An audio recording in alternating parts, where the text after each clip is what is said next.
Whoa, chat. Whoa.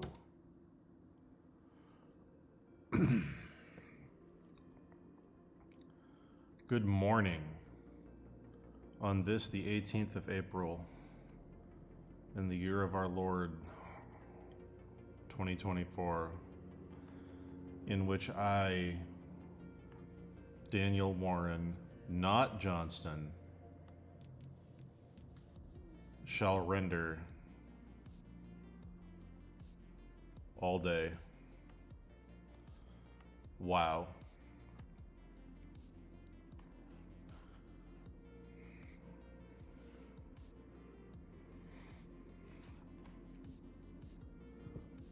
Wow.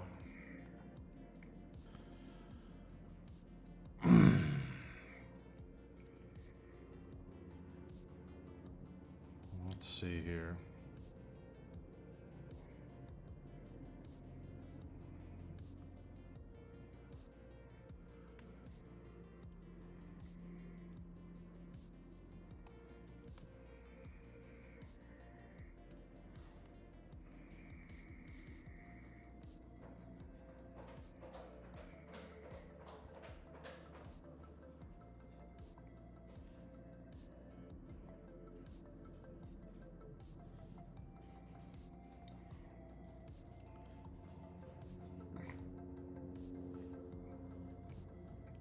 You're going to hear low-flying helicopters all day, and I'm very sorry. I'm extremely sorry about that, chat.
Oh, okay.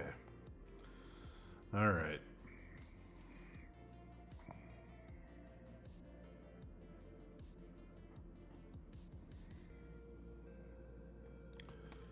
My first Instagram.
Okay, Tuvasia, what's going on? All right.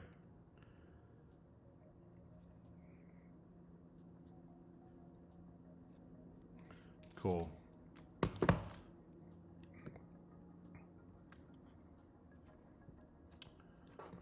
think my Instagram story posted. Yeah, it did. All right, dope.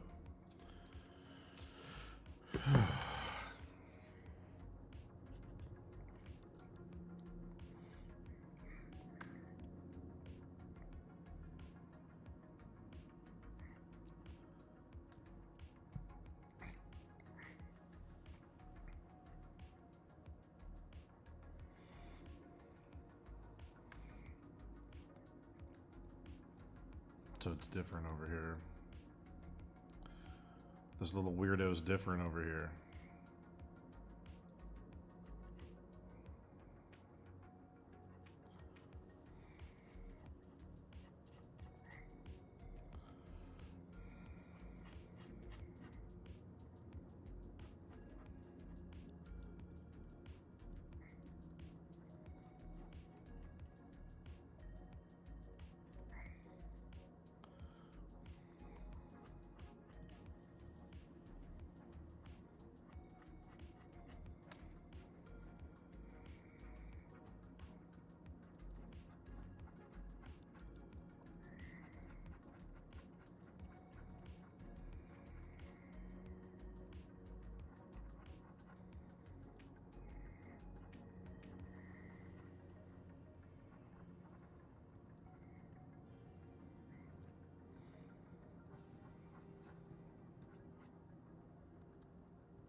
That boy ain't right.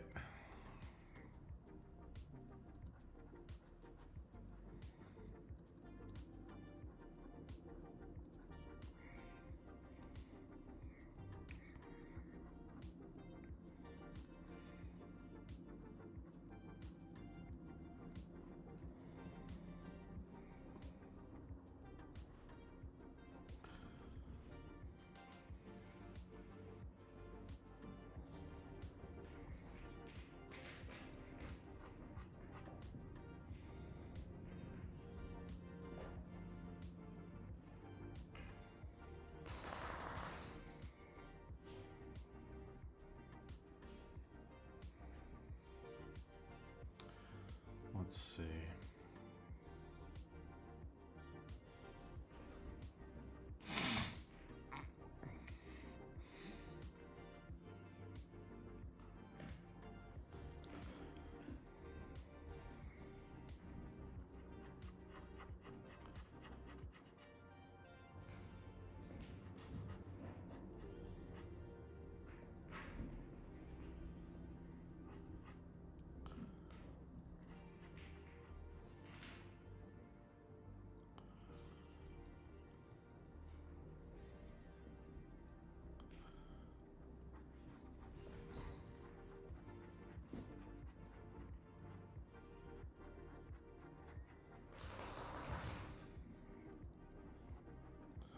Puppy, I hear you shaking.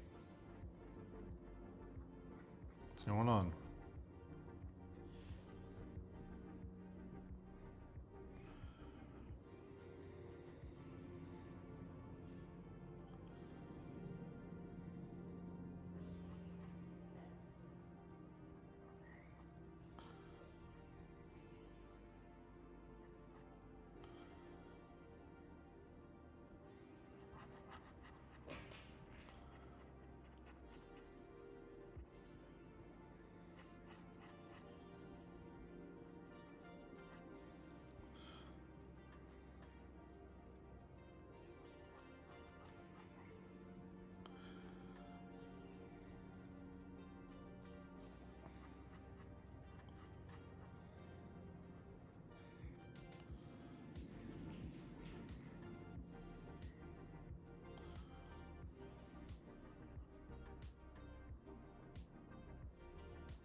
take this.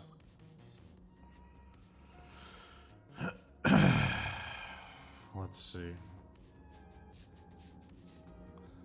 Oh, this is gonna hurt. Rotating this fucking head.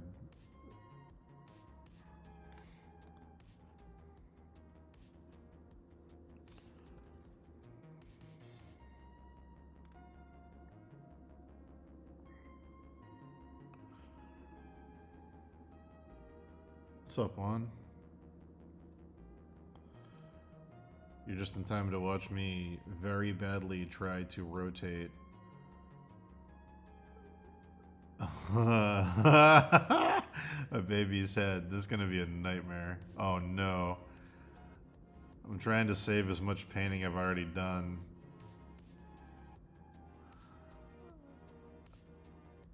Oh no. Oh no. Oh my lord.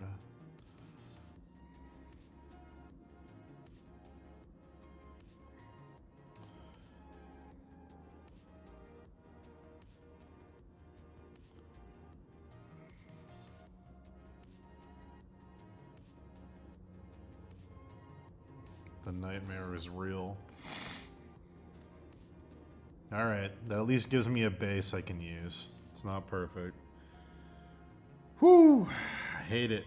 I hate it. I hate it. I hate his chubby little face. Alright. Let's see if we can make it work. Hey, Almathea. Good morning.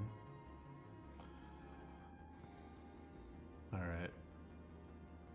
This fucking Bobby Hill looking piece of shit.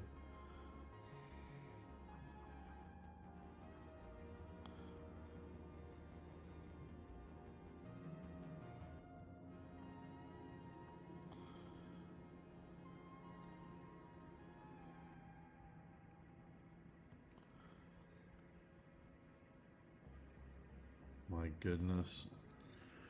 Oh. Oh, hey, Skylar. Good to see you. You're just in time to watch me rotate a baby's face. It'll have it look like a fucking demon. Welcome to chat. Good to see you.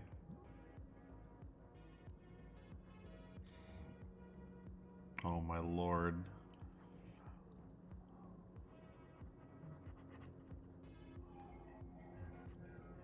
Alright, it looks like most of this... Looks like most of the backside of his neck falls into shadow. But this comes way out. This comes out to like here. Dude. This fucking baby.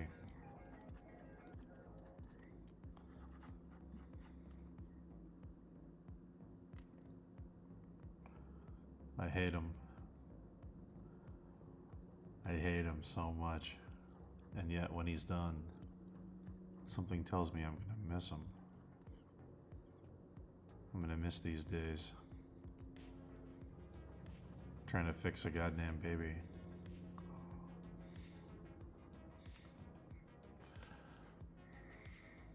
Ew. Gross.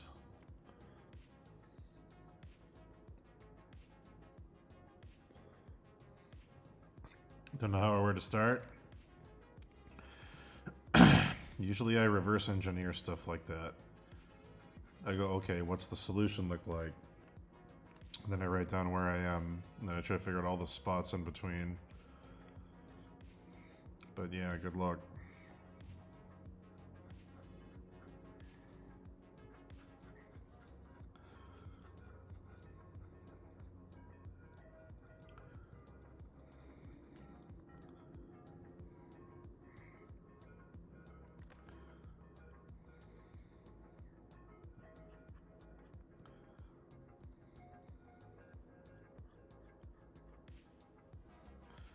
Why does he have a different part in his hair than the other one? Ew.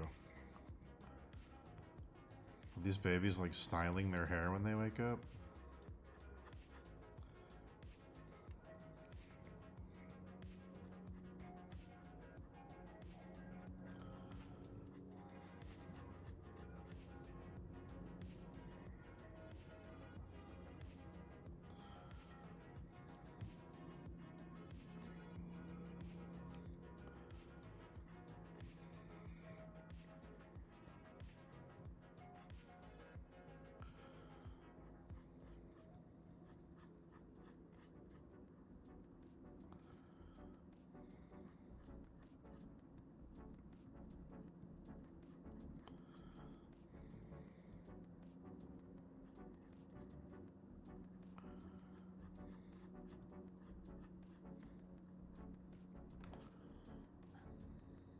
What's up, Chase?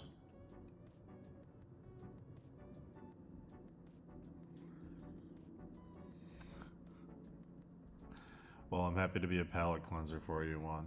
If there's anything we can do here to help you, you let us know, okay? We can help you brainstorm. I don't know what the problem is you're trying to fix, so take our advice with a grain of salt.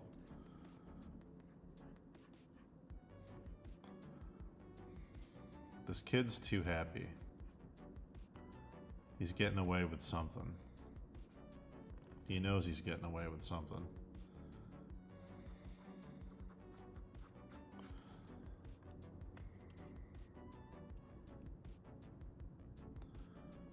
I hate him so much. I hate him so much, dude. Oof.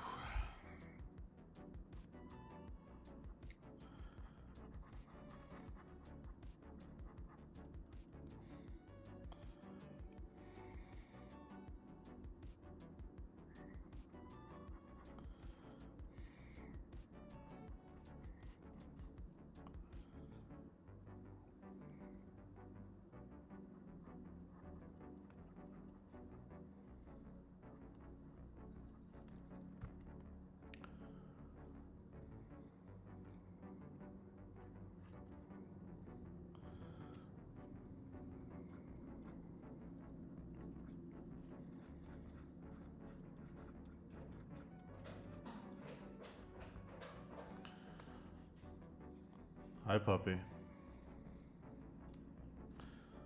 So the face is partially obscured because on the reference there's vines growing over the top of it. And I can't decide if I want to bring the vines into this or if it's going to make it... I'm worried that with the detail of the tree on the rock, it's going to make it way too complicated.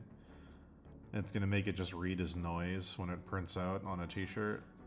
So I'm trying to make up what I can't see on his face as best I can, which is leading to some kind of gross deformity, like a weird kind of demon baby vibe. But yeah, that's where we're at. We're trying to add things that I can't see in the reference.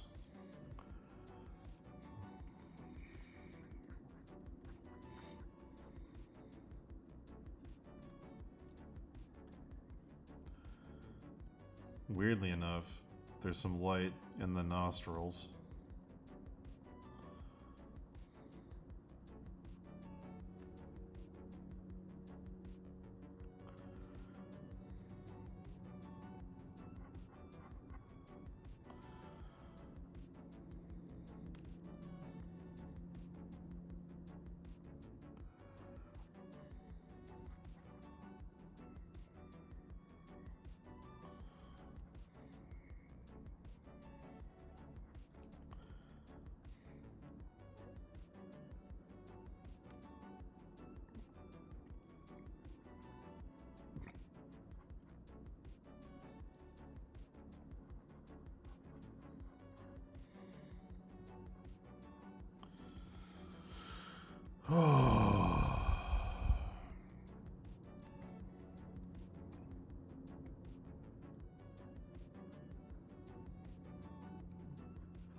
Fucking dying here.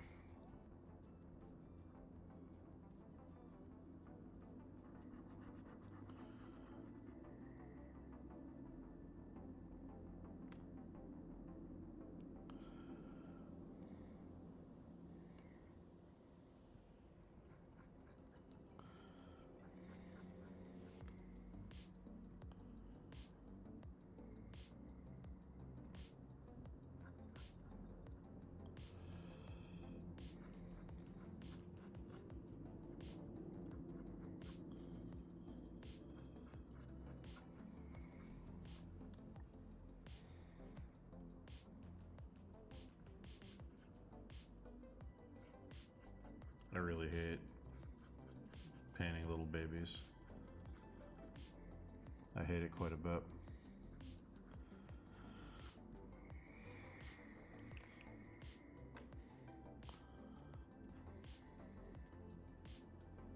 My God. A conundrum. I don't like hatching when I'm inking, so except line weight and screen tones. What could I use to make the forms better?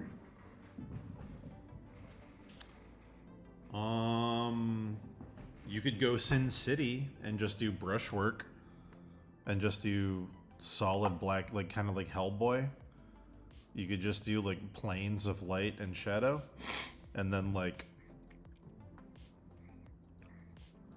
this is gonna be a really shitty example because I never draw like this. Give me 1 second.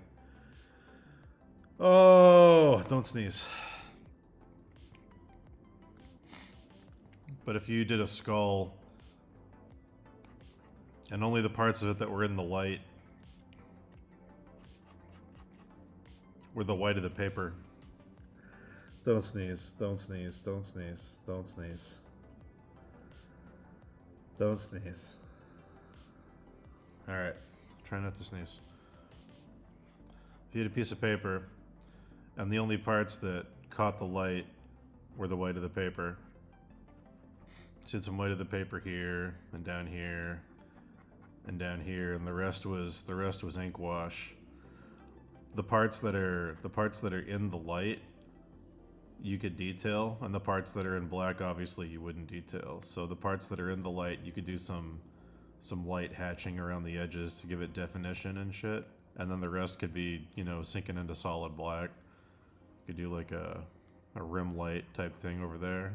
But yeah, you could just do solid planes.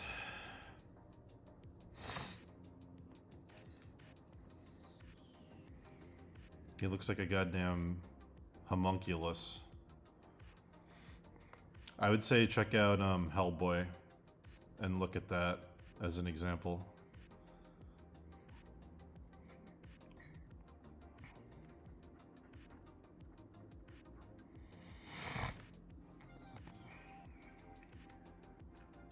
Or check out on Instagram, there's a guy called Massive Face.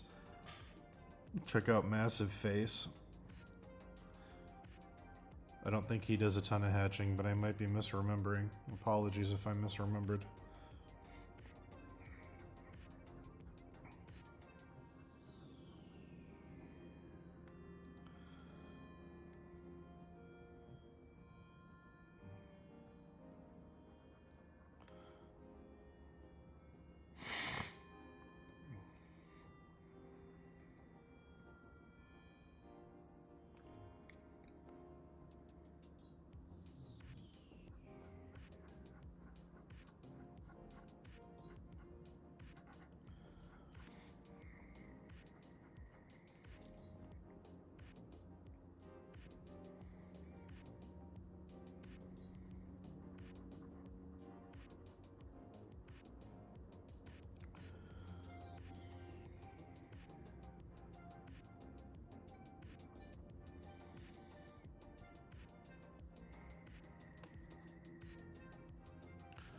Oh, I hate him so much. Ooh, I hate him.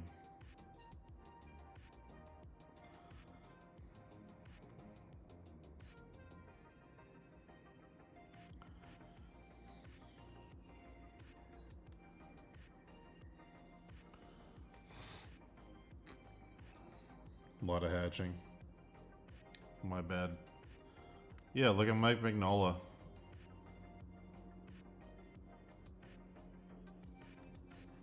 You could do transparencies.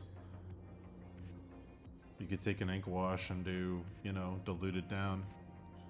Unless you just want to use a quill and not a brush.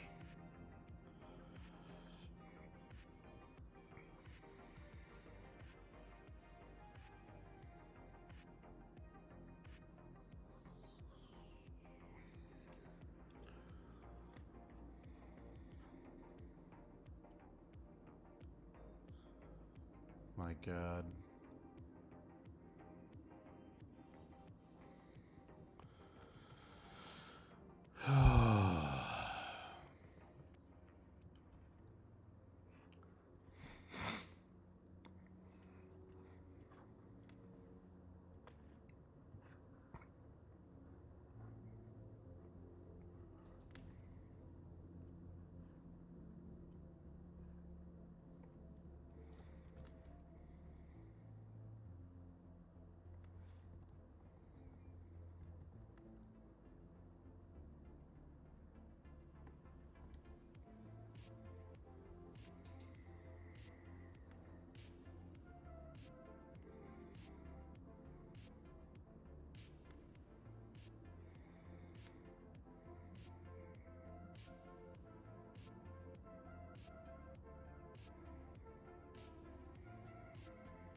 do you think, chat? Anybody got any tips on how to do shading and ink work without using hatching? Besides looking at artists that do solid black planes like Mike Mignola? I'm not a big inker, chat. Anybody got any tips?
Pointillism, yeah.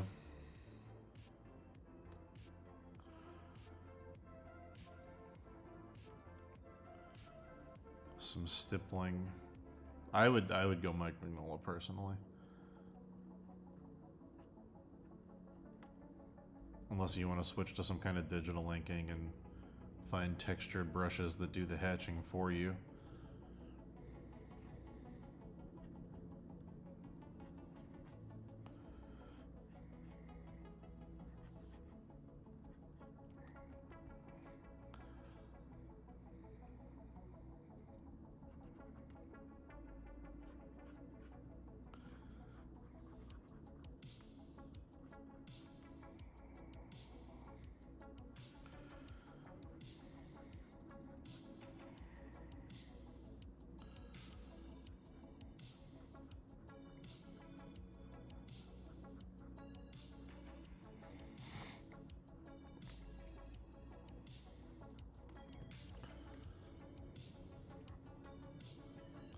You know what? It's not perfect, but I think I'm moving on. It's a bit of a monkey face, but I think I'm moving on.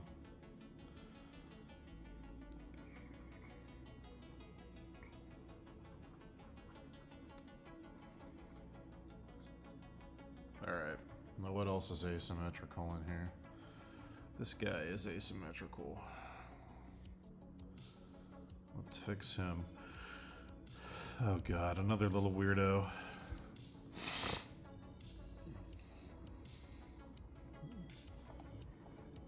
I don't have a...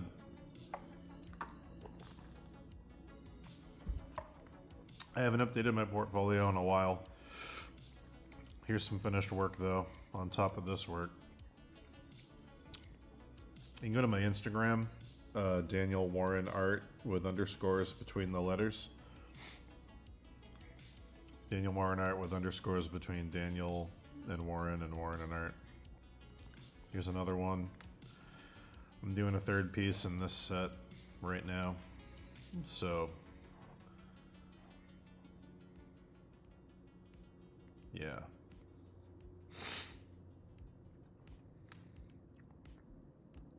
Good to see you, Helly Jelly. Or Highly Guyly. Sorry, I mispronounced that. Alright.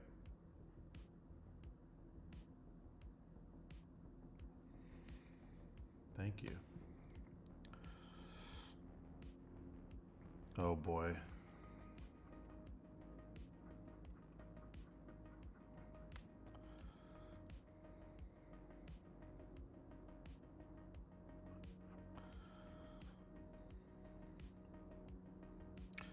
How long does it take me to make one of those pieces? I could not tell you.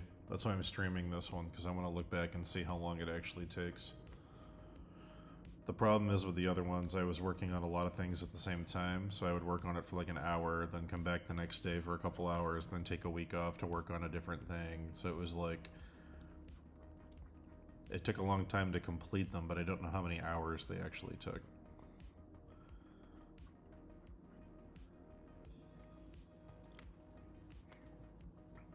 This one isn't, oof, I hate, oof. You'll see, chat.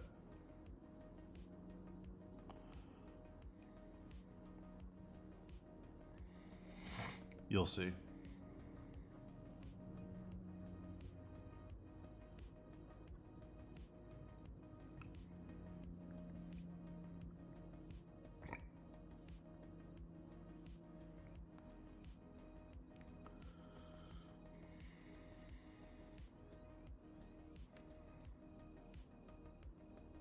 I really hate this one.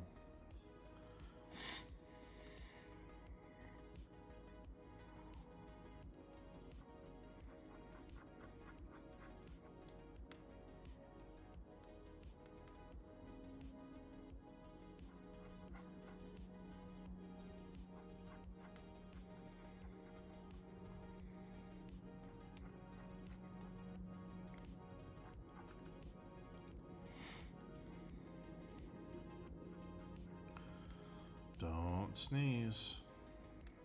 Don't do it.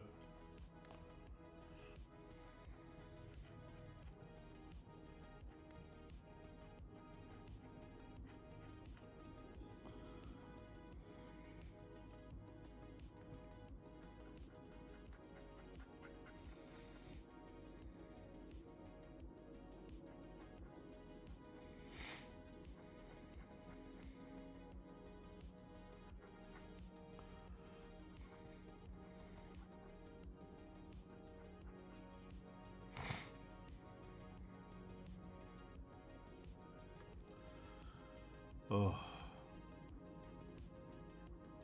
My allergies are, the past couple days, allergies have been wild, chat.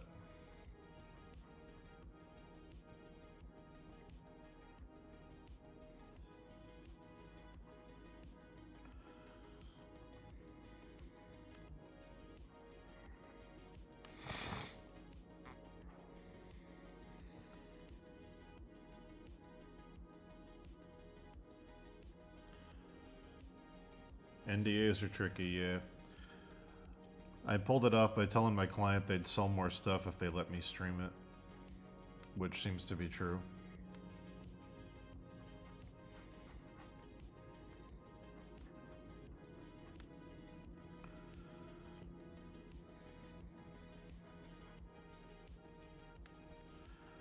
And if you can't stream your client work, you can at the very least do a stream where you're talking or something to keep focused, or you can stream your study time if you're working on practicing certain things. But yeah, they definitely help. They help me stay more accountable and consistent. I get more done when I'm streaming all the time because I'm not walking away from my computer to help people with things or opening up YouTube videos or deciding I need to go run errands. I'm just locked in, so it helps me.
One second, chat.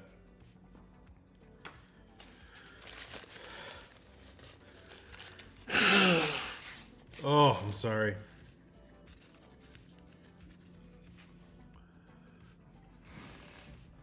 Oh. God damn. These allergies, dude.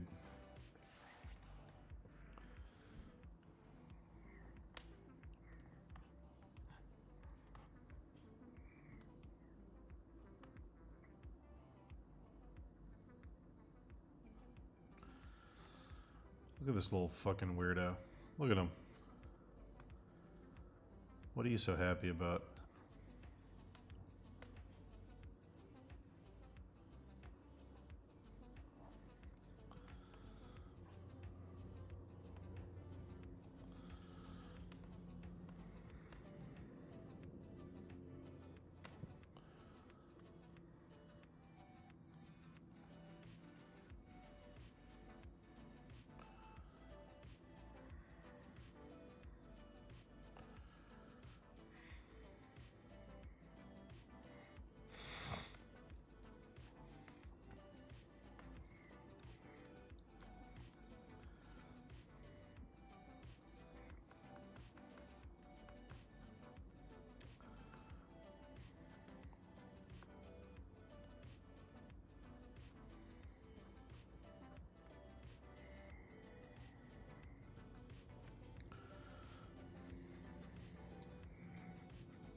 Ugh.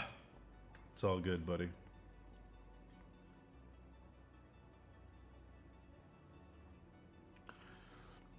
Your internet wasn't good enough. Oh no. Dude, my nose. Holy shit. Please stop. Oh.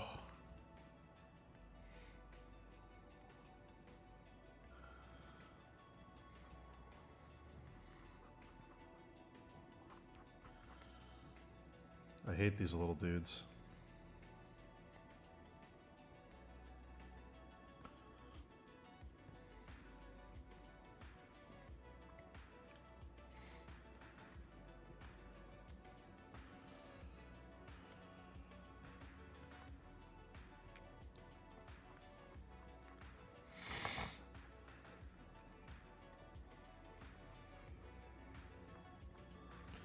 If you hear a bunch of helicopters flying super low above my house, I apologize.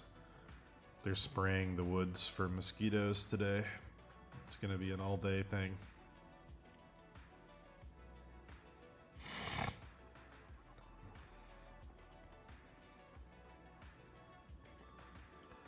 I can't hear them with my headphones on, but it's pretty loud, so I don't know if it's coming through my mic.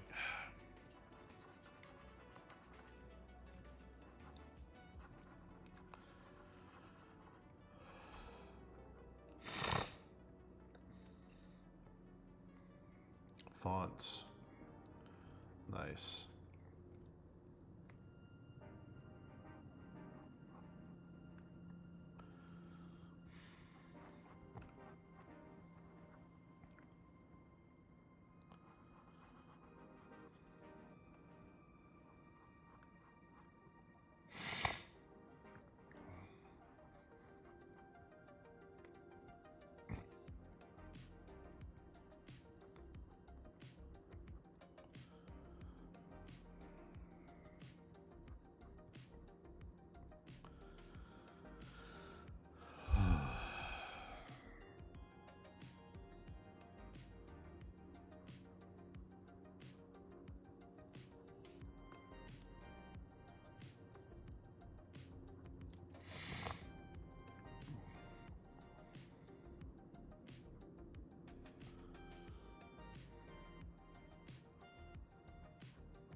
$30 a page for color and lettering is a bit bad. I don't know the rates for lettering and coloring.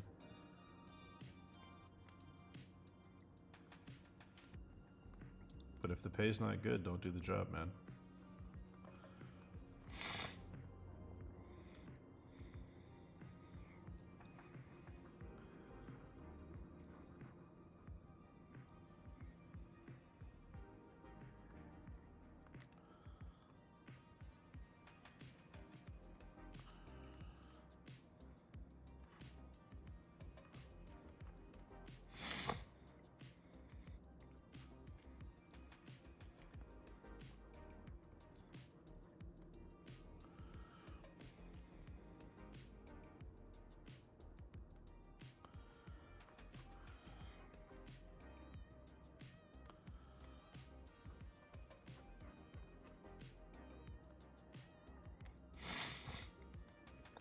Ugh.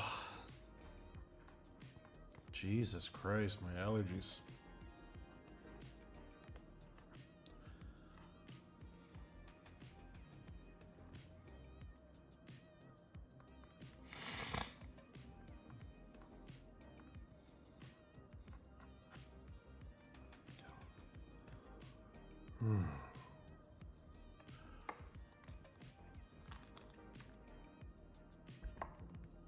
Oh. Oh, fuck.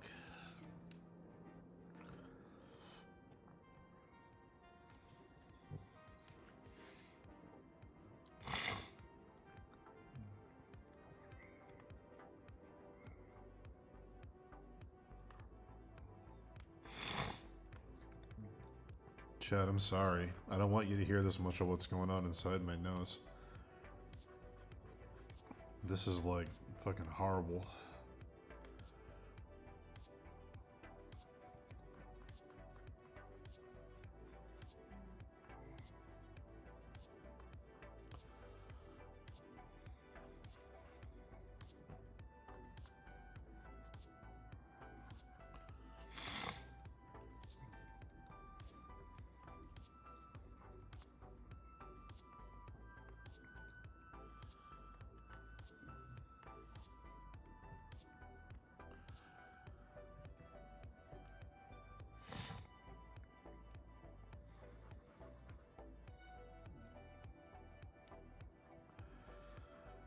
The capitalist bug got into you. You think you're being greedy?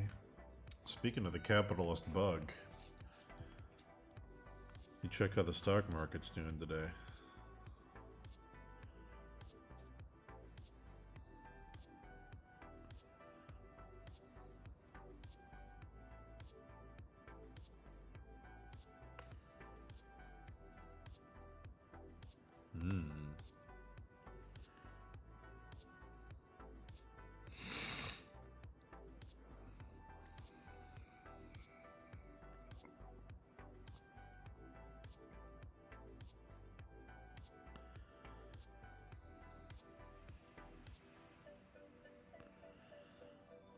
Oof.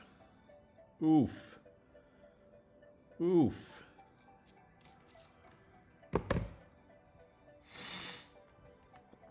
Not great. It's down. Stock market is down, boys.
Hey, Arison, what's going on?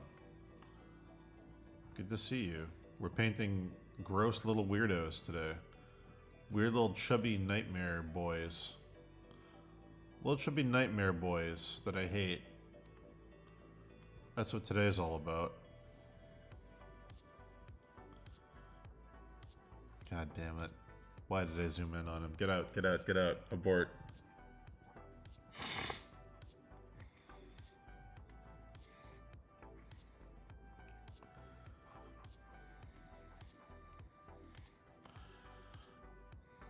This guy's having such a good time swinging from this tree.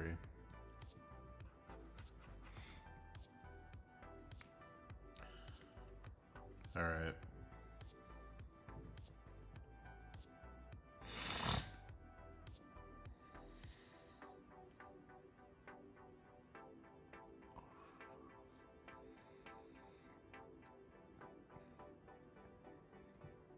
Alright.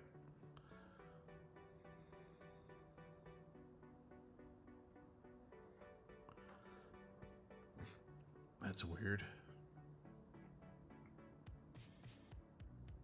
I think those are symmetrical, which is weird because the other ones aren't.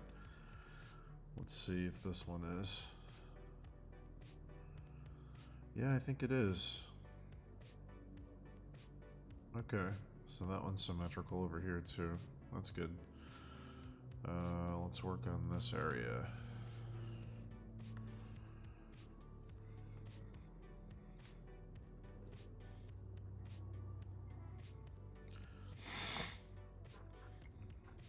Ugh, Jesus.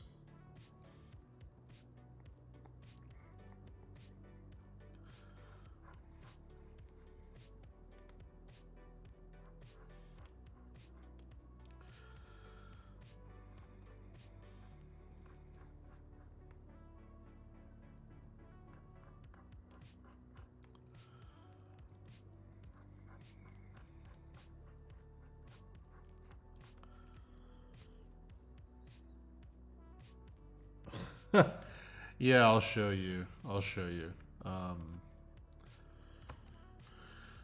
Oh God.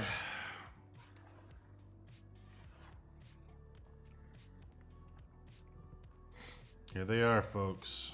Here's the boys. The boyos. Look at him. Look at his dumb little face. Look at him. Look at this piece of shit. With his skeleton nose. And this little chubby fucker. Look at him. Look at him. I hate him.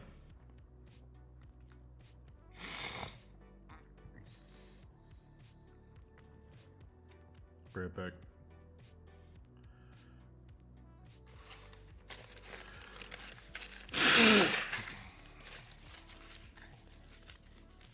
I'm sorry. Listen, I'm sorry, okay? Give me a lot of nose blowing today.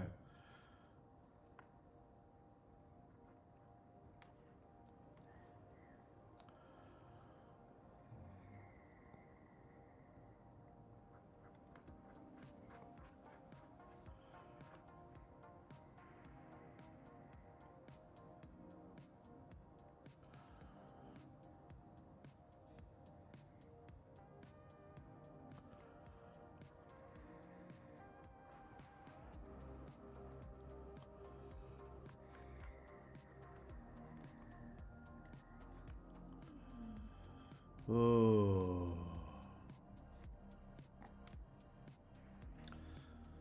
Alright, let's get this section done, which is just textures. So it looks like...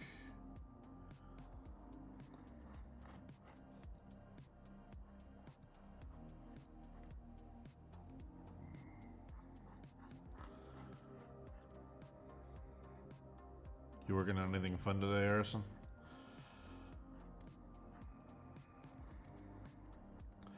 Oh, here's a question, Arson.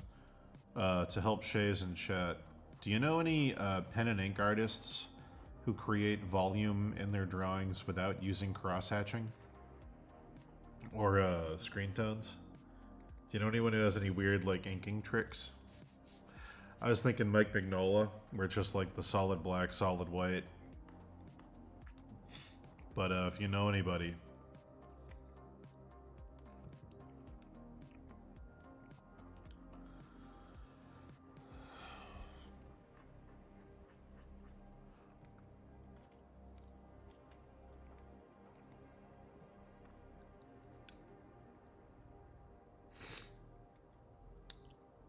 Sneeze.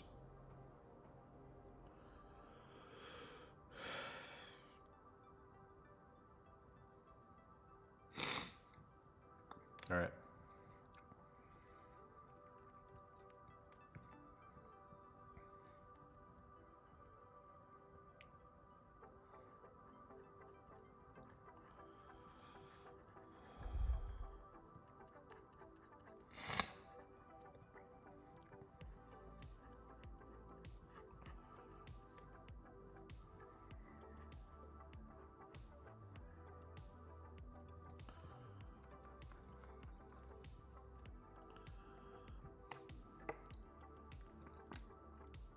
Hey, Stan.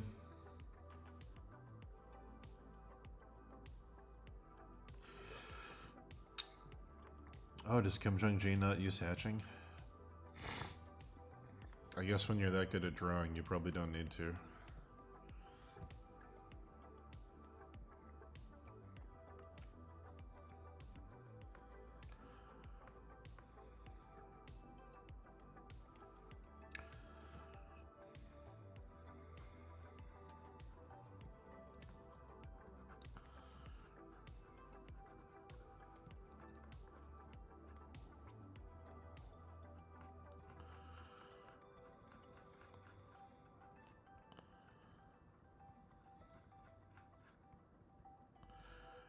Any cool dreams lately?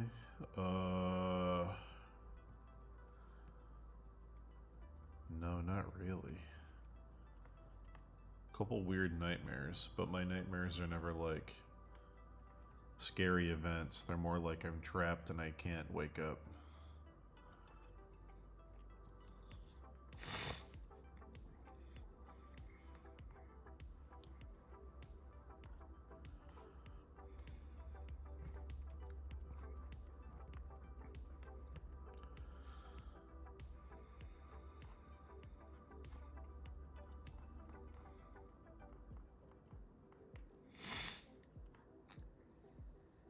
Tarada, yeah. Look at Tarada.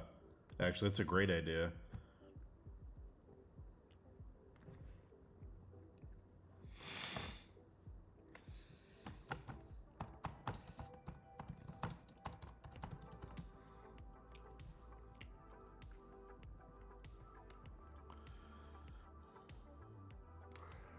Yeah, Terrata kind of uses pointillism, actually. Yeah. There's lines for like texture in the fur, but he kind of uses pointillism.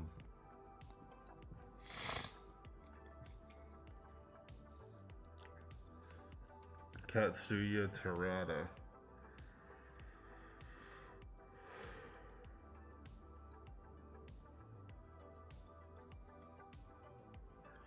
What got me back into the streaming groove? I need more accountability.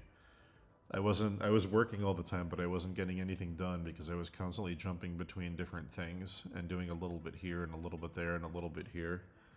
And when I'm streaming, it helps me focus on one piece and not jump ship to something else. I was just getting overwhelmed. Plus, I lost my Twitter. It got hacked, and I can't get it back, so I don't really have a way to talk to an audience anymore. So streaming helps with that too. Yeah, it's mostly a productivity hack, though. It's essentially just that I got a little too comfortable because I had enough work to sustain myself, and I was jumping around almost like an ADD thing. I don't have a diagnosis, but my brain does that thing where I'll work on something for 10 minutes, then I'll be like, oh, I gotta do this, this is very important. Then I'll jump over to that. And I'll go, oh, I gotta do this, this is very important. Oh, I forgot to do this, like, this is very important. And like, at the end of the day, I won't have like wasted any time. Like, I did a bunch of stuff, but I kept jumping from one thing to another thing to another thing to another thing, and I wasn't getting any like painting, like significant chunks of painting done. So it was taking me like months to finish paintings for my clients, which they didn't mind because they weren't giving me deadlines. They were just like, you know, finish it before next Christmas, basically, and we don't really care. And yeah, it was just getting to a point where I felt like I was working constantly, but I wasn't achieving anything. So at least with streaming, I can limit my ability to, like, you know, I'm not going to run to the grocery store right now because I need something. Or I'm not going to be like, oh, I should go to the gym. Or I'm not going to be like, oh, I should answer those emails. Or, oh, I should ship those things out to people. Or, oh, I should run to the post office. Like, it's helping me, like, sit here and just render and try to get something done. Which I have a very hard time doing because my brain is all over the place. Even when I'm sitting here doing it, my brain is trying to tell me to go do other things. Like, you gotta do this, you gotta do this, you forgot to respond to this person, you forgot to answer this message, you forgot to go to the post office, you didn't get this at the store, you know, you didn't swim yet, you didn't do blah blah blah, like... So, yeah.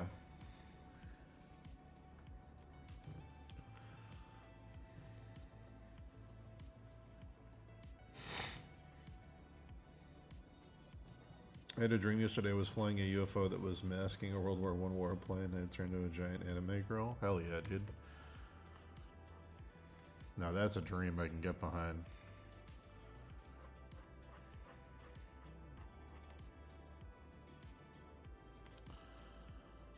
At some point, we gotta go over to the other piece and finish it. I have, in my personal goal deadline, I've got like 7 more days to finish it. Because 2 weeks ago I said we're going to give it another 2 weeks. We put 7 days into it. We got 7 left. We got to do that at some point.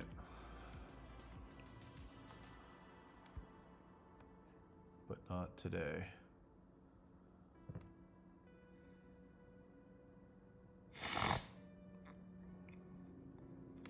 This piece. Get a little bit more to do on this piece.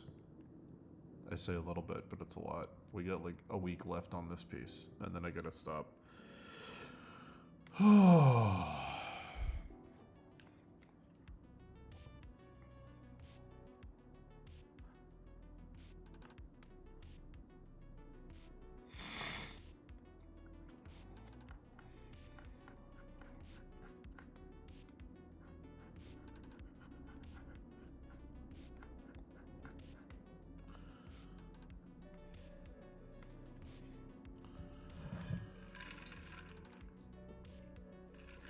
Good to see you, though, Tom Schaefer.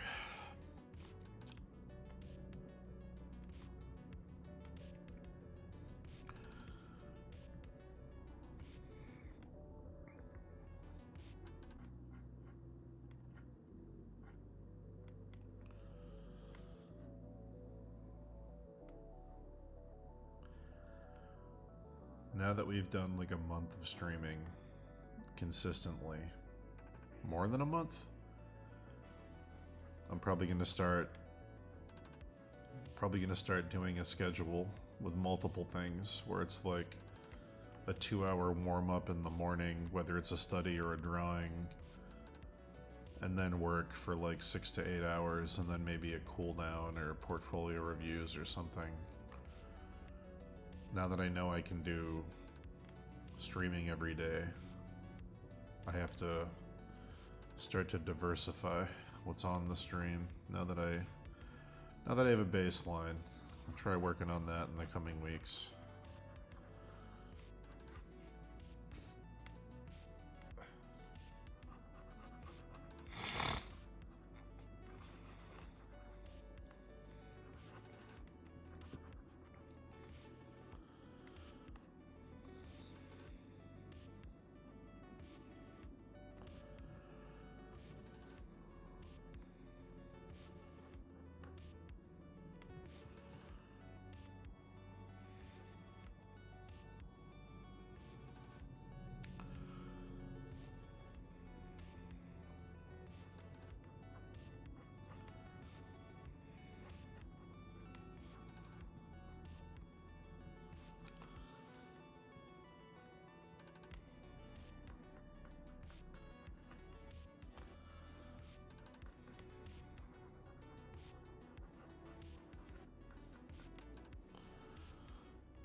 My nose has never felt more alive than today.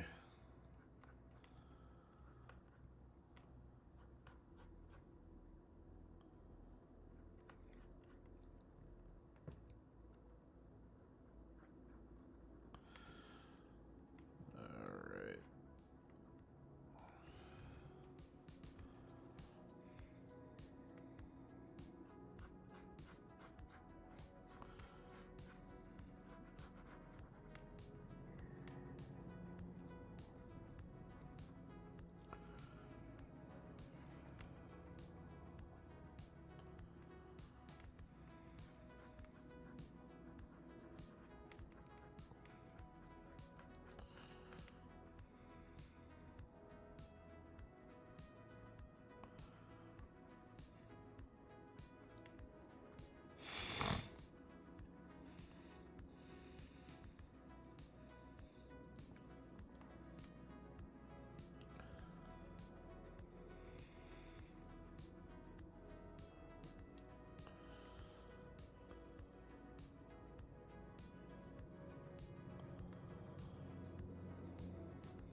Ugh.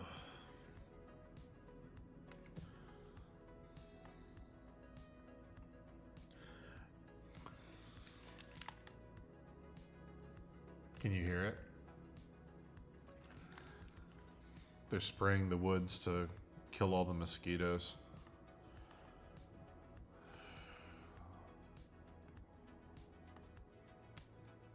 And the ticks.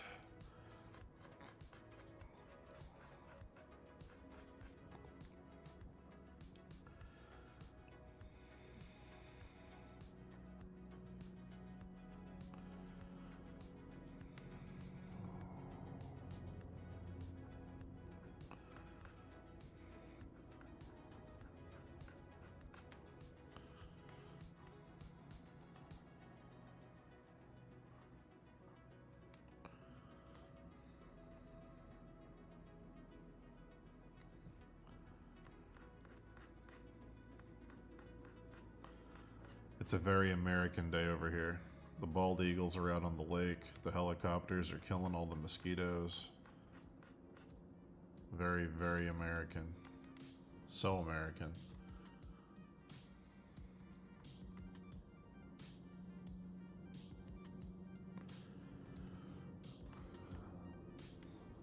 Yeah, climate change is killing a lot of native insect populations, for sure. It's crazy here. In the past 10 years, we got from all the animals up north moved down here because it's warm enough for them to live here now. We got bald eagles, we got bears, we got wolves and coyotes, we got all kinds of shit we never used to have. They're all migrating down here.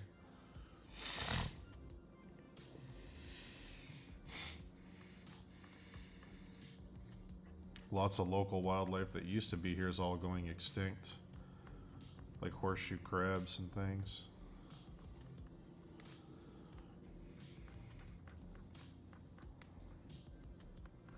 Very weird watching it happen in real time.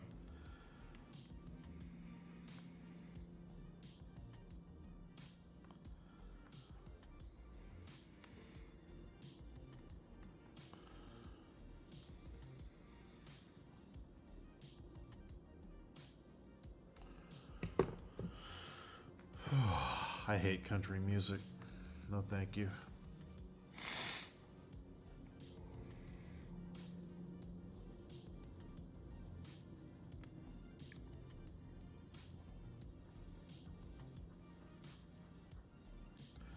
It's cool watching the baby bald eagles learn how to fly. It's pretty cool. Out on the lake.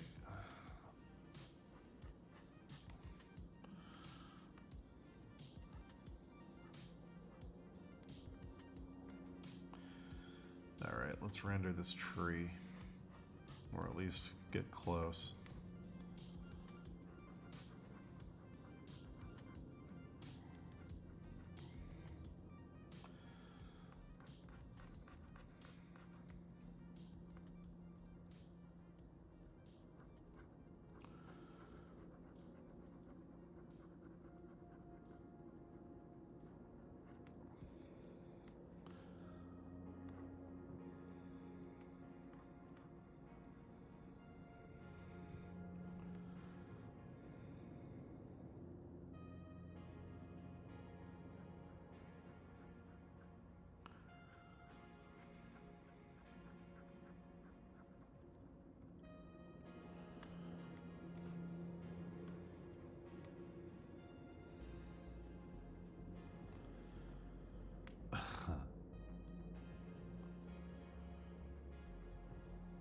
I'm glad they're spraying for ticks.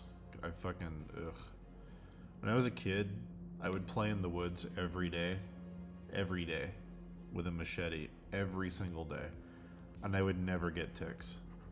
And now, because it's warmer here all year, the ticks have skyrocketed. And if I just walk my dog in like bushes, let alone the woods, if I just walk my dog in like grass and like bushes, I'll have like up to 20 ticks on me when I get home. It's horrible. It's so bad how insane the tick population has gotten. Just because it's like a degree warmer. It's, ugh. So I'm glad they're spraying for those. Mosquitoes obviously suck too, but ticks are the worst, dude.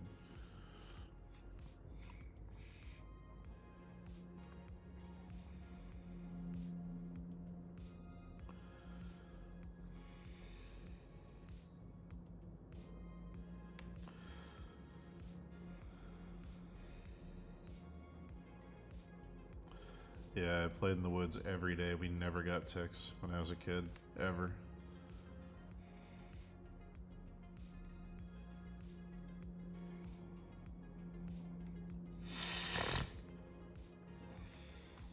All the ticks here. Do you have Lyme disease over there, Shays?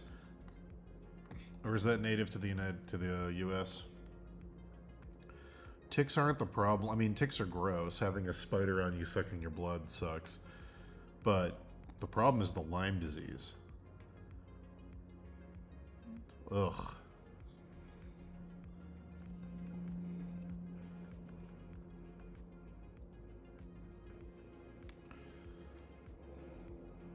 I don't know if other countries have Lyme disease or if it's just the U.S. There's a conspiracy theory about Lyme disease in the U.S. That's the only reason I ask. Because if it's in other countries, it kind of blows the conspiracy theory up.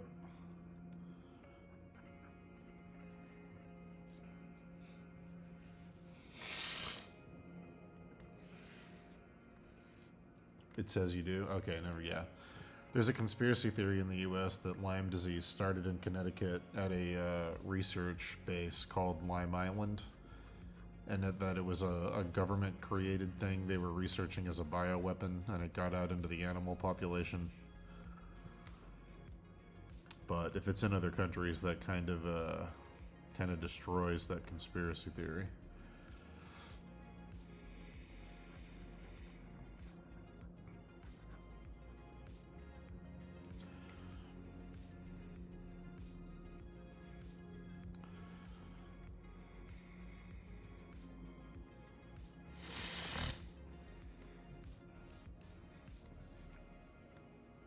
Be right back.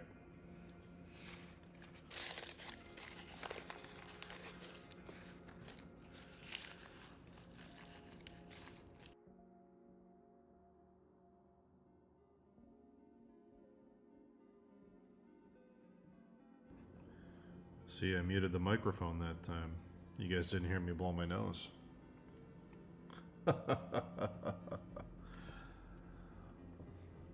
Gotcha.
Jeez.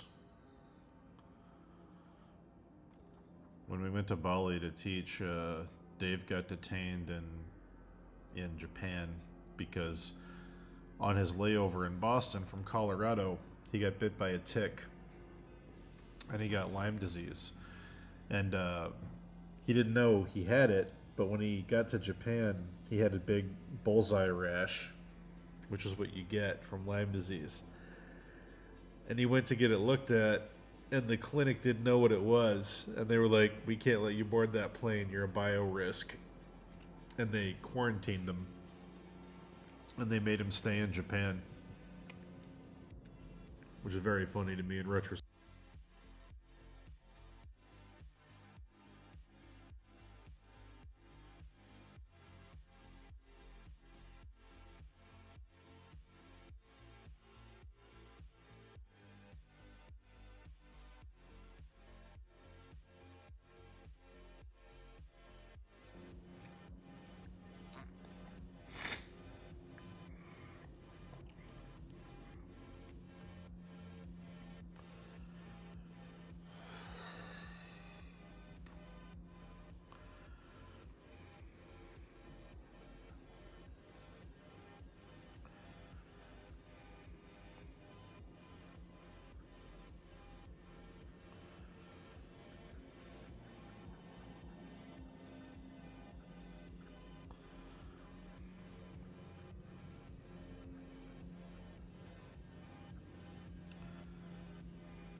No, when Dave got to Bali, the way medicine works in Bali, you can just go buy stuff over the counter, like anything. So we went and we got a ton of, the fuck was it, amoxicillin or penicillin? We went and got him just a ton of pure antibiotic, and he just took a shitload of it. And if you catch Lyme disease early enough and you medicate it quick enough, you can beat it. But if you don't medicate it quick enough, it'll get into your blood system and you'll have it for the rest of your life. So Dave was able to beat it.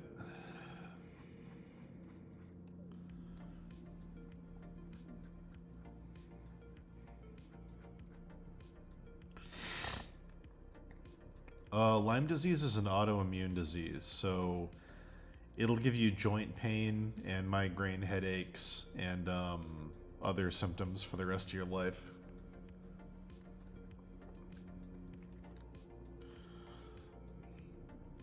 It makes your body like attack itself basically forever. It makes you very tired.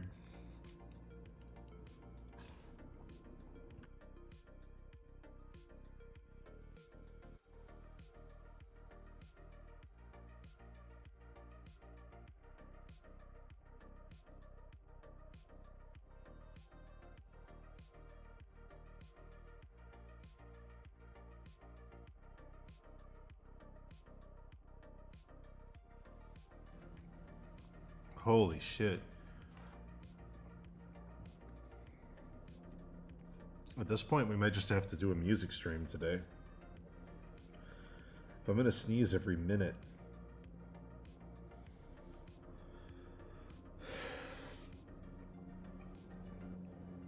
I wonder if it's the pollen or if it's the stuff the helicopter is spraying.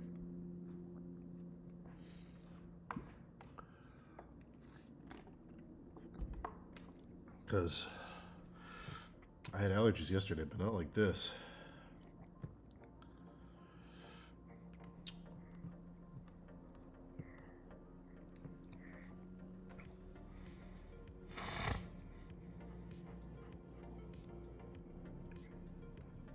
Ugh.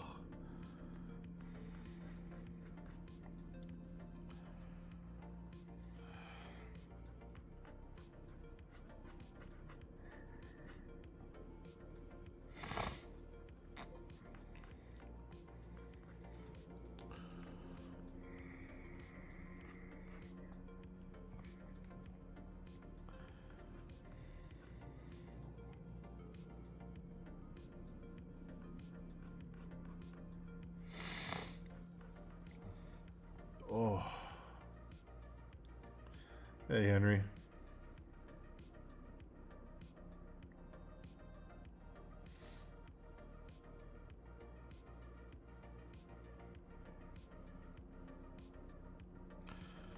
Yeah, I don't think I have any nasal stuff. I can go check in a minute, though. When I get up to use the bathroom, I'll check.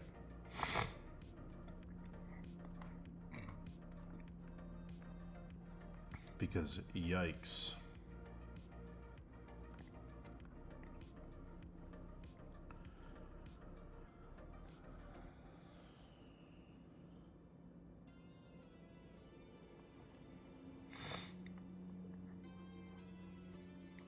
I can hear the helicopter through my headphones. It must be really loud.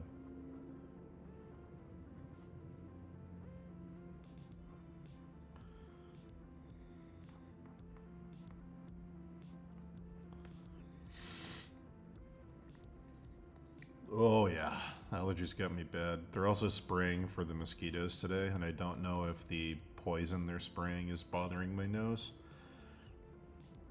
It could be that too.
I need to get stung by more bees.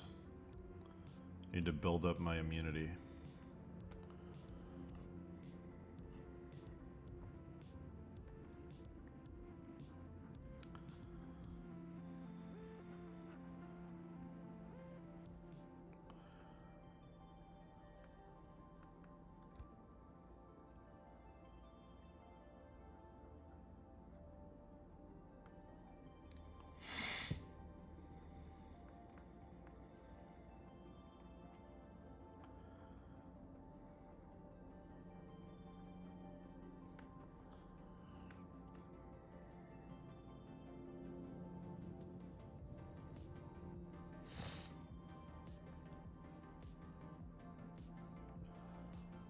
That's cool. Yeah, I'll check it out, Arson.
Oh.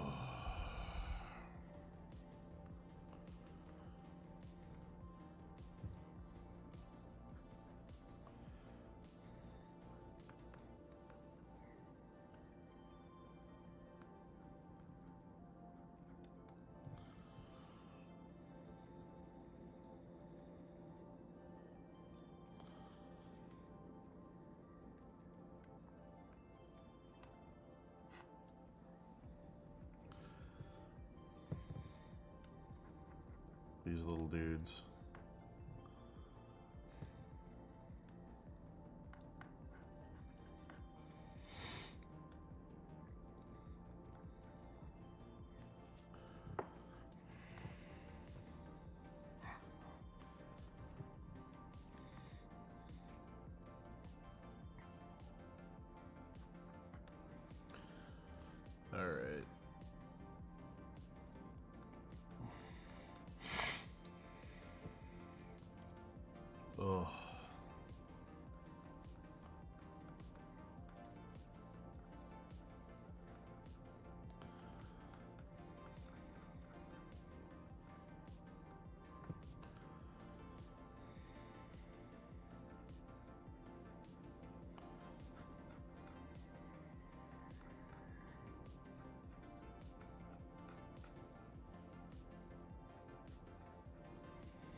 That's rendered out.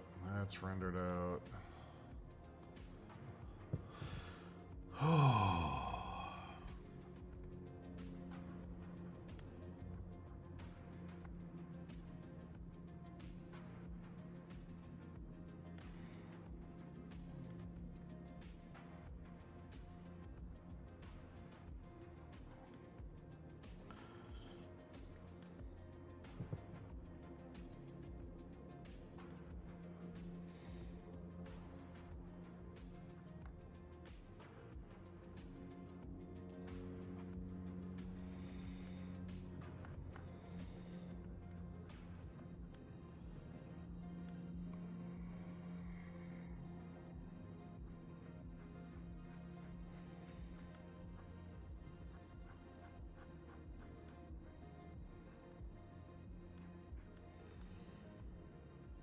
Nasonex Evangelist.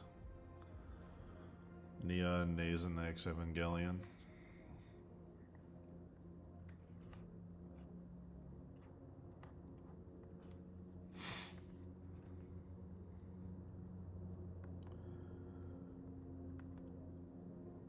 It's when Shinji stands over Asuka's bed when she's unconscious and he sprays Nasonex on her.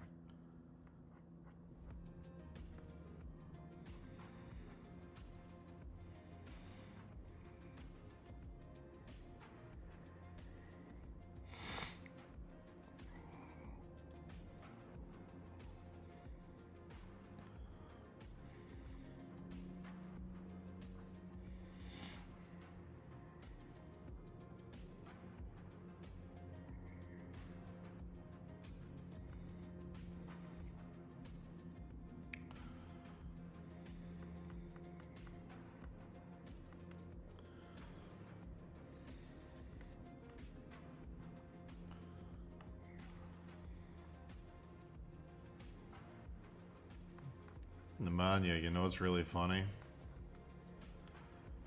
I was watching a Fallout review of the show, and they were going through all the stuff people didn't like about it. And one of the things they brought up was the reason the bombs were dropped. And I was thinking of you. And I didn't even know this. Did you know in Fallout 3, in Megaton, the undetonated nuke in the middle of Megaton has a Vault-Tec logo engraved into it? I didn't even know that was part of the lore. I had no clue. But it made me think of you. Also, I lost another 4 pounds. That also made me think of you.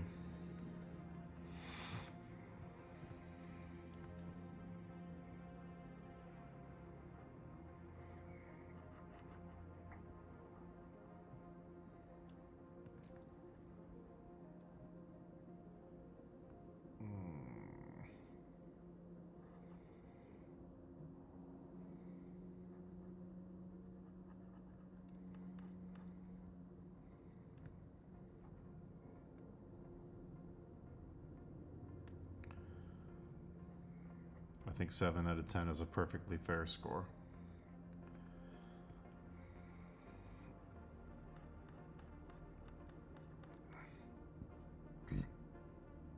I did not know that either. I legitimately had no idea. I've played the games, but I wasn't like a massive fan.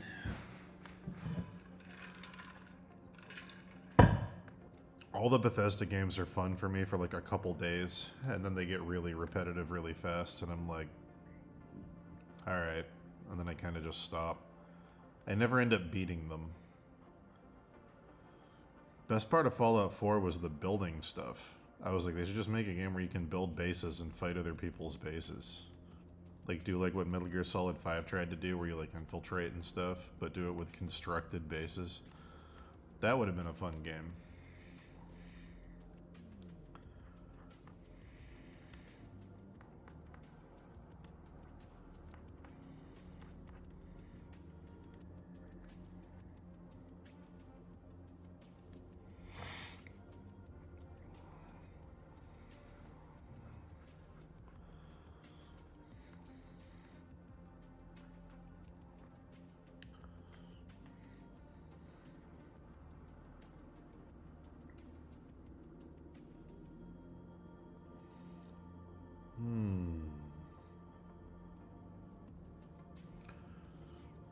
Yeah.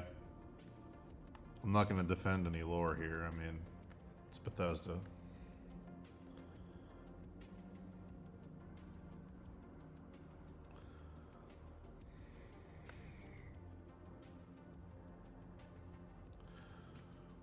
The only fun part of Skyrim for me was the console commands, where you could, like, make 100 dragons appear and fight 200 ogres.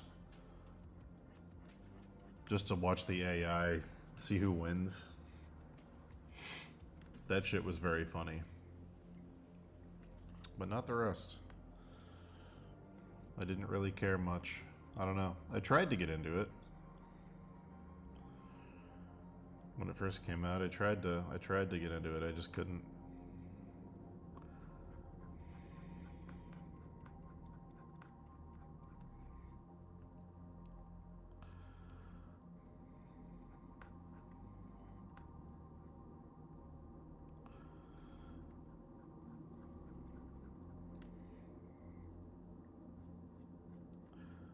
The only part of Fallout 3 that I really liked was the Mothership Zeta thing.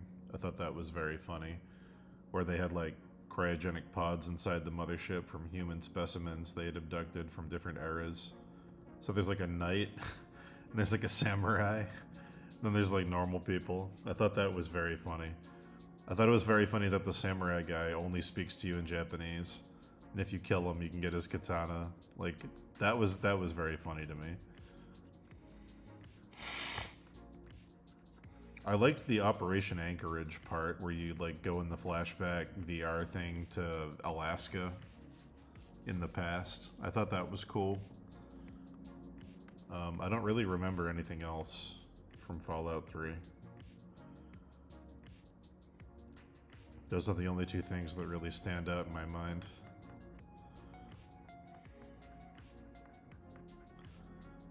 Other than Gary. Come on, Gary.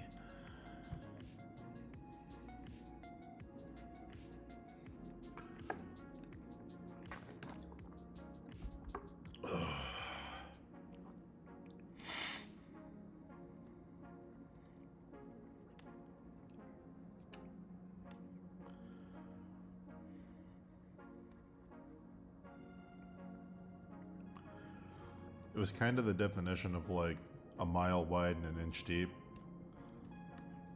Huge, crazy game, huge scope, massive environments, crazy big world, and really not much to do in it. The scope was impressive at the time. But that's just my personal opinion. I'm sure other people listening to this loved it, and that's totally okay. I'm not saying anyone's wrong for loving it. It just wasn't for me.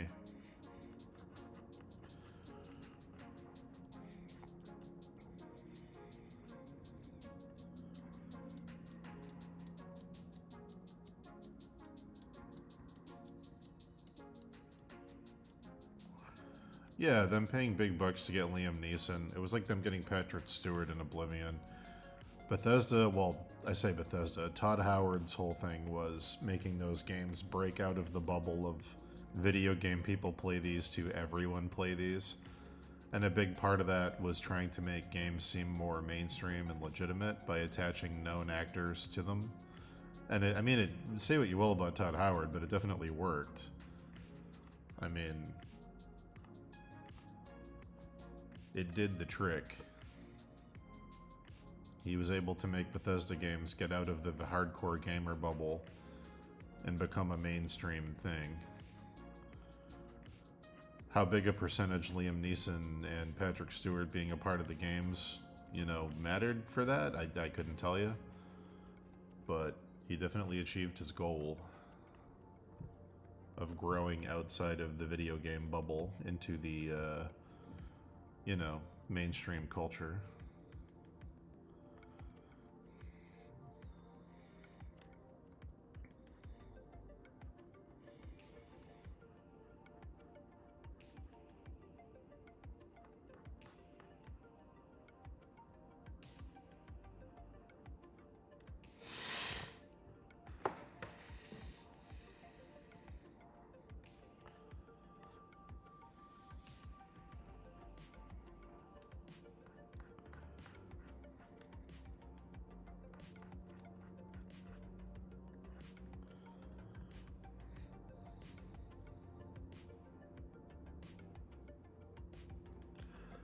Which characters? Patrick Stewart was the Emperor in Oblivion. In the very beginning when he was like, my name is Septim Tyrannus Flavus Mucus. Whatever the fuck. The 7th. And this is the end of my days. Blah, blah, blah, blah. Like, that's Patrick Stewart. And then they got, what's his name from Game of Thrones to be the other guy. You know, Boromir from Lord of the Rings. He's in it too. He's also in Oblivion as like the son of the Emperor. So yeah, Todd Howard's whole thing was we need to be bigger than the video game genre. We need to like find an audience outside of hardcore gamers. And you know, love or hate the guy, he definitely did it.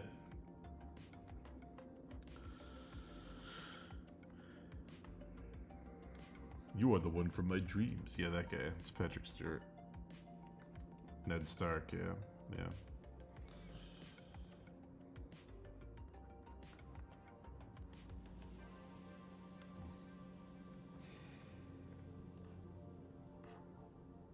But yeah. Not my style of game, personally. Are the original Fallout games, like, playable anywhere? Or do I have to, like, jump through a bunch of hoops to play them? Are they similar to, like, Baldur's Gate? They kind of look like Baldur's Gate. Are they similar to that? Because I like those kinds of games.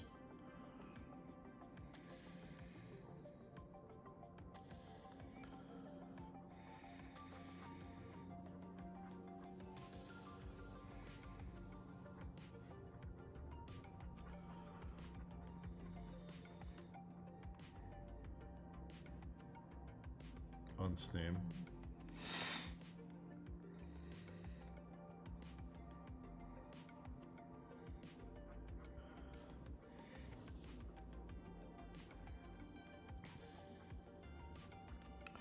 Maybe I'll play them. Isometric turn-based. Dope.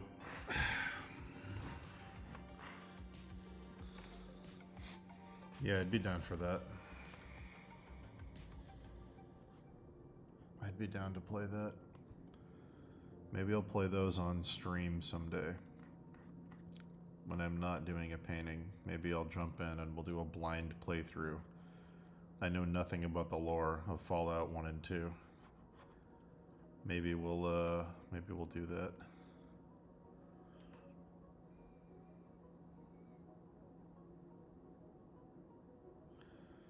They're on Steam for 24 hours. Hold on. Fallout. Oh my god, New Vegas is $2? Hold on. Hold on. Is it available on Apple? Oh, it's not.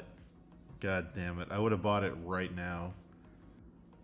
It's $2.50, but it's not available on Mac. God damn. I would have bought it immediately.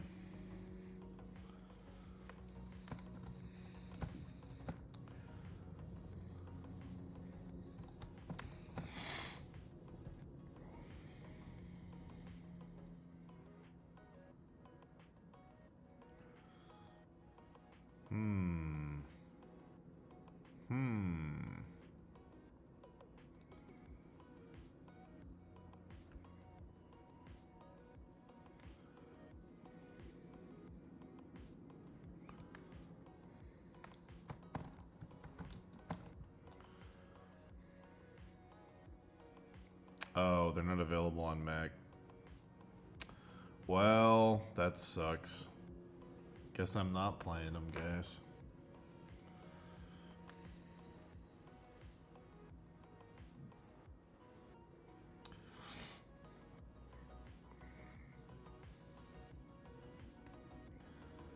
Jeez. Shazy, 13? Just an 18 plus chat.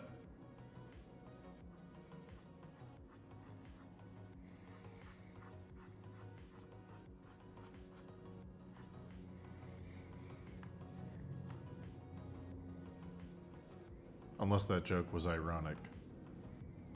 In which case, I'll allow it.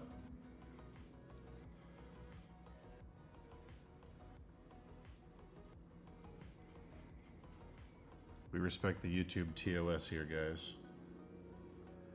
No homophobia. YouTube TOS.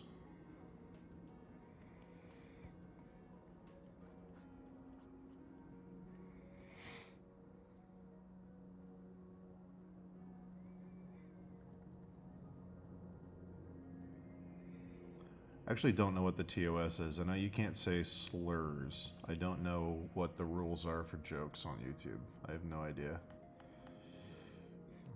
Not something I've ever looked into.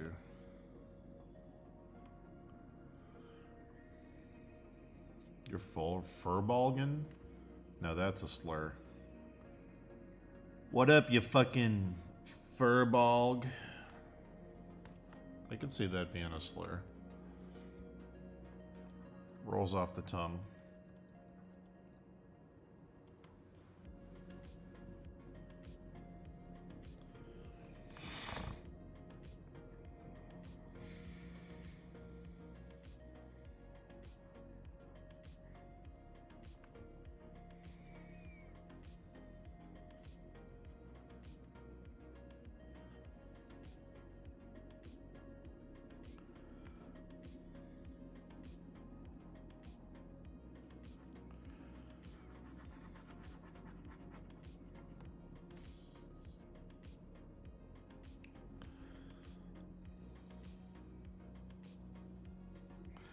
Yeah.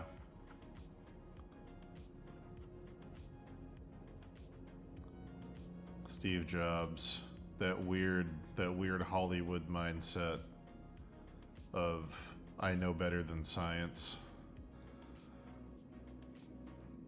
Very, very weird. Very preventable death. There's been a few of those. The other ones aren't popping to mind. But I know it's happened to a few big names where they're like, I'll just drink tea and it'll get rid of my AIDS. And it's like, pretty sure it doesn't work that way, guys. But okay.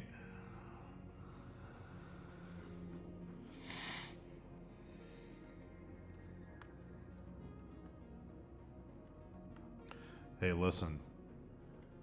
Say what you will about Steve Jobs, but he died the way he lived. Thinking he was the smartest guy in the room.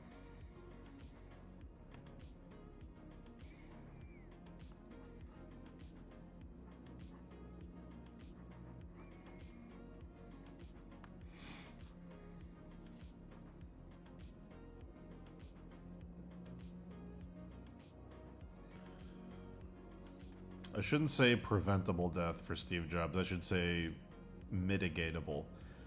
If he had done the treatments that were being recommended by doctors, he would have had a much higher percentage chance of living. But he was like, no, I'm going to do like homeopathy. And, yeah.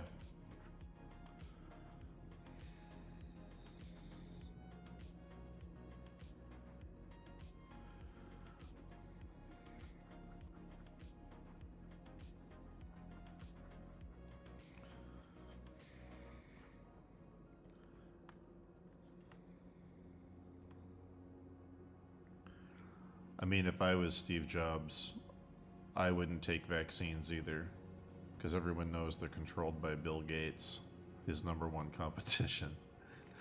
That was a joke. That was a joke, YouTube. This joke about Apple versus PC in relation to vaccination conspiracies. That was not in any way meant to be serious. It was a joke about Steve Jobs not wanting Bill Gates inside his body. Ha ha ha ha ha. Very good.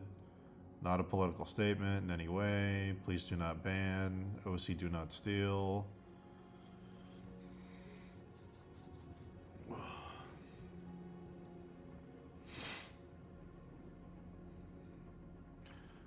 It's getting a little getting a little Third Reichy in chat. Let's calm down here with the pure blood.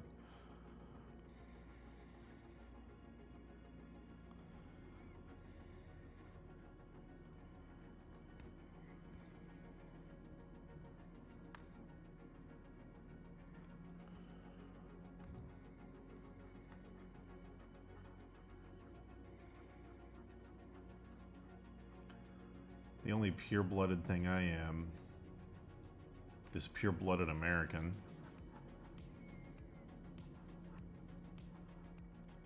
You can tell from my fat content.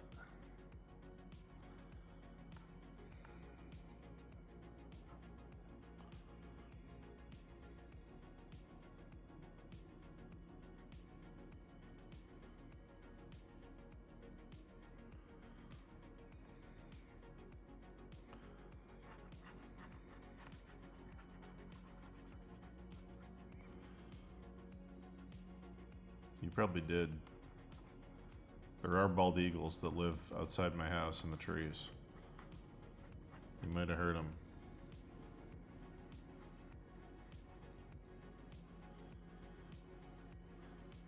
Own any guns? Only antique guns. I don't think they have the firing pins in them.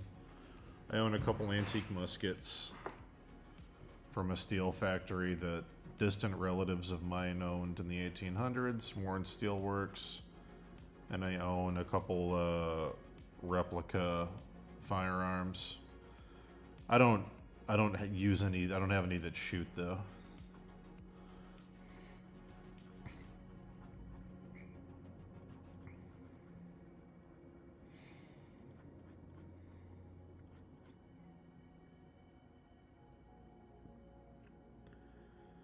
No gun blades. Now that I have.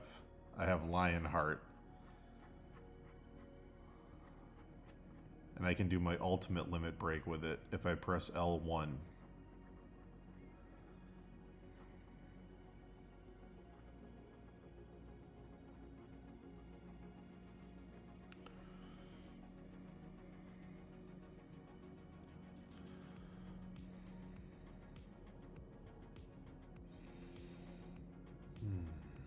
What's up, Chris K?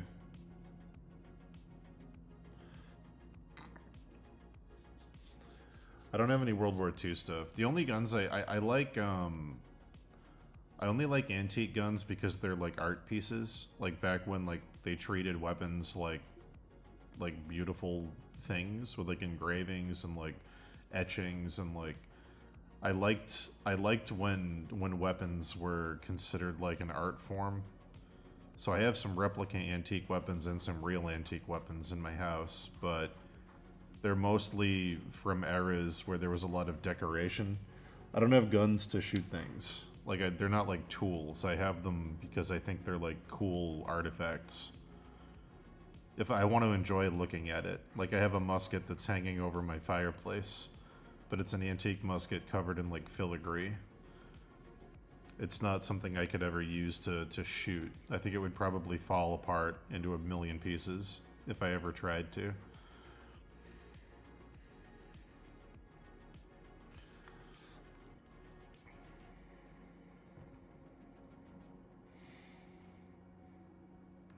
Modern, anything after like World War I, when they started becoming like mass factory produced things, they just look kind of utilitarian and sort of brutalist. And like, there's an appeal to that for sure if you're doing something with that design language, but it's not something I'd want to like hang in my house and look at. It's like, it's not like aesthetically super pleasing.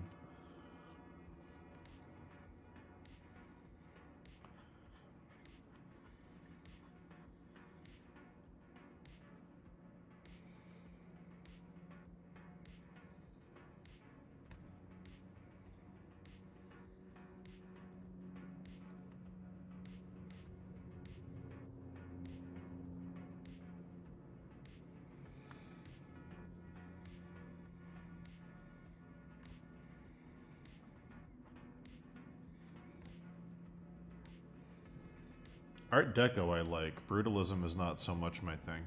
I can respect brutalism in like world building. If you're using brutalism, it can look really cool if it like serves a purpose and like your art direction. But it's not something I'd want to like keep in my house. Art Deco I would do in my house though. I like Art Deco. I think Art Deco is fun to look at.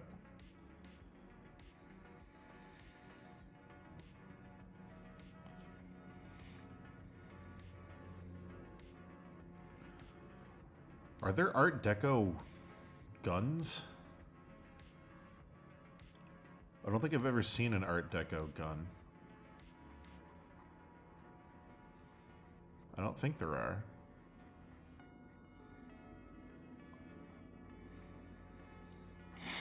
Because Art Deco, I think, happened after they were factory made.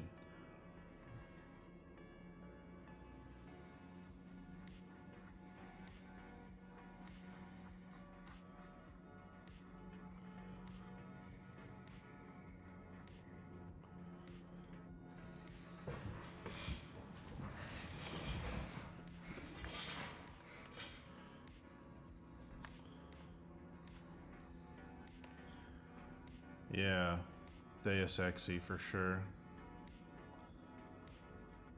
I don't think there's any real world examples of that though.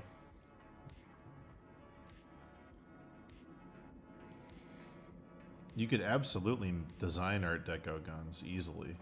I just don't know if there's any actual examples in the real world.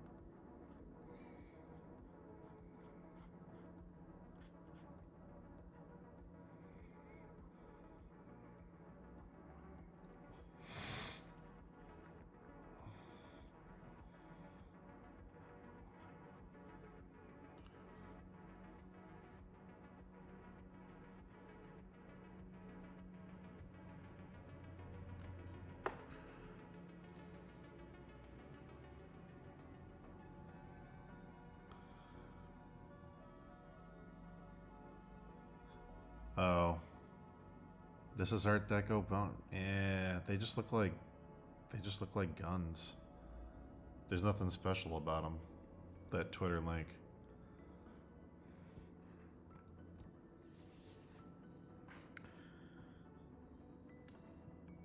Yeah. I'm sure there's cool ones that artists have designed. I can't think of a real world example of a gun with like an Art Deco motif like etched into it or something, or designed around an Art Deco motif. I don't think I've ever seen that. I could be wrong though.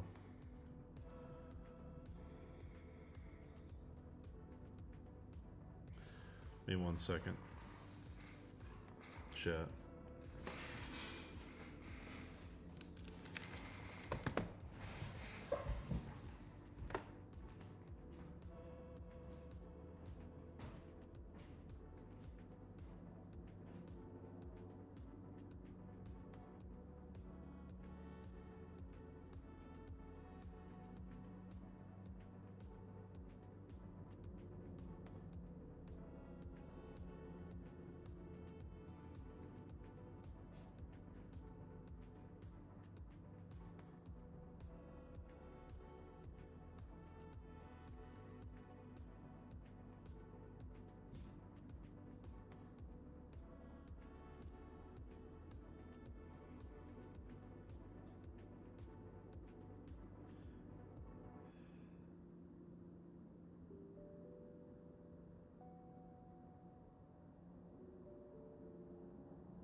puppy.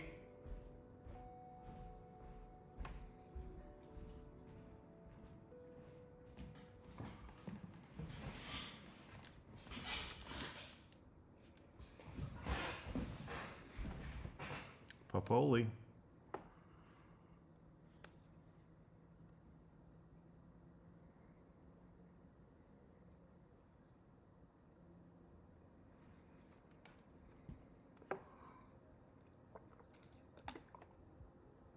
Ugh.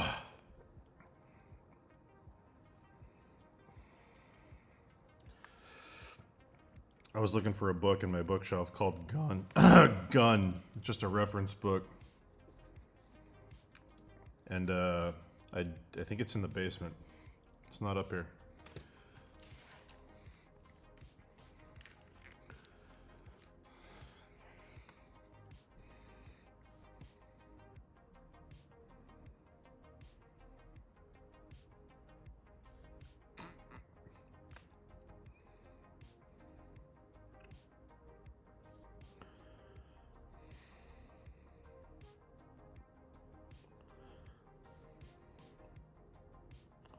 Damn, Riley. Sounds like your friend's in a bad way.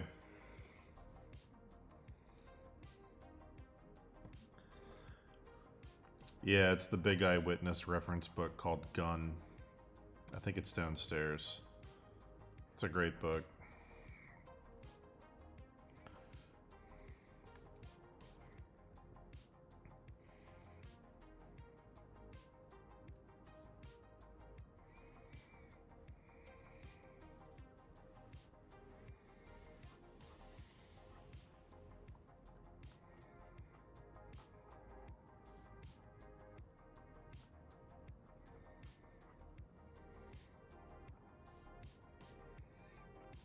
I was gonna see if there were any Art Deco guns in that book, but I don't have it on me.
Alright.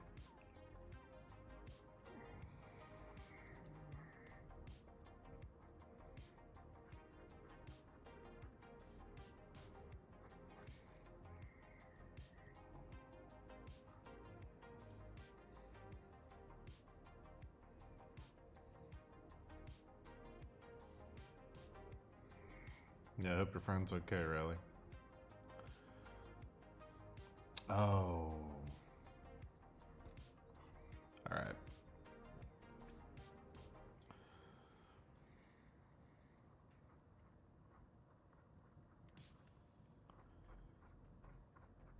Going to the ER is always a good time.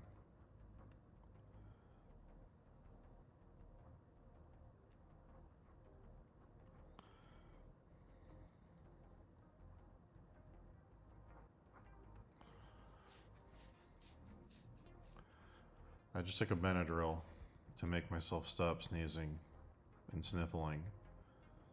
So I'm gonna drink extra coffee because it's gonna fucking wipe me out.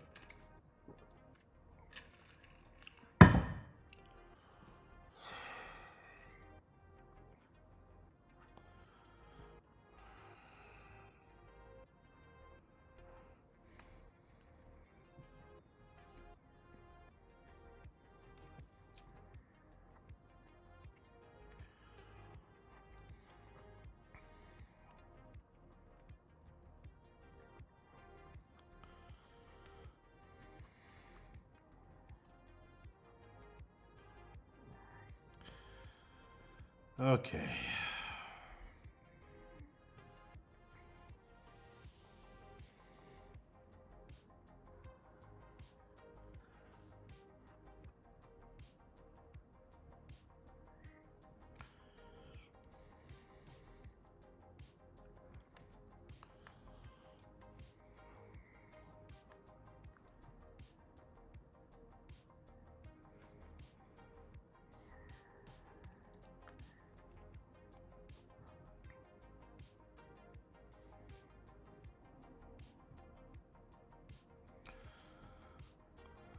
All right.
Wow.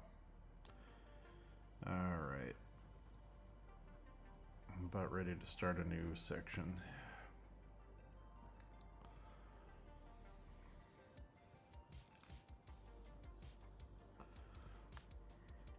All right. I guess I should finish the tree. Yeah, let's finish the tree. It's close. Let's just do it.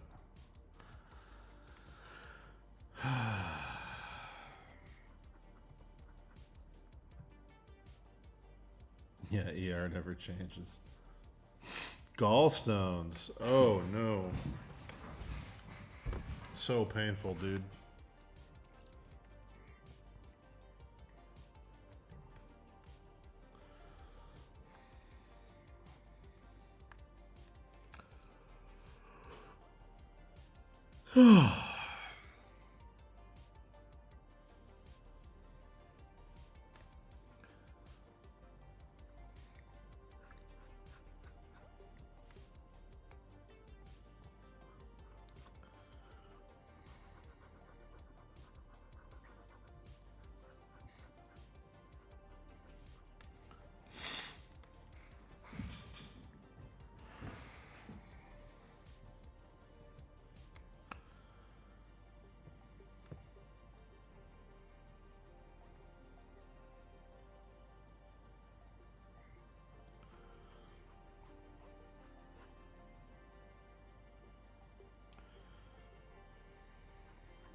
It was kind of spontaneous pneumonia. I just checked the scale and I was like, oh, all right. I did go back to 2,700 calories from 35. I did scale that back, but that was less than a week ago, so there's no way that was the cause. Wouldn't have been able to lose that much that quickly.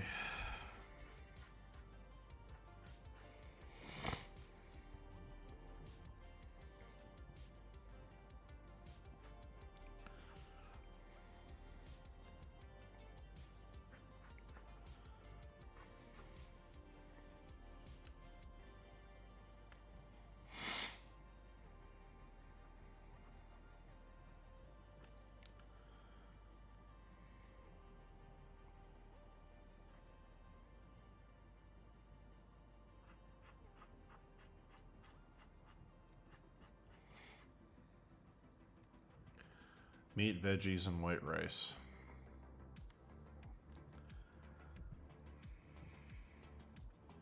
Chicken tenderloin, pork tenderloin, and ribeye steak.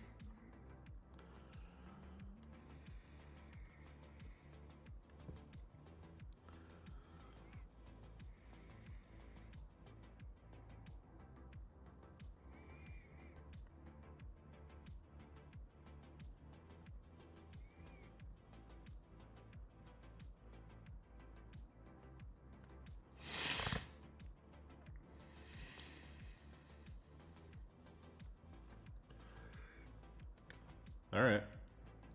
Can do.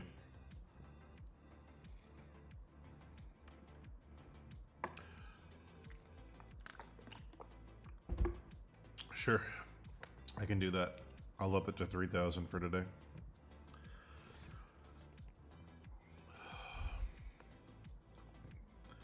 I only had one day this week that I was off diet, and it's because I got stuck in the city and I couldn't find a healthy option. Stuck in the city around 11, everything was closing, so I had a slice of pizza.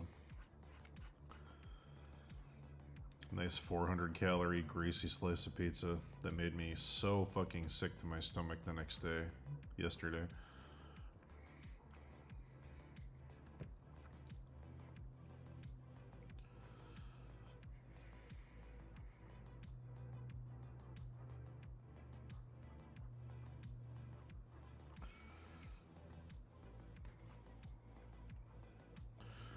Actually reminded me I should log right now. The pizza was great, tasted amazing. But I got so sick. I got a log, I forgot. Log food, breakfast.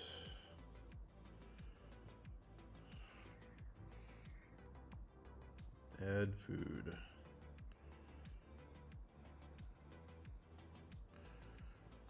Ground chicken breast.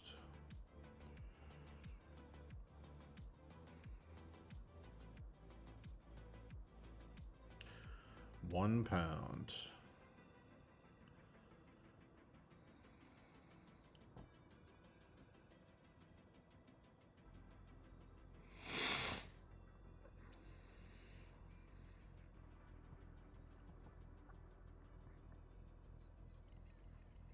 So much protein's in a pound of ground chicken.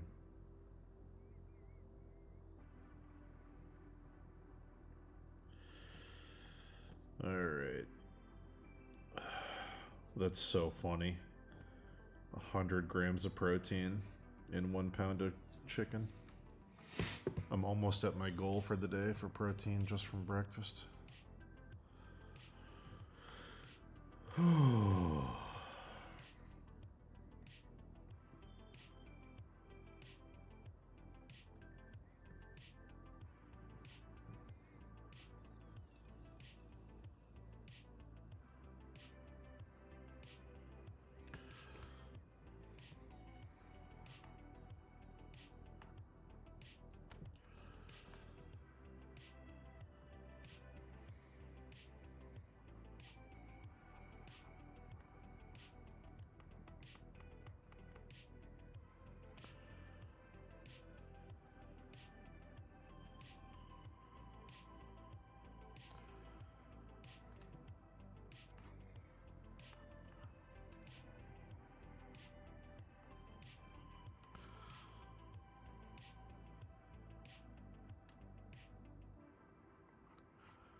I only eat ground chicken or chicken tenderloin. I don't buy anything else. I buy chicken thighs, boneless, skinless chicken thighs. I forgot. I always have a bag of those in the freezer. But typically I only eat ground chicken breast and chicken tenderloin. 90% of the time I'm eating chicken, I just make chicken tacos out of ground chicken.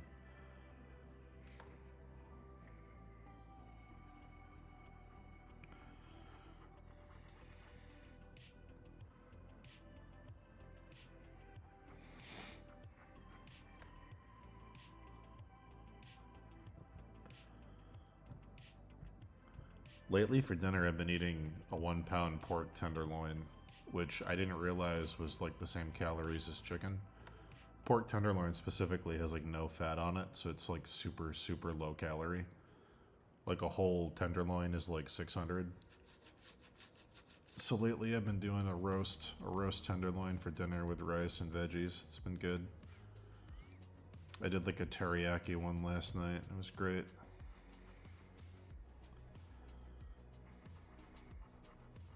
I think I'm gonna do like a Cuban style one tonight. Marinated with orange juice and lime juice. A little bit of alcohol.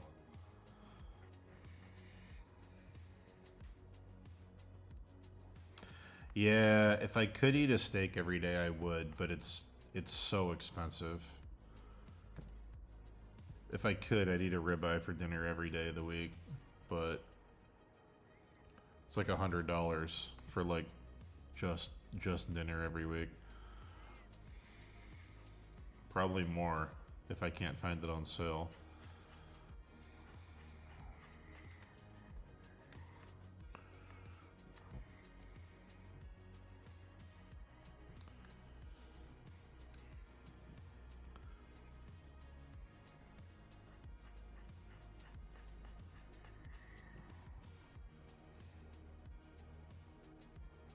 Oh yeah, beef is really expensive here. Pork is super cheap. Chicken's kind of expensive lately, and beef is ludicrously expensive. A decent sized ribeye steak is like $22, $22 to $27 for like a pound ribeye steak. Unless you can find them on sale or like a butcher special because they're going to be expiring soon. Yeah, I usually have one a week. On Friday night, I'll treat myself to a steak, but they're so expensive. Well, yeah, I make good money, but that doesn't mean I'm gonna waste money on fucking $30 meals at home. Like, if I'm gonna, like, here's the thing, okay? A good ribeye steak is about $25 at the store for a pound, okay? Going to the Brazilian grill and eating all I can eat delicious meat cooked perfectly is $40. Why am I gonna buy a 1 pound steak when I can just, if I'm gonna treat myself, I'll just go to the Brazilian grill and just eat tons of beef? Like, it's wild.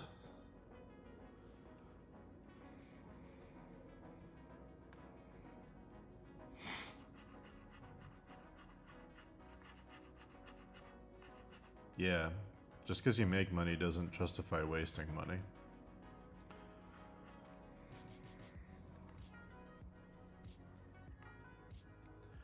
I try to keep my weekly food budget under $150, which if you're eating healthy is pretty tough.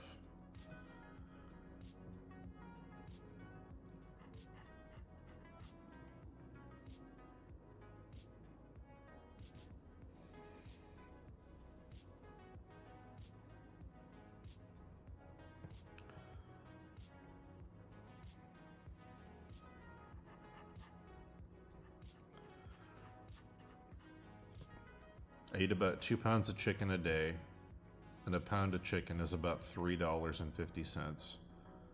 So my weekly budget of chicken is around $60 ish, give or take. Rice is basically nothing. Rice is super cheap. So then you have like $40 left over for fruit and vegetables and whatever other meat you're gonna buy. If I buy a steak, that's $20 gone. Now I only have $20 left for fruits and vegetables.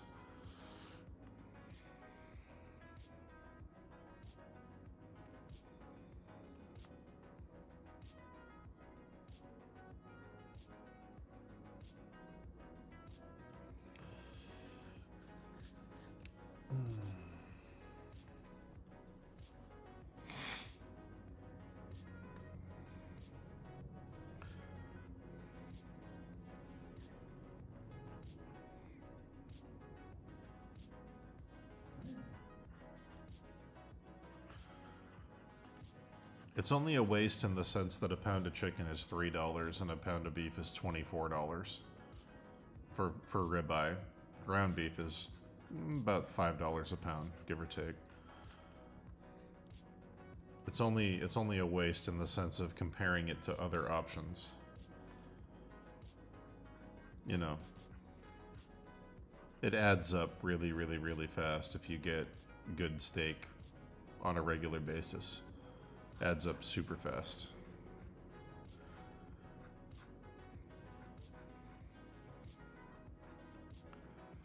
I believe in treating yourself once in a while, but not constantly. If I had an unlimited food budget, then sure, I'd eat nice steak all the time, but unfortunately.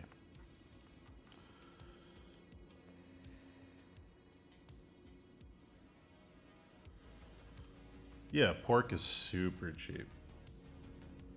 Pork is the cheapest thing here. It's cheaper than chicken. I don't know why that is, but yeah, pork is the cheapest thing in America.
But getting into fishing, I mean, for sport, I've done fishing, but I don't like eating fish. I don't like the flavor. So, not for eating. I stopped fishing about 10 years ago because I caught a really awesome prize fish and I took a bunch of pictures and I was like, I'm never gonna catch anything better than this. Like, so I just stopped because I was like, it's expensive and yeah, I don't know. I'm never gonna top what I caught, so whatever. It's not like I super enjoyed fishing. I mostly just did it because people asked me to come with them. I never have a great time prize fishing. Get like stuck on a boat with a bunch of dudes out in the sun for like 10 hours at a time. It's fine, I guess, but it's not my favorite thing to do. I'd rather swim than fish. If I'm going to be doing something involving the ocean, you know.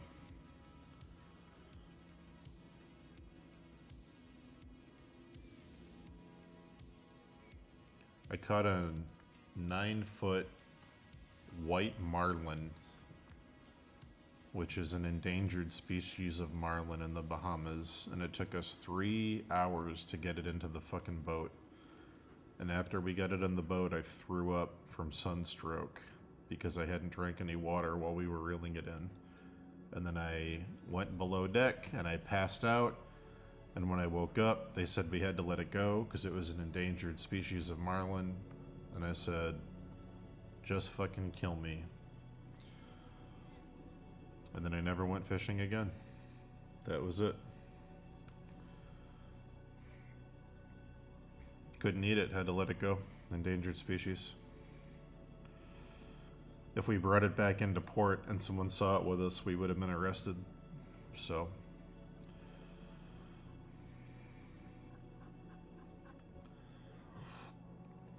I was laughing so hard when we got it close to the boat, though, because, like, at about, I don't know, at about 100 feet from the boat, when it started to surface, you could see the fin come up. But when it got real close to the boat, the sword nose started, and I was like, I'm not reaching down there.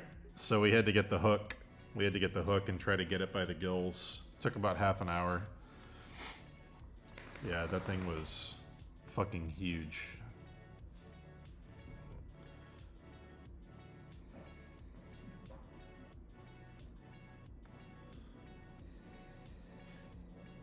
Yeah, you can eat marlin. I think you can eat blue marlin. You just can't eat the white marlin because they're endangered. But yeah, I've had marlin before. It's fine. It's like swordfish.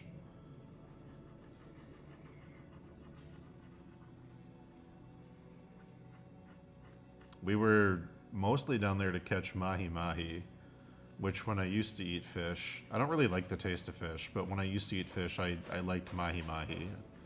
I would fry it in a very light batter, and it was good. Mahi-mahi's a good fish. But it's still, like, if I had a choice between fish and literally any meat, you put pork or chicken or beef in front of me with fish, I'm choosing pork or chicken or beef. So it's like, why? There's never in my entire life been a scenario that I've wanted fish more than I've wanted steak. Ever. So I just stopped eating fish because I was like, why am I doing this?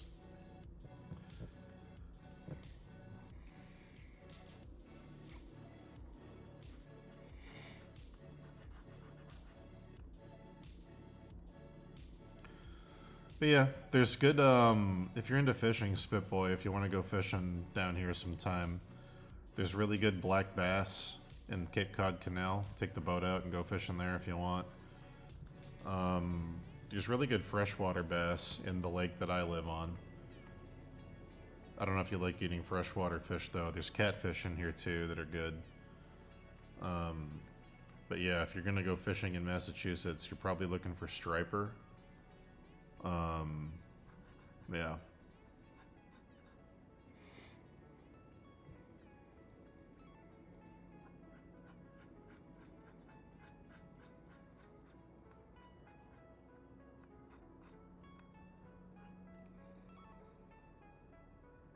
How much does it cost to live here? It's expensive, but it's only expensive because of the colleges.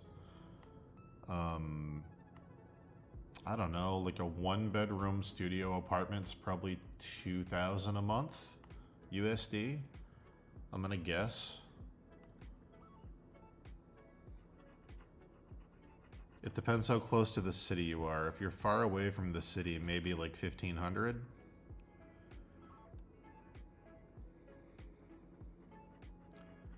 In the city, it could be anywhere up to 3,000.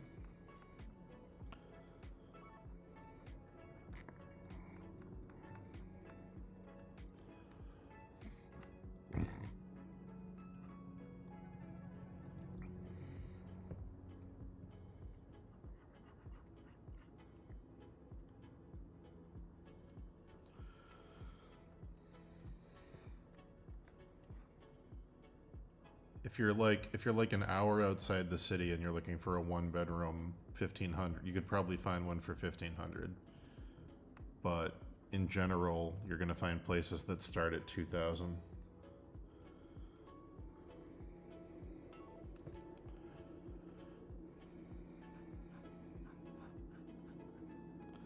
Yeah, it does depend where in the city, but Boston's an extremely in-demand city because all the best hospitals and all the best colleges are up here.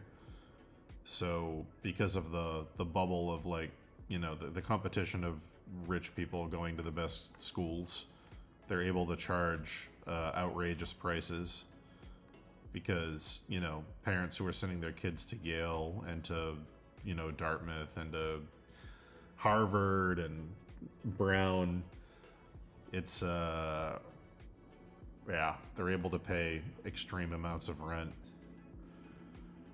doctors and stuff too who want to work at the best hospitals have really high salaries, so they can get charged way more money. So it's like an artificial like housing bubble where the prices shouldn't be that high, but they are just because of the location, the jobs available in the location.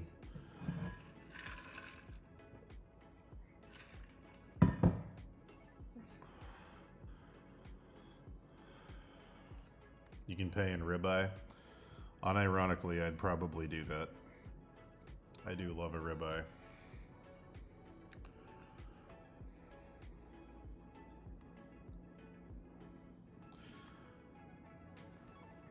What I did after Easter, you gotta time it. You gotta go to the butcher after Easter and say, how many prime ribs did you not sell for Easter? And then they'll do like, they did like 65% off prime rib the week after Easter because they didn't sell enough. So then what you do is you get the 65% off prime rib. You get like a $400 prime rib for like $170. And then you tell them to cut the prime rib into ribeyes. So you get like a 20-pound prime rib and you cut it into 20 ribeye steaks. That's the move. Then you end up getting like 20 steaks for $8 a piece.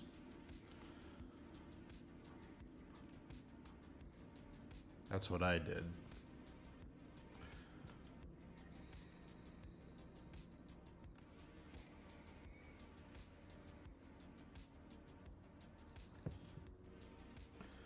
Same thing after Thanksgiving.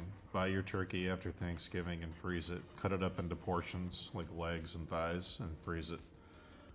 You get turkey for like 40 cents a pound.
How long does meat last in the freezer? It starts to fall off after 6 months. It depends how you pack it too. If you have one of those, what do they call them? Like a vacuum sealer, like for a sous vide. If you have a vacuum sealer that can suck all the air out, they can last for years if you like properly do them that way. But if you're just putting it in a Ziploc bag and throwing it in, you start to lose quality after about 6 months. But yeah, get a cheap vacuum sealer if you're going to start buying meat in bulk and freezing it. And yeah, it'll last for a very long time if you vacuum seal it.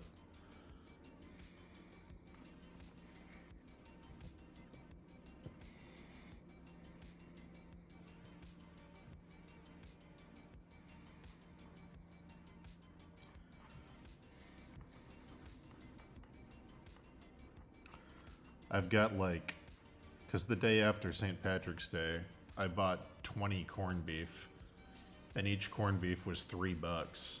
And the day before, they were all $25. So like, I've got corned beef for the rest of the year now. If I want to make like homemade hash or Irish stew or a boiled dinner. So like, yeah, just buy your meat. If you want to save a bunch of money, just buy your meat strategically. Just wait for big holidays where they overstock it and then go in a few days after the holiday and get it for dirt cheap. Butcher it yourself and freeze it.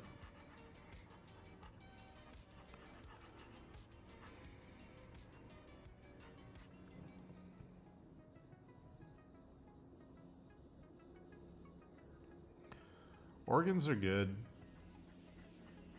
I typically give chicken hearts to my dog. I don't love them. I mean, they're not bad. I don't like love them though. They're good for like making like a pate or like a stuffing.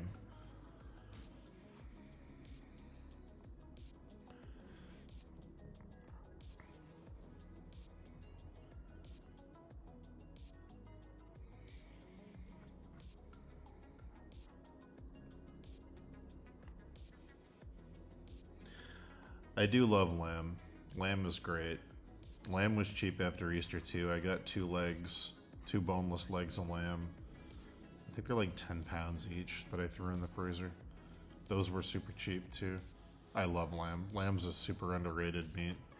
I love lamb stew. I love roast leg of lamb. I use lamb when I make my shepherd's pie. Yeah.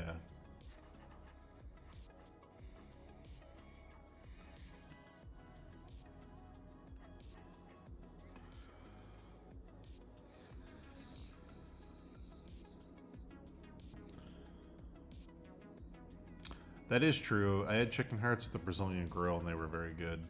That is true. I don't know how to prepare them that way though. Every time I make them, they don't taste that way.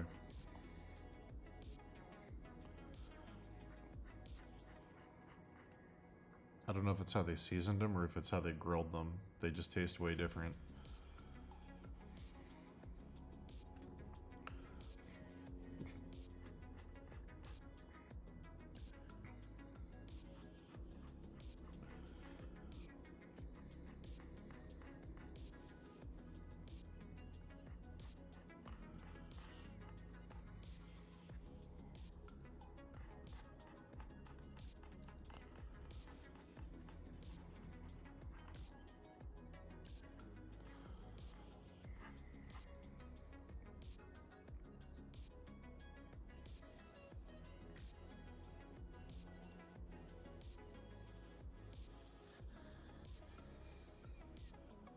I love lamb. Spitboy, if you ever come down, I'll cook you a leg of lamb, or I'll make you a shepherd's pie or something. Just remind me that you like it. I love there's a great place in Cambridge that makes a lamb burger. It's like an Irish pub that makes an awesome lamb burger with like a, oh god. They use fresh mint and they make like a mint chutney kind of thing that they put on it. Oh, it's so good. Grilled potato bun. Bun. Great.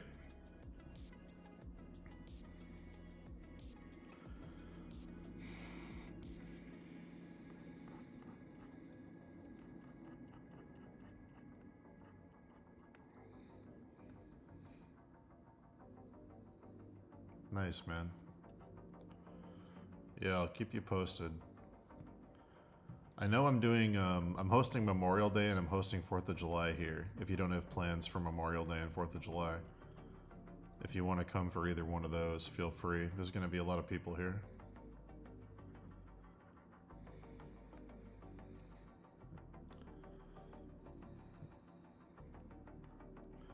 Oh, it might have been Asgard, actually. Yeah, it might have been Asgard.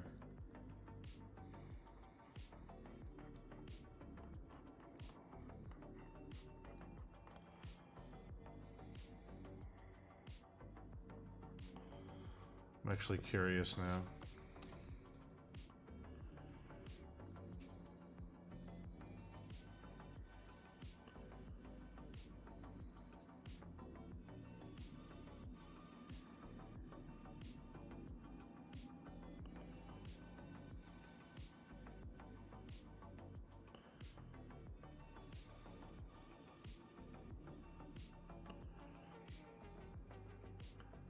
I think it was Asgard. Yeah, it's been a while, but yeah. The Lamb Euro, yeah, they're incredible. I didn't end up sketching much because I brought my dog with me and it was kind of a nightmare wrangling my dog because everybody kept almost stepping on her. So I did some sketches for a personal thing I'm working on. I did some thumbnailing, but I didn't get a lot of like actual good work done.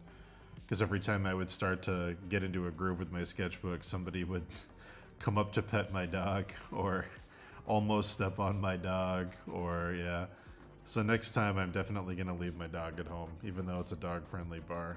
She's going to have to stay here.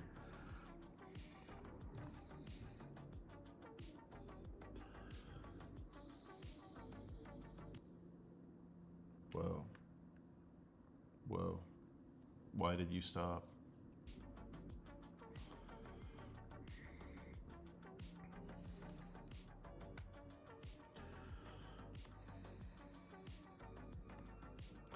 I've never smoked a leg of lamb. I am buying a new smoker next month. So maybe we'll try that. Maybe I'll smoke a leg of lamb. I've never tried it. I feel like lamb has enough fat that it won't get dry in the smoker. But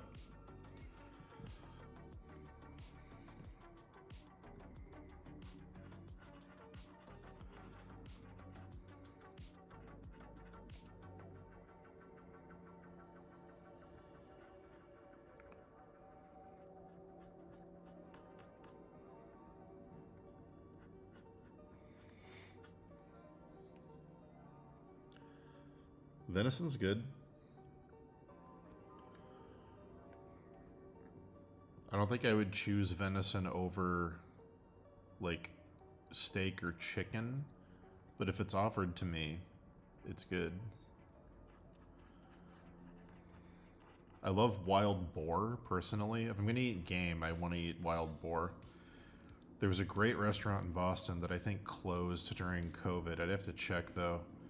That only did game meat. They only served like venison and rabbit and elk and stuff like that. And they had an amazing, amazing grilled wild boar that was served over root vegetables that was stuffed with blackberries. Oh God, it was so good. Oh God, it was good. It was like braised in red wine, stuffed with blackberries after the fact, and then grilled for like a crust on the outside. Oh man, it was good. I don't even know where to buy boar, though. I wouldn't even know how to start cooking with it.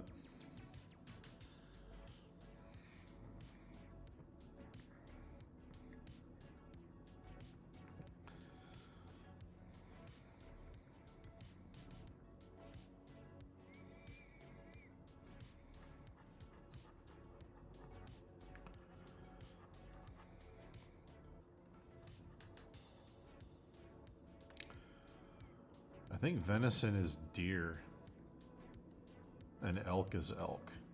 Am I correct? I thought venison was deer. Maybe they call elk venison too? Maybe it's anything with antlers?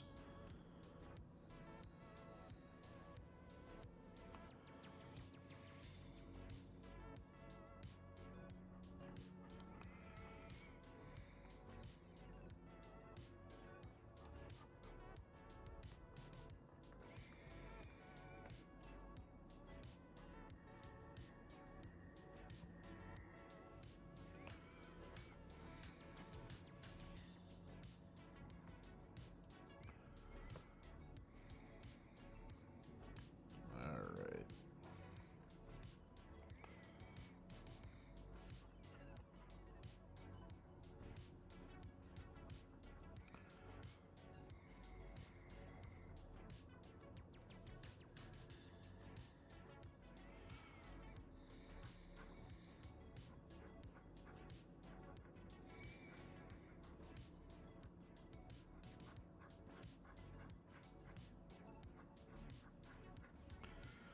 Best lamb I've ever had is in Colorado.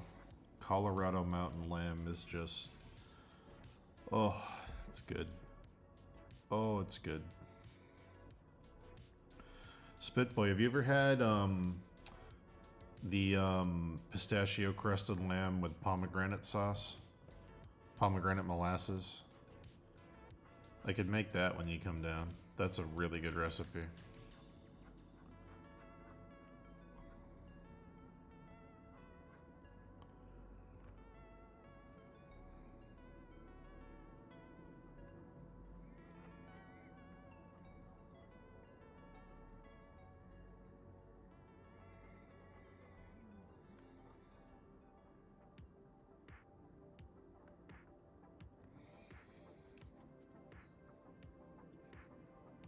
It's super good. take a boneless leg of lamb and you poke it down through to cut the tendons to relax it, and then you stuff it with garlic and pureed rosemary and thyme. Then you plug it with bacon fat so that when it bakes, the fat renders and comes out over the top and makes like a crust. But then you brush the whole thing down with Dijon, or you don't have to use Dijon if you don't like mustard. You can use something else as a binder. And then you roll the whole thing in crushed pistachios and you grill it, and it makes a pistachio crust. And then you make a pomegranate molasses sauce that you serve with it that's like got like fresh mint leaves that you like. The way I do it, you're supposed to mix them, but I don't do it that way. I like having 2 options on the side. I usually do 3. So I'll make a lamb jus, where I'll take the juice from the roasting and I'll make just like a lamb sauce. Make a little bit of red wine with it. Then I'll have the pomegranate molasses.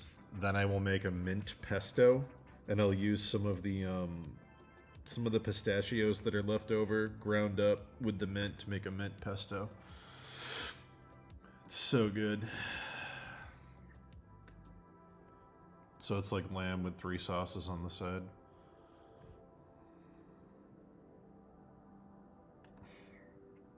It's a great meal.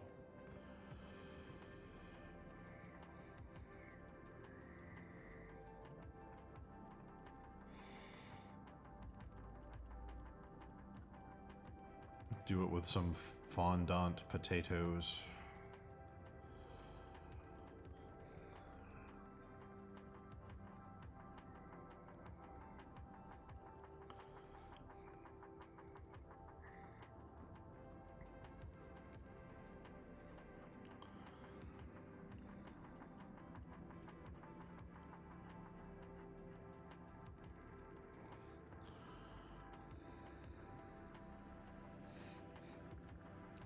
Yeah, man, when you come down, I'll make it. Or whatever else. Summer's not really shepherd's pie season. It's more of a fall-winter thing, so I won't do the lamb shepherd's pie. I'll wait on that.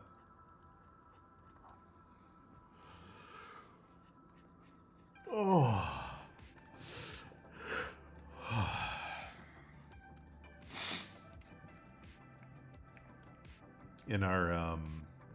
In our Dungeons and Dragons themed cookbook that we released with the first Steve Lichman Kickstarter, as a reward, there's a lamb recipe in it called the Lich's Crown, which is a rack of lamb wrapped around itself so it looks like a crown made of bones. And yeah, I always wanted to do a full version of that stupid recipe book. I feel like that would sell really well.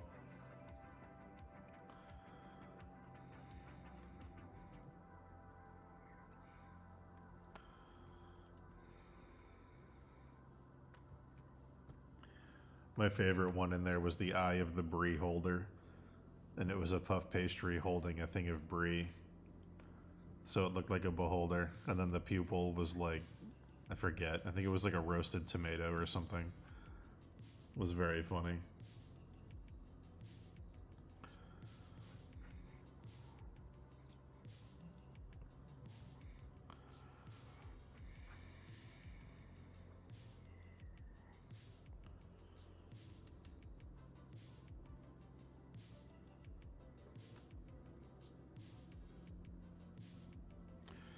That's true. Delicious in Dungeon is in. That is true. I want to do it. People always get the style wrong. I don't understand why they always get the style wrong.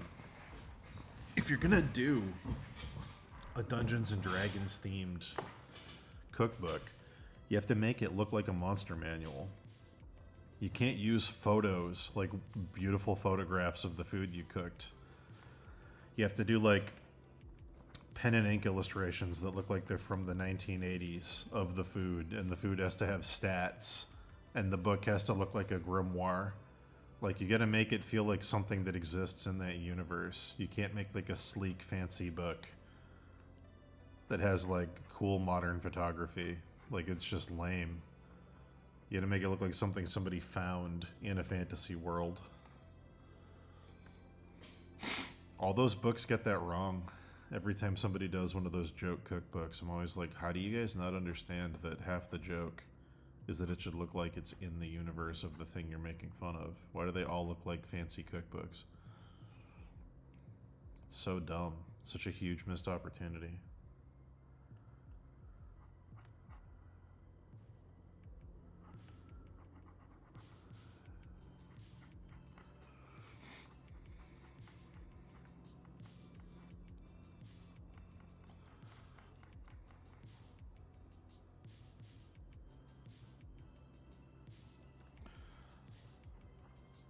Yeah, I got the approval to start the third final Elden Ring piece, so I'm trying to get the frame done.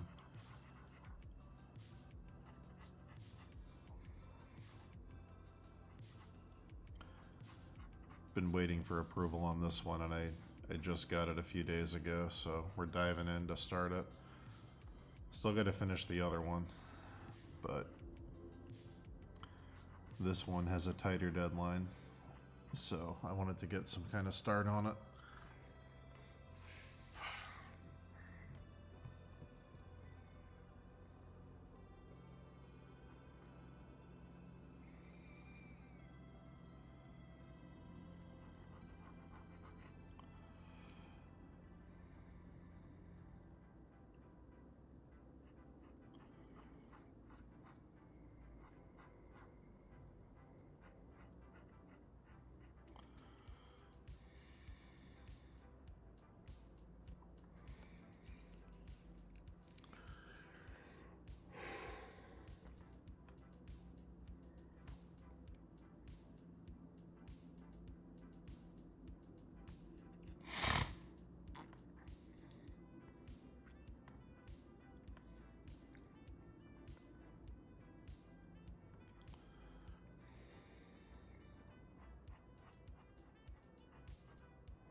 Be right back.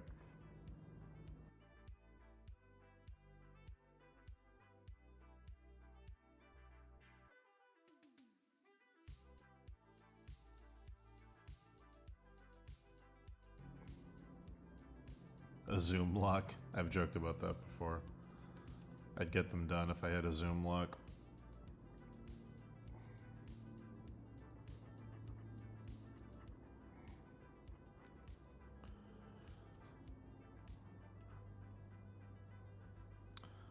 But with these pieces, the little tiny details are kind of the point. We're not going to be doing a ton more like this after these are done. I think the stuff I'm doing for Baldur's Gate has a frame that might be pretty detailed, but the pieces inside the frame aren't going to be like this.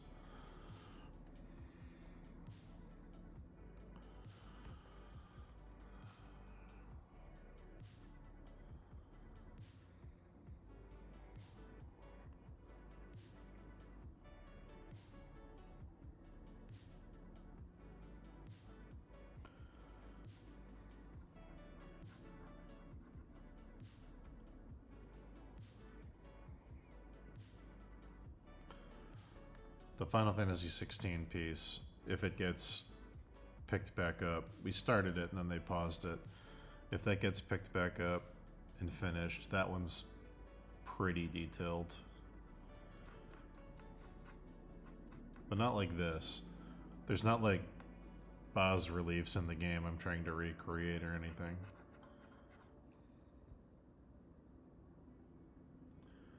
Like considering a playthrough, I played through it for work. My client told me they wanted me to do a full playthrough, so I did it. I did it in 2 weeks in February when I had the flu. I was like, I'll do it now, whatever. They were like very adamant. They were like, we want you to play through the game and we want you to take a bunch of reference shots because we want really, really specific things in the piece. And I was like, okay. And I had a checklist of stuff, and I basically went through the game looking for all of it. took like a couple hundred reference pictures, and yeah.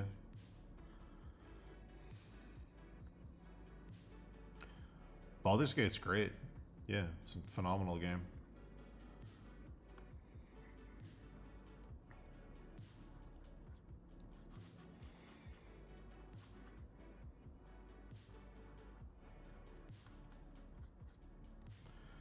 The only thing that sucks about Baldur's Gate is that they're not going to do more of them.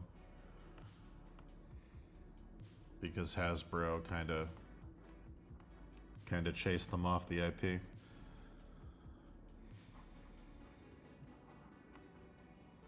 Would have been cool. There was a rumor going around that Larian was going to do Neverwinter Nights and some other properties, but they're not going to. It was all bullshit. Would have been great.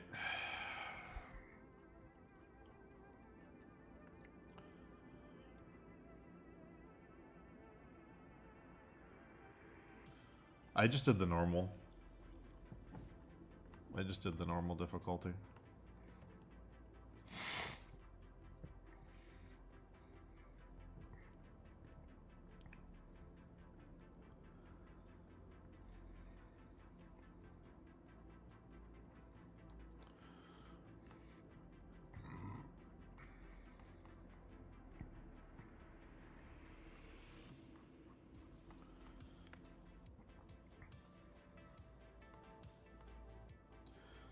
I ended up breaking the game in a few ways, unintentionally, that I thought were very funny. Like, I don't know when Withers is supposed to join you.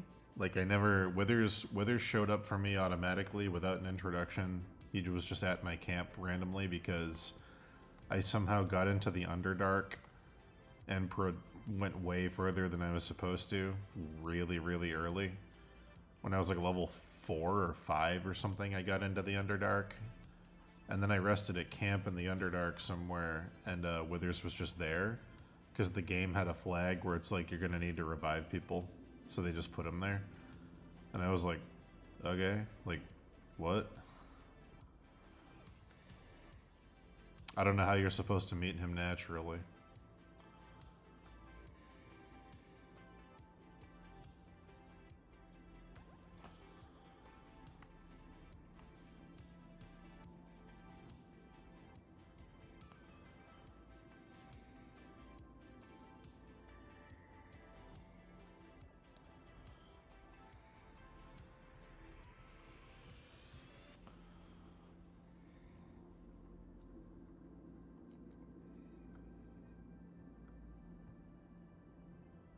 How did I play it? I knew the main quest was 100 hours, and I was really sick. I got really, really sick in February, and I was like, okay, I'm too sick to get any quality work done, but I can play a video game. I was like, so I'll just no life this game, and I beat it in like 2 weeks. But that's all I did for 2 weeks. I like meal prepped, and I just played Baldur's Gate. That's like it. And took medicine. And yeah, that was it. I was playing it like 10 hours a day. And then I just went through the whole thing in basically one go. Because I couldn't leave the house anyway. I couldn't go to the gym or anything. I was too sick.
Don't sneeze.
Pokemon Social?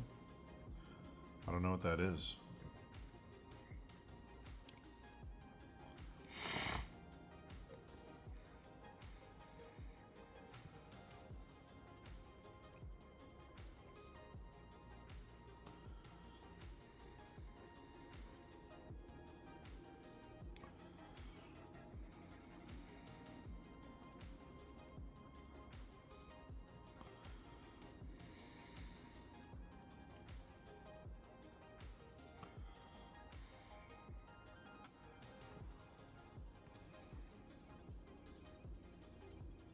It's me.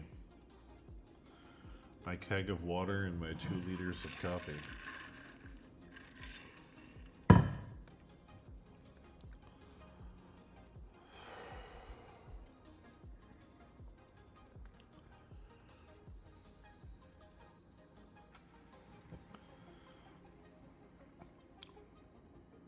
Pretty sure catching women wasn't a part of Pokemon, but I respect it. Isn't that just Pal World? Can't you catch people in Pal World? I've never played Pal World. I don't know.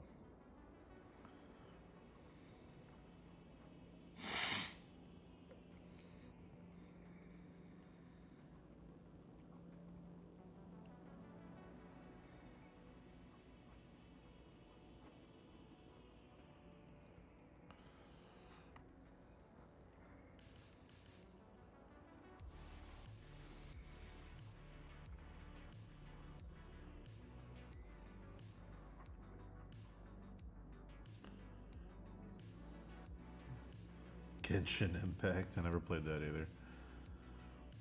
I know collecting hot girls is a classic mechanic in gacha games. Even in Xenoblade, arguably.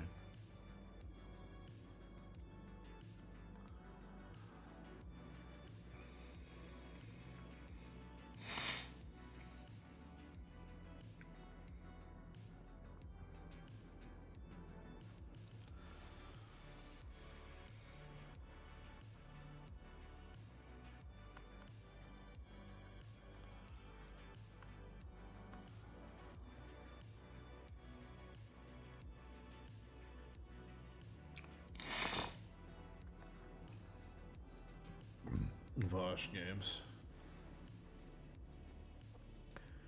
I don't even know what Pal World's designs look like. I know there was outrage, but I don't know what the outrage was about. I completely was checked out for the Pal World stuff. I don't know what any of that shit is about. I heard that people were mad Nintendo wasn't suing them or something, but and they were mad that you could like catch people or it was too violent or something, but I really I have no fucking clue what it was about.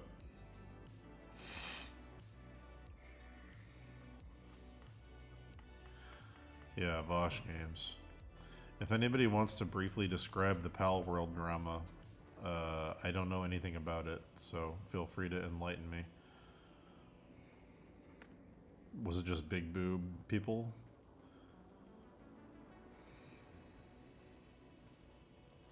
Oh, reskinned Pokemon? Okay. when you say outrage, I assumed it was about something social or sexual. I didn't think people were going to be outraged that it was reskinned Pokemon. That's pretty funny.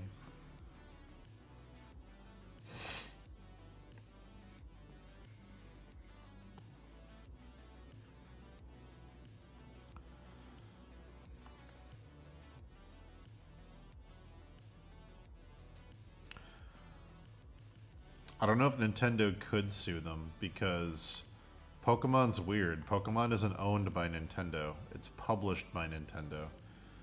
Nintendo has a stake in Game Freak and the Pokemon Company, but Nintendo, I believe, only has 1/3 of the control over the Pokemon IP because Game Freak is its own entity, and the Pokemon Company is its own entity. Nintendo, I believe, has an exclusivity right to publish with them because they fund them and they finance them, but I don't believe Nintendo owns Pokemon.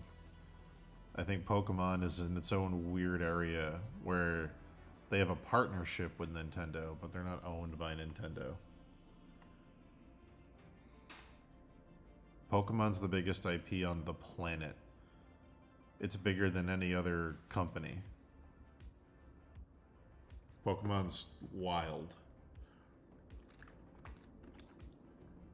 Any other entertainment company is what I should say.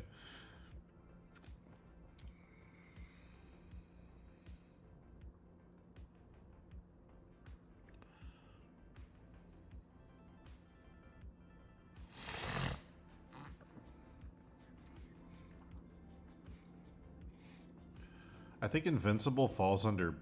Well, actually, I don't know. I haven't watched enough Invincible. Does Invincible fall under parody?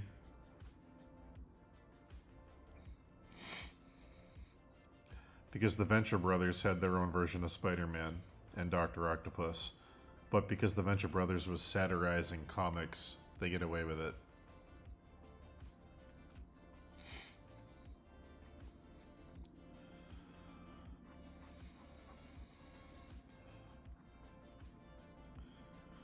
The Venture Brothers has their own version of, like, everything.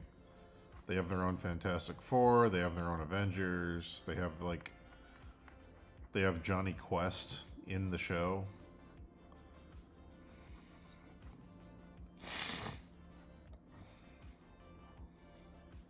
But it's a parody. What's up, Chris K?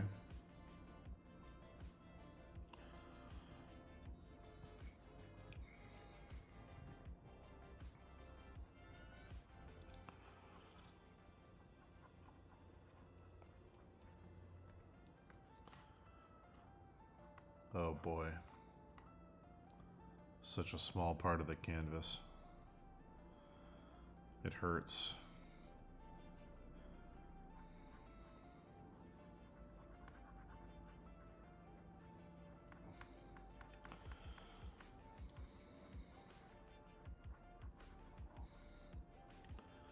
I had someone who works for Blizzard contact me asking if I'd be interested in working for a Pirates board game.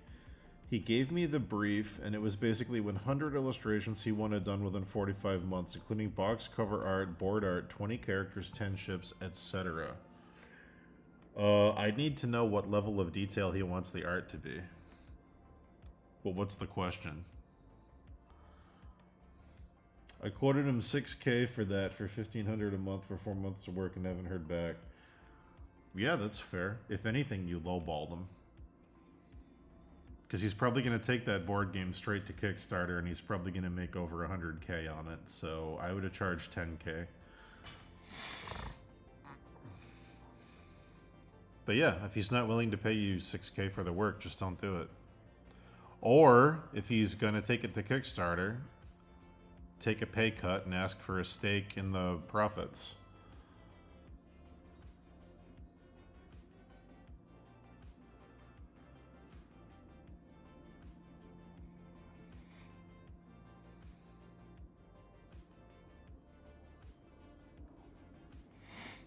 So, yeah, man. Don't listen to Shays in chat. He's doomer on AI. But yeah, he's probably looking for a cheaper price.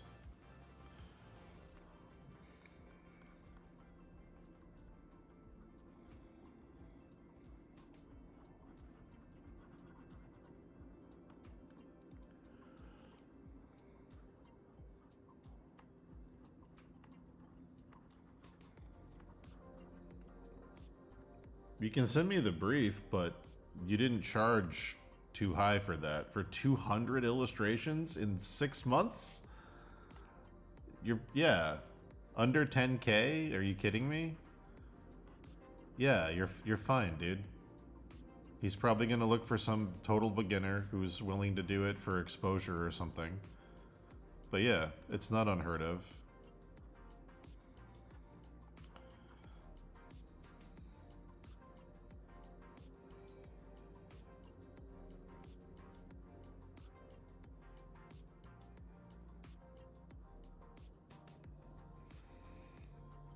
Yeah, you're fine, man.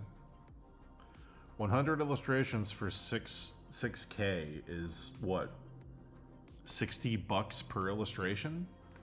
Like, yeah, you're below Pathfinder level. You're below the cheapest freelance people can get. Like, Pathfinder pays $75 for item drawings. Like, you're fine, man.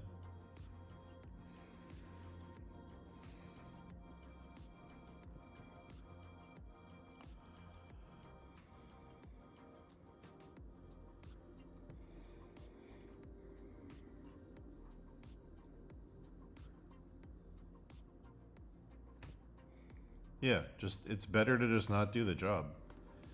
If he's not willing to give it to you for the 6K you quoted, then who cares? The only other thing he could offer you is exposure if he's taking it to Kickstarter. And if that's the case, you have to ask for a percentage of the Kickstarter sales. You have to say, yeah, I'll do it for, less than 6K, but I need like 10% of your Kickstarter sales or something. Since my art's going to be what, defines the look of the game, and it's what you're going to use in all of your advertising. And, if it's popular, he's probably going to put your art on t-shirts and shit. Posters, whatever the other fuck rewards and merchandise he puts in his store. So yeah, like, you didn't quote too high. That doesn't mean he's not going to look for a better deal, but the question is, do you want to do it for less money than that? Because the answer is probably no, and it probably should be no, because that's ridiculous.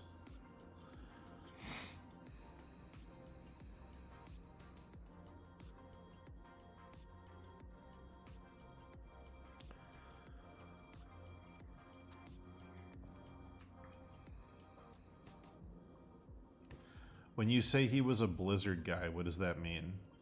Does that mean he worked at Blizzard for a long time? Does that mean he was a freelancer that did some stuff for Blizzard? Does that mean he was affiliated with Blizzard but didn't work there? What does that mean?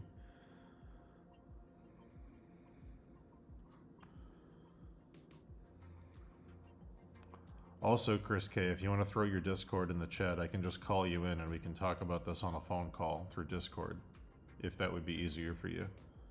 And you can just read me stuff.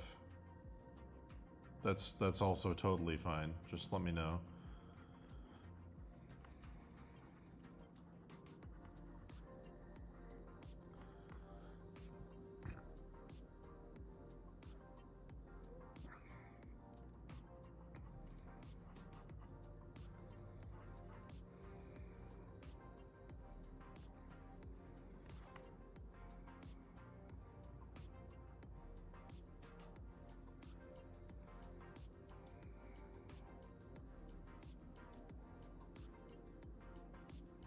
Yeah, do it. Drop your name in chat and I'll just add you.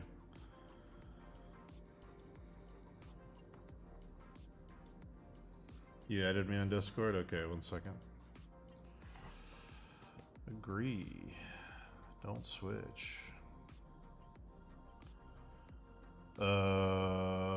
Shoot me a message, I guess.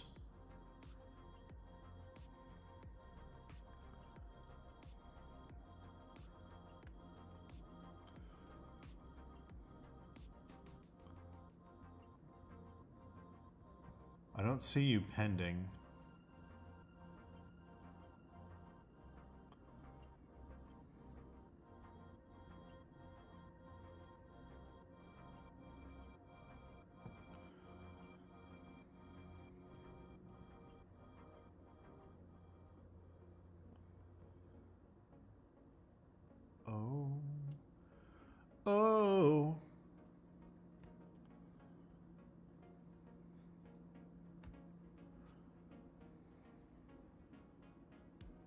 Oh my god.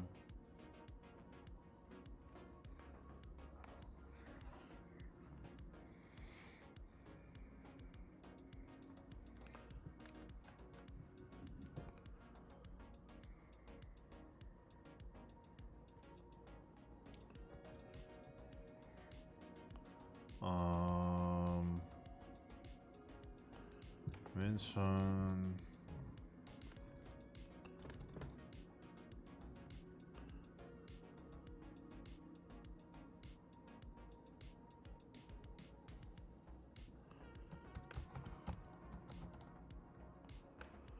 I don't see you, Minson Baba.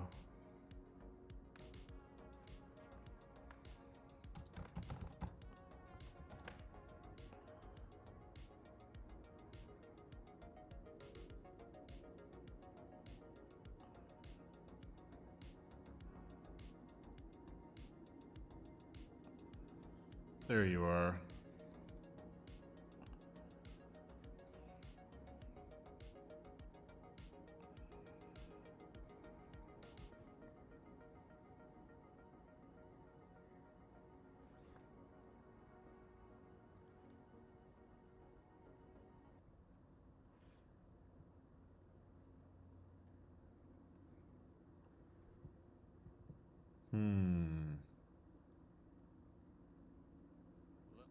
You there?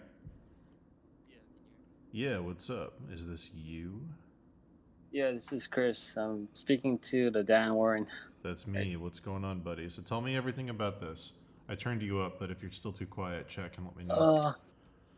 Yeah. So basically, um, I just I'm right now. I'm just getting commissions from Reddit, Yeah. and I just advertise from there. And I guess he found my. I'm guessing he found my our station from my Reddit profile, Sure. and he emailed me. Oh, you might want to mute yourself in the background. I don't know if Yeah. you. Hold on a Yeah. sec. Hold on a sec. A little bit of an echo. And I just.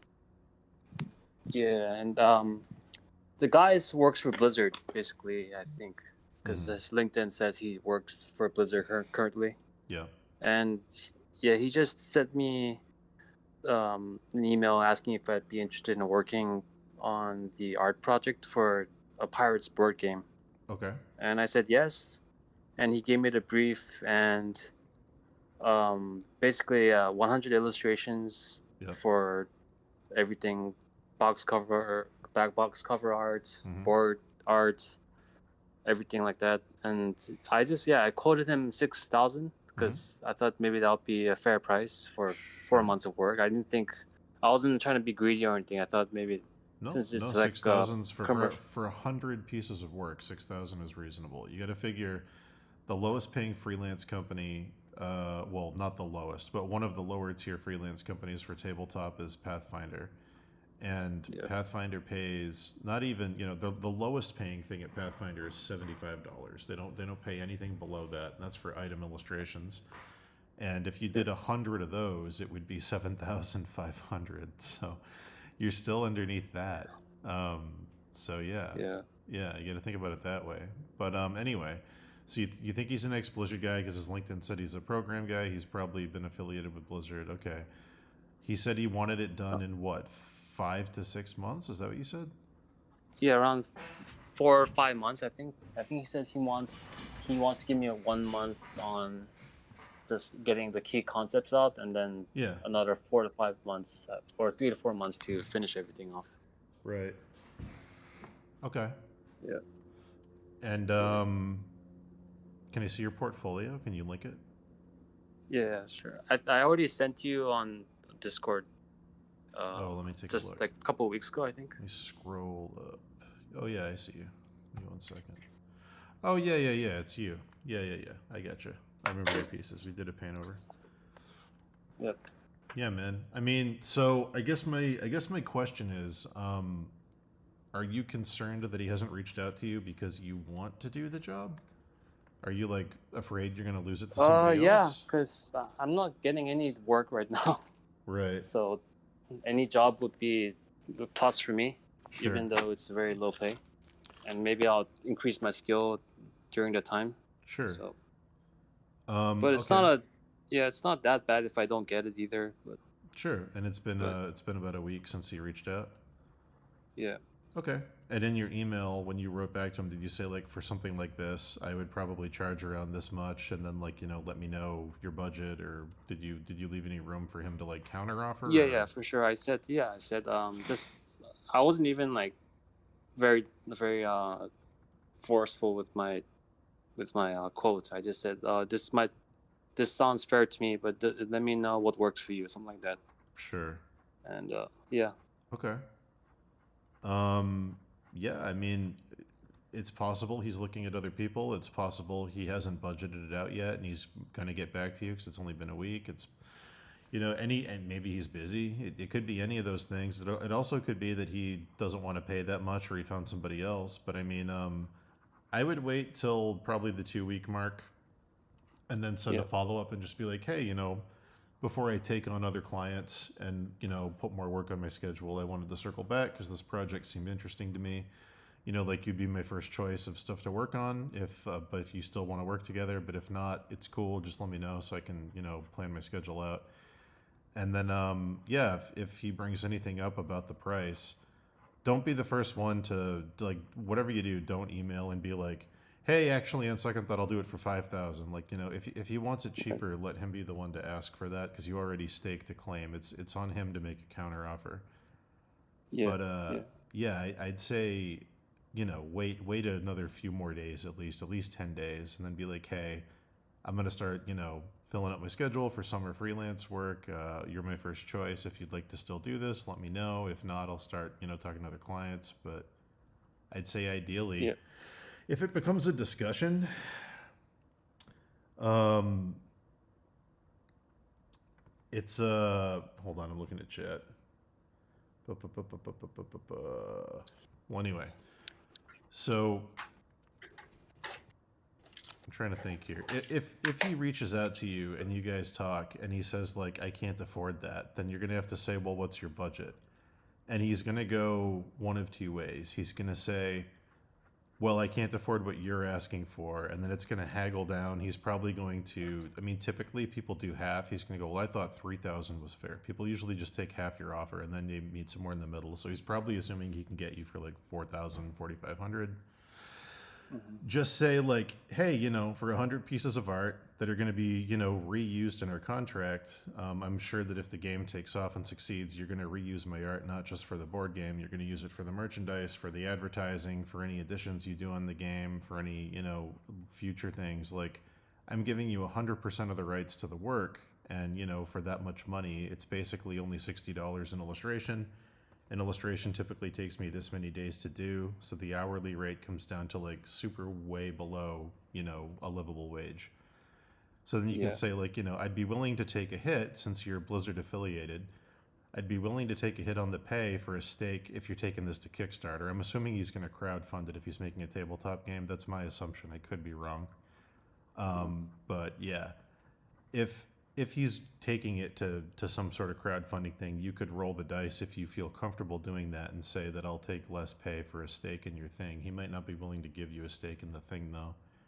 But then if okay, worst case scenario, if he's unwilling to budge on the price and he's unwilling to meet you halfway, then yeah, whatever, it's not the job for you. He can find somebody else who's cheaper that doesn't do good work.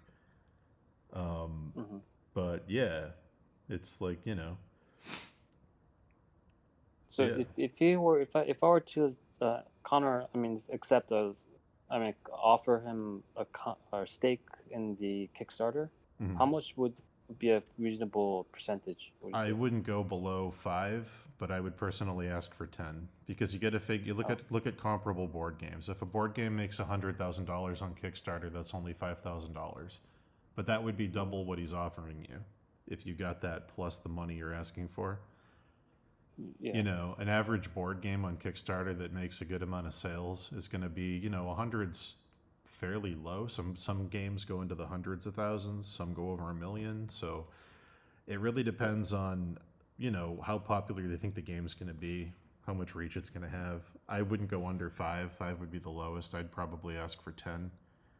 Okay. and then say like, for that 10%, you're getting infinite use of this work in perpetuity. You know, T-shirts, posters, add-ons for the game, whatever. He's probably going to say he won't give you over 5% because most people don't want to go into the double digits. That's fine. You can decide if that works for you. But yeah, if it made 100 grand, you'd make 5,000 off that.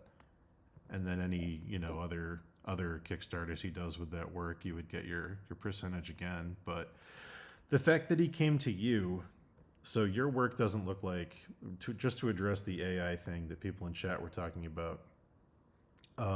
This person probably doesn't want to use AI art. Number one, because AI art has a really bad stigma around it, and he's from Blizzard, which means that the people following him are going to more likely be in the art and gaming crowd, and the art and gaming crowd are very anti-AI. So if he takes the people that are following him as a Blizzard guy, and he goes and he markets a game that was clearly made with AI, then right off the bat, half his audience probably is going to be like, I'm not funding this, fuck you. Like, you're contributing to the downfall of this thing we all appreciate. If he was some random dude reaching out to you who was just like, hey, I'm some random guy, he might use AI as a poker chip to be like, do the work cheaper, I'll just use AI. But based on your portfolio, your work doesn't look like the kind of thing he would want to replicate with AI necessarily. Like, if he wanted to use AI, he would have just used it. He wouldn't go shopping around to artists to do the work. He would just use the AI. Like, if he wants to make a Hearthstone knockoff or something that looks like Blizzard work, he can do, if he wanted to use AI, he would have started there. He wouldn't go talk to people and then use AI as a negotiating thing. He would just hire someone right off the bat that uses it. So I don't think it's that. I think it's probably that the cost of making a board game versus the risk is really fucking weird. I've worked on a few Kickstarters that did board games. I'm helping a friend try and make one right now. I'm not doing any art. I'm just helping from like I've done Kickstarters, like, giving advice and perspective kind of thing. Yep. The problem with board games is they usually make their money back and they usually break even. But then after that, they either explode or they don't. They're either going to make like crazy money, like Escape the Dark Castle or something, or they're not going to make any money at all. So everything you negotiate has to be really carefully planned because it's all going to scale based on if the game blows up. And if the game blows up, he doesn't want to give you $1 million in royalty for the artwork. So he's going to, probably negotiate down. But the bottom line is, even if the game is a success, do you want to do 100 pieces in 6 months for $6,000 is the real question. No, not really. I mean, it's very low but I'd have to like spend all my time working on it. Yeah. So, yeah. I don't know. I don't know if I have any other better options right now. So, no, I get you. I thought it was a good, yeah. Yeah. I would just say, wait a few more days and then just reach out and go, hey, just wanted to circle back and follow up on this. Okay. I'm looking for work in other places. You're my first choice if you'd like to move ahead. If not, let me know. And then I'll, okay. That's whatever. There's no reason to make it an argument or whatever. And yeah. Yeah, I mean, I'm sure nothing in that is a lie. I'm sure you're looking for work in other places. You're not, falsifying anything. So, yeah. But yeah, I would just do that. And then if he makes a counter offer, let him make a counter offer. And then you can decide if you want to negotiate from there, if you still want to do it with caveats or, yeah. But right. there you go. I don't know. Yeah, I really appreciate your time, Dan. Thank you. No, yeah, man. How's everything else? You good? Yeah, I'm doing okay. Where are you from? I'm just I'm from Boston actually, but right now I'm living in Phuket, Thailand. When were you in Boston? I was in Boston from like 1998 to like 2018. Oh, so, damn, dude. Yeah. Damn. I basically grew up there. We never crossed paths with you doing art? I mean, I wasn't doing art then. Like, I was like doing it as a hobby, but I wasn't like serious with it at all. Oh, cool. How's Thailand? I've always wanted to go scuba diving there. How is it? Yeah, it's really nice. Like the living expenses have gotten more expensive since 2022 because like there's like a lot of Russians coming in here now. Nice. To like permanently live here. But yeah, the people are nice. The weather is always good. The food is delicious. I mean, if you like spicy food, Oh, spicy I Asian would food. love. Yeah, I would love to. We got someone in chat who's Yeah. claiming to be a board game publisher with 10 years experience. Norse, if you want to drop your Discord, I'll call you into this call and we can three-way this thing. What's happening is, Actually, huh? I have to I really feel bad about this. I really want to keep talking, but I have to pick up my girlfriend. Oh, it's cool, man. So That takes yeah, priority. yeah, Tell your girlfriend we all said hello from the chat and have a lovely yeah, evening in Thailand, okay? yeah. Me too. Let me know I how it should plays out definitely with your come here guy. sometime. Yeah, yeah, shoot me a message and let me know how it plays out. Yep, yep. All right, man. All right. Take Bye. care. Thank you.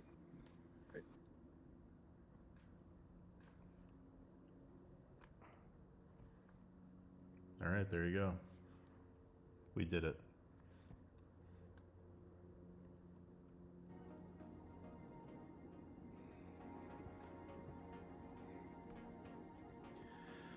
Norse, what's happening is a board game developer, an indie developer, I assume first game board game publisher who works at Blizzard Entertainment, the video game publisher, is looking for an artist to do 100 illustrations for a complete board game, including cover art, back cover art, assets, cards, the board itself, everything included, all the art included for a whole board game. And it's about 6 months of work. It's over 100 pieces of art, and he wants to pay the artist less than $6,000. The artist bid the job at $6,000, which is about $60 per asset, which is below industry standard, and the person didn't respond to their email, so now they're worried that they're going to lose the gig. And I'm saying that if you lose the gig, it's not the end of the world, because I've worked on board game stuff, that's super, super low. Typically, if people are going to lowball you like that, they offer you a stake in the Kickstarter or a percentage of royalties or something to keep you on the hook. But that's very, very low. I don't know if you want to confirm or deny that what I'm saying is true with 10 years experience in board games, but yeah.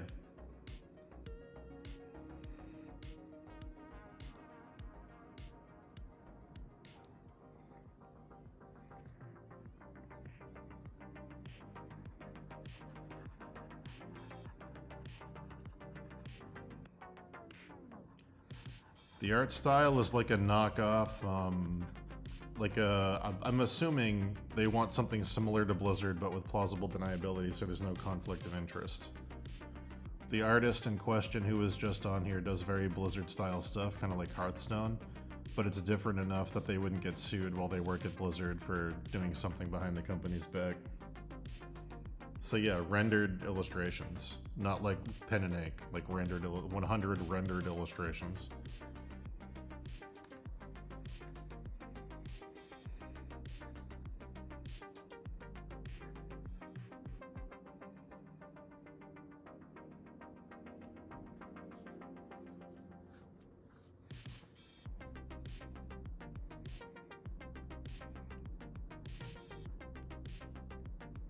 What's the name for an agreement for a royalty? I mean, there isn't a name for it. You just put it in your contract that if the art gets used for something else, you get a percentage. Usually for either perpetuity or for a certain amount of time.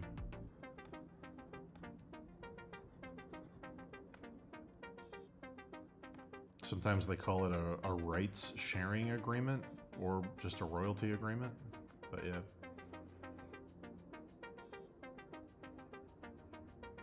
Yeah, that's what I thought too, Norse. It's way below industry standard.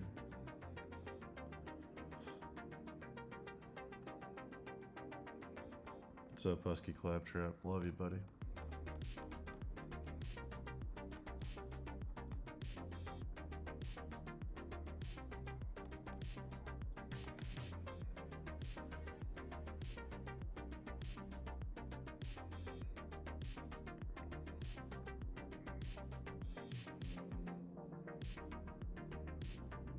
Licensing fee.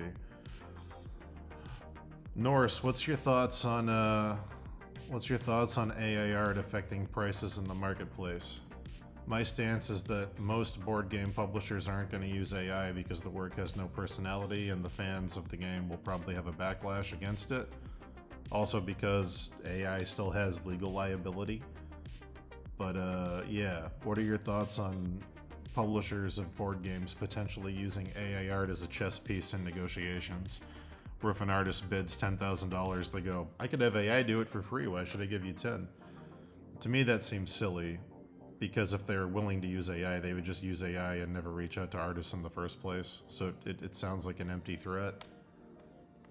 But, yeah. Assuming you are who you say you are, Mr. Norse. Also, if you want to hop on and talk about the board games you've made, you can drop your Discord in the chat and I'll just pull you in. We can just talk about things you've done.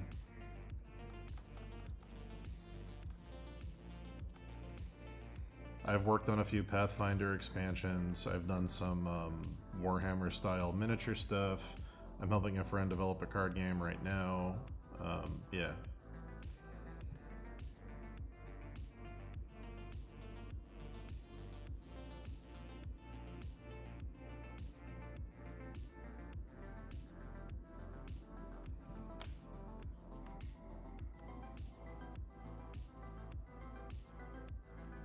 Hell yeah, dude. Let's do it. Let's fucking do it, bro.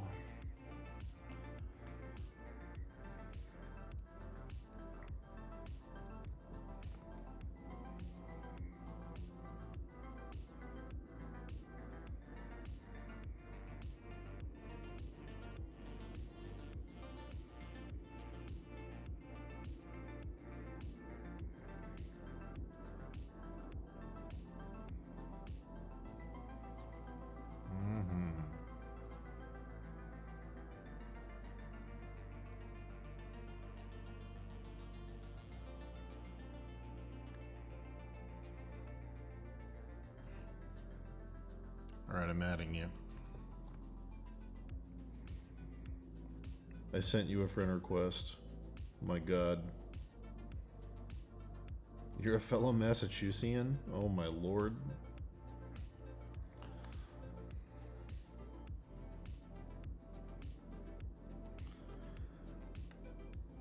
Yeah, Chase, I get that you think AI is doing a better job than most artists, but that's your opinion. It's not shared by everybody. You have to get yourself out of that.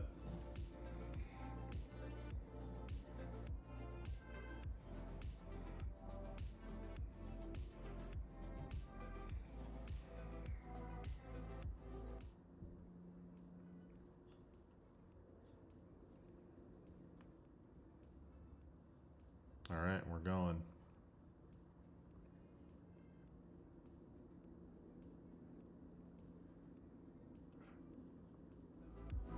Hello? Let's see. You there? Hey, what up? You're in Massachusetts? Well, I live in Seattle now, but yeah, I'm from Worcester. Worcester? How'd you find me? My friend Ollie keeps sending me your stuff, and then today he's like, look at this board game thing, and I'm like, board game thing? I know that. Board game thing? So what have you worked on? Talk to, let's hear about your stuff. Yeah, my name's Breeze. I make a game called Aegis Combining Robots. Yeah. It's like a Voltron tactics game. It's cool. Nice. But then I also I do like development work for a bunch of other like publishers. Like I've done work for Hasbro. I've done work for like Thunderworks games. They make like Role Player and things like that. Sick. A few other companies. Nice. But yeah, like I'm very embedded in the board game space for a while now. Nice. So yeah, like at home you shouldn't do 100 pieces of AAA video game art for $6,000. Yeah. It seems like a bad deal. He's at a skill level where he's basically ready to start doing like Pathfinder and lower publishing like D&D type stuff. But even that at the lowest rate is 75 per asset, and that's for items. That's not even for portraits. Portraits start at 150. Yeah. Yeah. Like totally like. So it's seems like a pretty ridiculous deal for him. I know he's probably desperate for art, desperate for work, but he should probably work on something that's like, number one, it's a new publisher. Yeah. He wants to make a game with 100 art assets. That's not going to happen. That game's never going to come out. Yeah. I don't know if that guy knows what he's doing yet, but like, everyone's first board game is like, I want to make a little Magic game and I want to put 100 art assets on it. Yeah. And I want all of them to look like Magic. And then the game probably sucks. And then, you know, they don't know what they're doing. Yeah. And it'll implode. And then this poor artist is going to get paid pennies. And it's going to take 6 months longer than he thinks it's going to take. Yeah, my friend, for example, my friend's making a game called Wizard's Loot that you can follow on Instagram. He started a company called Some Idiot Games because he's like, I'm some idiot making games. So like he's developing that. And at the beginning, he was like, it's going to be like Magic cards. And I'm like, well, that's going to cost this much money at the bare minimum. I was like, you're never going to get under 200 an image because even the bare bones publishers, that's like the lowest of the low. So his solution, you know, we workshopped it for a while, and his solution was like, okay, well, we'll lean into it being more like pulp fantasy, like the old monster manuals. We'll make the art look more like hand drawn and like in universe, and like even that. Yeah, exactly, yeah. And even that, he's, I don't know, 2 years past where he thought he was going to be development wise. Like the game's coming along great, but like developing these things takes a shitload of time. Oh yeah. Yeah, no, it took the last game. I'm just shipping my game out to China to get produced now. This my current game has been like 5 years in the making, and that was built on top of a bunch of scrap that I already had. Right. So it's like, yeah, my game has like 100 art assets, and yeah, it took 5 years. Yeah, it's fucking ludicrous. Yeah, it's ludicrous. Apparently, this guy's from Blizzard. Apparently, he's a senior program director at Blizzard or something on his LinkedIn. So I don't know if he's yeah, you know, it's like, it's cool that he works at Blizzard and stuff, but like, you know, making board games is very different. And it's different from like working with artists in a video game studio, right? Because like they're there 40 hours a week and you have a team of artists. Yeah, they're also like, they're salaried, right? Yeah. You can't just tell somebody to sit down and work 40 hours a week for you, like on contract. Though lately Blizzard's been doing this fun new thing where they bring people in for 6 months, what they call oh god, they came up with a really awesome like PR word for it. It was like idea jam or something stupid like that, where like they bring in artists to work for 6 months and then they send them all home. And the reason is because if they do that, they legally don't have to hire them and give them health care.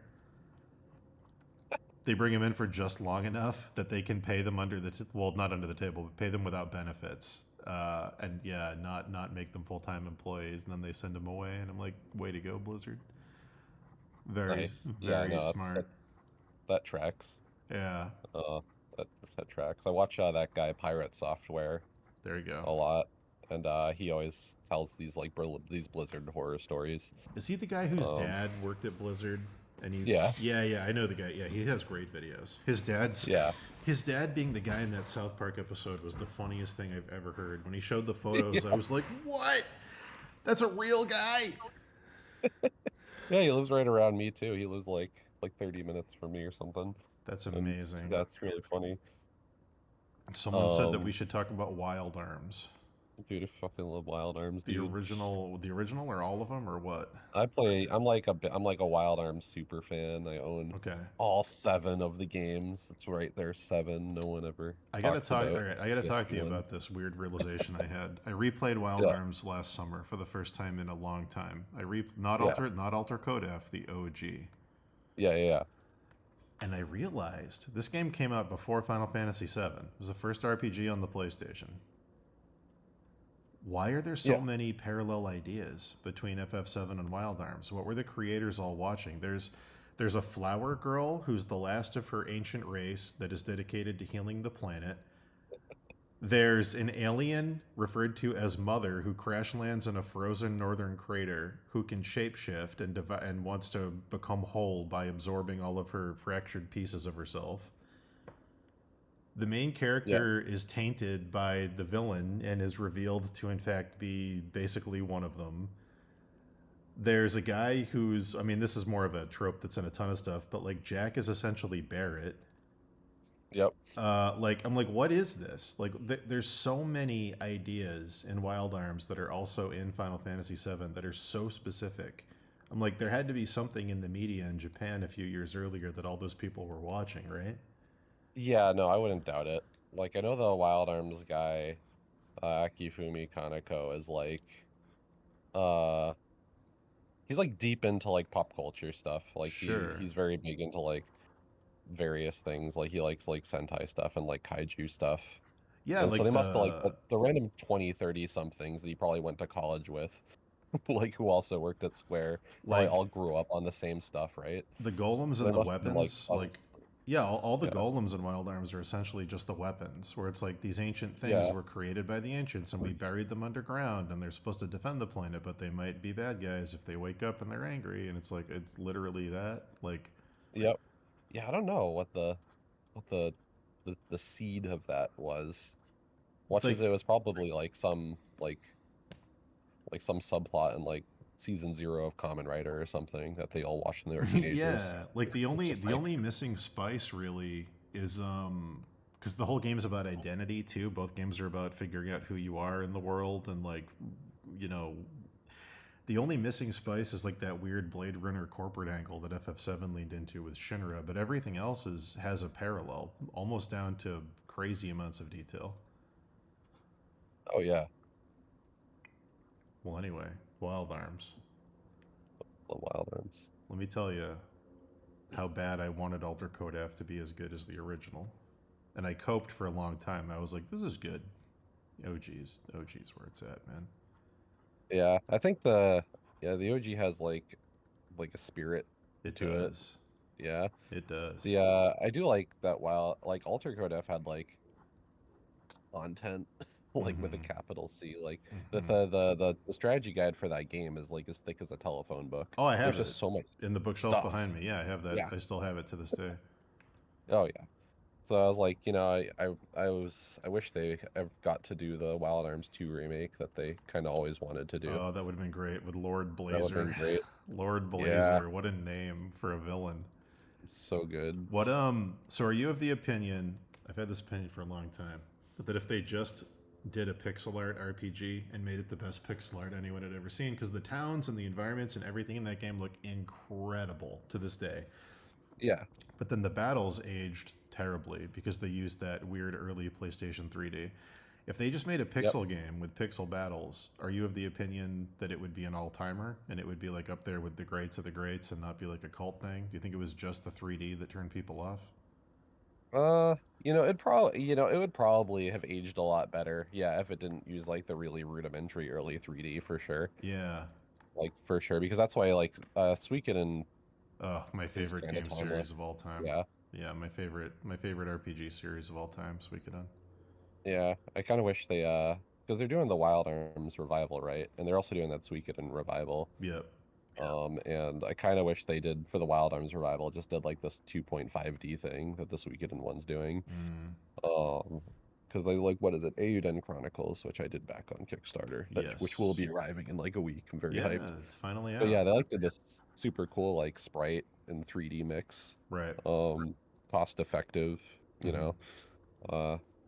But yeah, like I don't think JRPGs ever really needed to have like super hi-fi 3D graphics. It is crazy. It is crazy that 2D 3D thing has boomeranged. We're like in the 90s they were like 3D super expensive, but we got to include it as a feature because everyone wants the new hotness of 3D. And now it's like 3D is way cheaper than pixel art. Let's make it 3D to save money. It's very weird that completely turned around. Yeah, it's funny. I was getting some quote. Do you know who Simon Anderson is, the pixel artist? No, I know a couple of pixel artists, not that one. He did all the art in Owlboy, and he did like a viral trailer for like a sequel to Chrono Trigger for Chrono Break that went everywhere. Everyone thought it was a real trailer, but yeah. I didn't know Owlboy guy did that. That's cool. Yeah.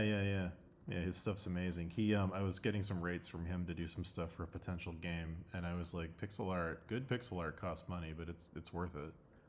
Yeah, absolutely. It's like that's also something that's just like so niche, right? That's like one of those things that also is going to be very hard for AI to take over because it's such a weird thing to try to make look good. I haven't there's seen like all sorts of specific techniques for it. I haven't seen a ton of board game stuff on Kickstarter using AI. Like, I think I was worried that the people were just going to use it to pump out a ton of trash as fast as possible, but it looks like that's not really happening. Yeah. I don't know. I haven't seen a ton of board games using AI. Is that a thing that I'm just not seeing? Yeah, no, if you there have been a lot more popping up on Kickstarter, especially like there's been like a couple like trashy TCGs and like really phoned in games with people who are like, oh look, I designed my own TCG in like a week, and now I generated a bunch of AI to throw on it, and then they throw it up on Kickstarter, and sometimes it actually does really well because like people just don't look. They're just like, oh wow, look at that art, and look, it's a TCG. Sure. I like those two things. What's the most you've seen one of those make, out of curiosity? Ballpark's fine. There was like one. Well, there was one that used AI as like a selling point gimmick. I forget what it was called, but it had like AI in the name. It was oh, they leaned it was into by it. some guy with a big YouTube channel. Like he was like some TCG guy. But that was one that made a bunch of money, but that one wasn't like trying to duplicate actual art. Like all the art in that game was like really weird, like fractal like stuff. Well, also, I'm guessing yeah. most of the success from that came that the guy was already a big YouTuber, right? Yeah. Yeah. But they're like, yeah, I've seen a couple. I haven't seen anything like go gangbusters, really. Yeah, I haven't It's either. not like, yeah.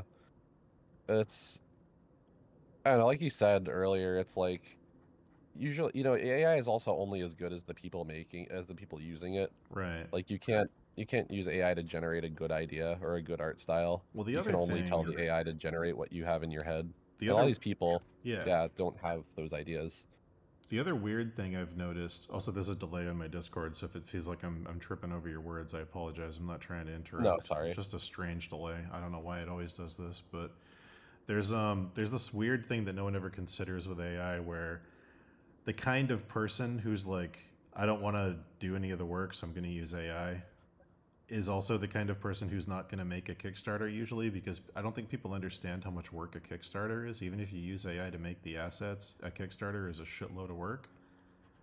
And like if you're some random guy who doesn't want to do stuff, so you're using AI to make the stuff, you can make a ton of assets, but running a Kickstarter, AI doesn't do that part, and that's a full-time job, even for like a mediocre Kickstarter. Like that's yeah, you're responding to messages, you're prototyping stuff, you have to usually print stuff, you got to ship stuff, you got to do customer service, you got to do return. Like that's a crazy amount of work. And like if I don't know, it's like self-selecting for the kinds of people that are willing to start a project like that. Most people that are lazy aren't going to. Yeah.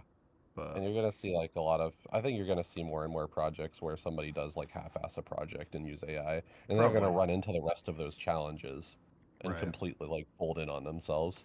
And then because there's already, before AI, there was already plenty of like Kickstarters that like fell apart and never delivered. Oh yeah. And now that the barrier of entry of you have to make art is gone, right, you're gonna see someday somebody's gonna make an AI game that does make a lot of money, and it's not gonna deliver, and a lot of people are gonna be very angry. Oh yeah, that's a guarantee. Because even in games without AI, they fail all the time. Yeah. Yeah, Kickstarter's all about a product that can scale. And if your thing doesn't scale, or if you get really caught up in a thing going viral and you're like, we're adding this stretch goal and this stretch goal and this milestone and more people, we need, like if you get into that, you can destroy your project before it even starts by feature creeping it to the point where it's undeliverable. Yep.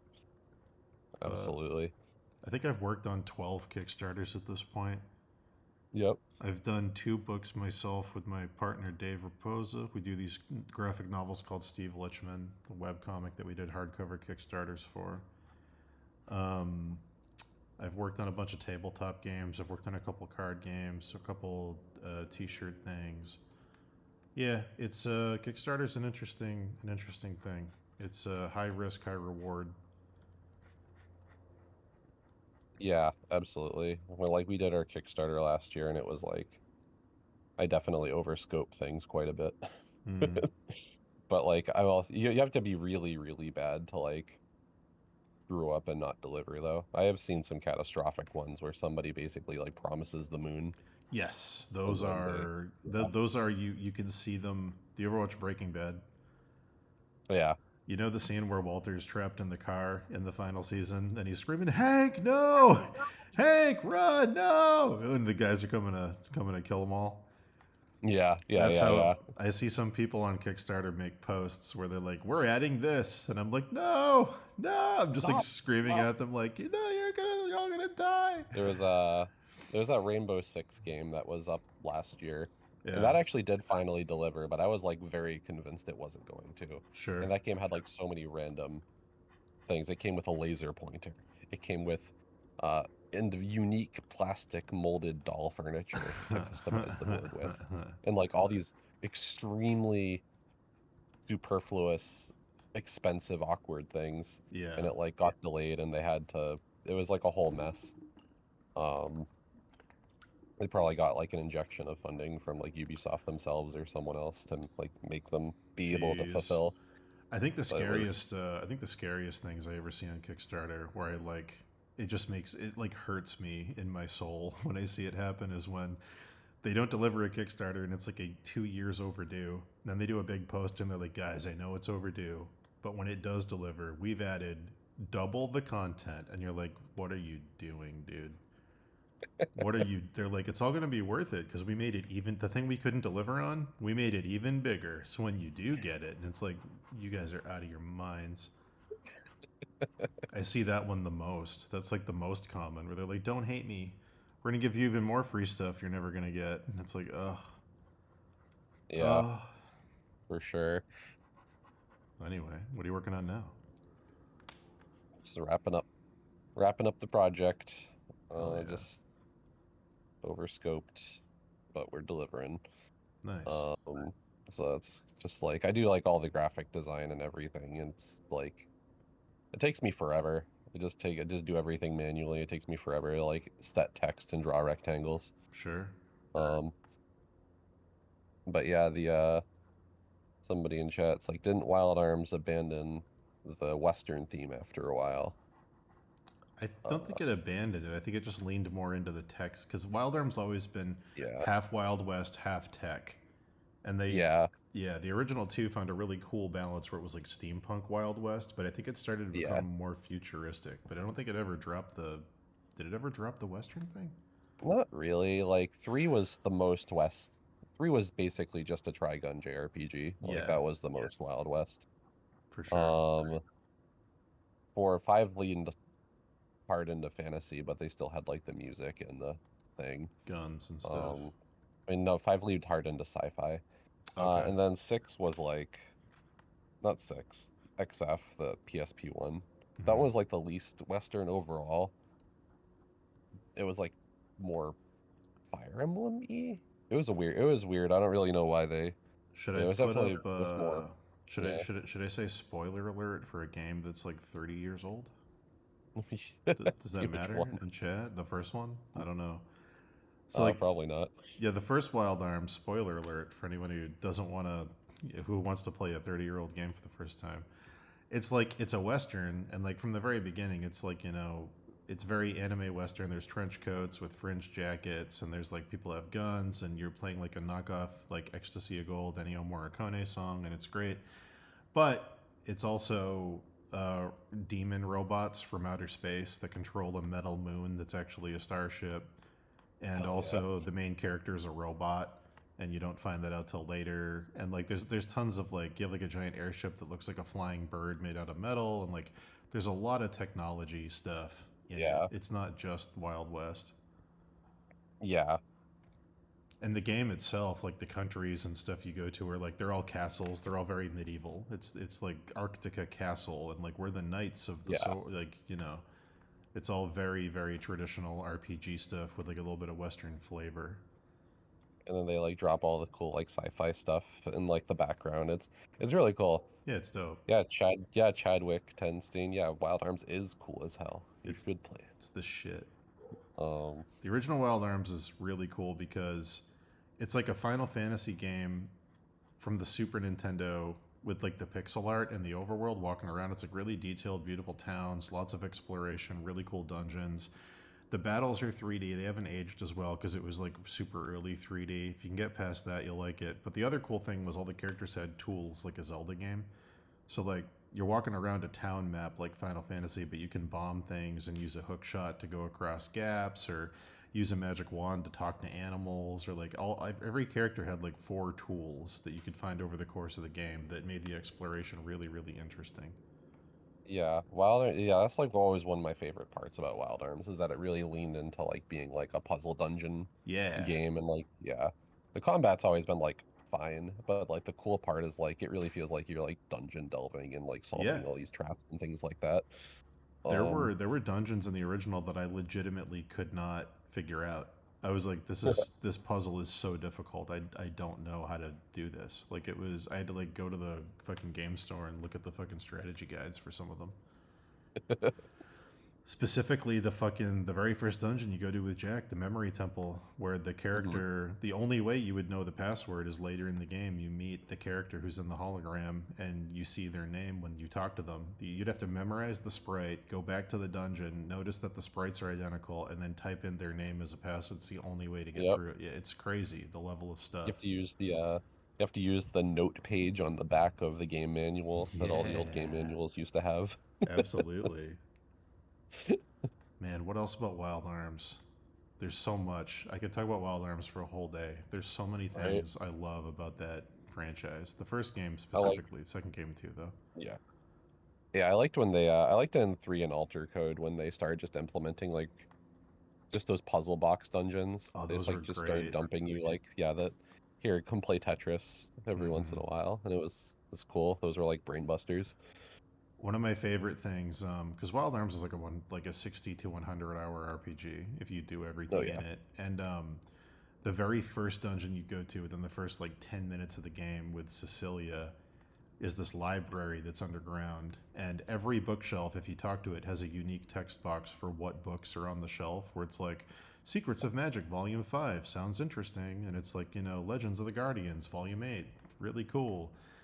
But then there's one in one of the rooms called De La Metallica, and you're like, it's like, I wonder what that's about. And like 40 hours later, maybe 50 hours later in the game, there's an NPC who's like, I'm looking for a book called De La Metallica. It's the only way we can help your friend. And like, if you never talked to that bookshelf, you would never know it was there.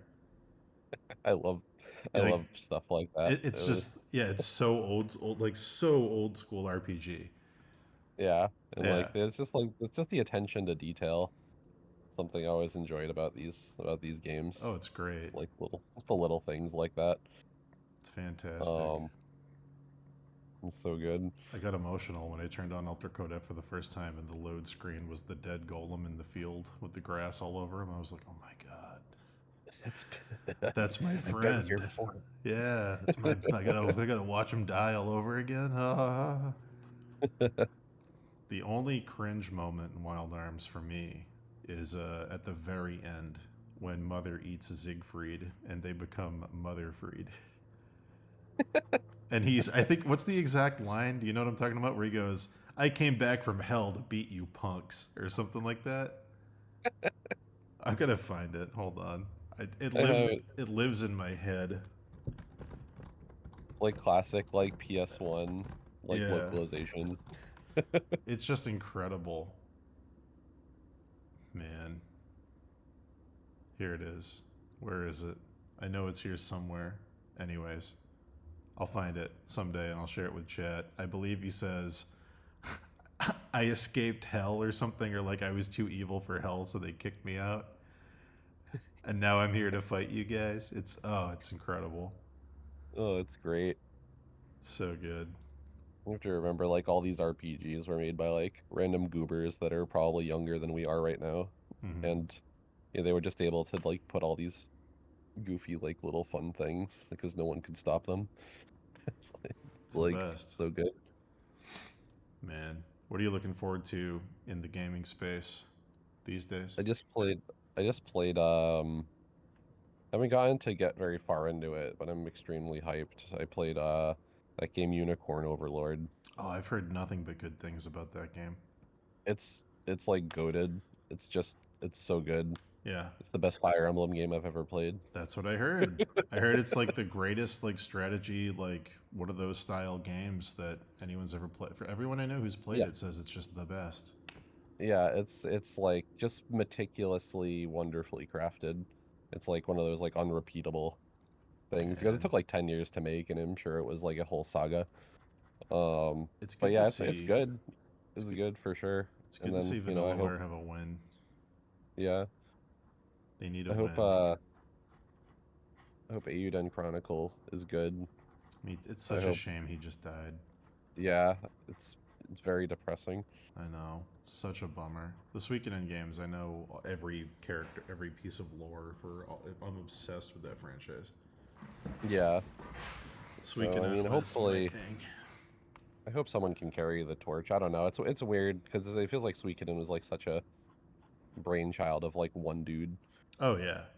Yeah. And it's like I wonder if even if this game does do good, where do they go from here? Or are they just gonna like make this game and be like one and done? Be like, I loved the small scope of Suikoden, where it's like this game, this massive RPG with 100 characters takes place in one country. You never leave it. Yeah. You don't get an airship. You don't go save the world. You're in one country. Yeah. And it's then building out that world over time was so cool to me. Oh yeah, it was like great. Yeah, every game was a new country, and you had recurring characters. It's so cool. There's so stuff cool. There's stuff in Suikoden too where they're like, oh, the Queendom of Felina to the south, where they worship the sun, and then 15 years later, Suikoden 5 comes out, and George Prime is like, welcome to the Kingdom of Felina, where we worship the sun. And I'm like, oh, we're here? That wasn't a throwaway line? You planned? Okay. Yeah, right? No, that's completely wild to me. So cool. Great. I know that the Trails of the Sky games kind of do that, but it just doesn't capture the same. No. I've tried to get into it. It doesn't capture the magic for me. The everyday Suikoden had a lot of, I don't know, there's a word for this in Japanese, and I don't remember what it is. It's something that Hayao Miyazaki talks about a lot with his movies. It's capturing the essence, the weird comfort and beauty of day-to-day mundane stuff. Suikoden spends a lot of time doing that, where it's like, I'm a guy who makes baths, and I appreciate the perfect temperature of water. And you can customize the bath and how it looks, and find the perfect feng shui by putting statues around the room, and there's lots of weird little things where they just want to hang out and I'm a chef and I cook. Let's hang out in the kitchen and just figure out the best food to make all of your people. Yeah. And it's so good. It's great. Well, that's cool, man. Yeah, man. What else do you want to talk about? That thing. There was some AI topic. A lot of people are very doomer on AI. Yeah, I mean, it was definitely dealing me psychic damage for 6 months, just the death of creativity. But now that we've lived with it for a while, yeah, it's you kind of see, okay, well, there was always trash. There was always people stealing things, and there was always trash, and now there will just be more of it. Yeah. But it won't stop anyone who's good at what they do and anyone who's passionate about what they do from making anything, right? Right. It's just because Honey Boo Boo existing did not stop Batman the animated series from being good. That's true. It's true. Yeah, and your good content on YouTube doesn't stop being good just because 14 trillion awful throwaway videos are uploaded to YouTube every day. It's gonna regrettably drown. It's gonna be harder for artists to get jobs, and it's gonna be the media. It's just there's gonna be so much crap coming out that it's tragedy in that way. But we've been drowning in content for 20 years now. I am interested to see how it plays out legally, at least in the U.S. I know that internationally you won't be able to stop theft and stuff because you've never been able to.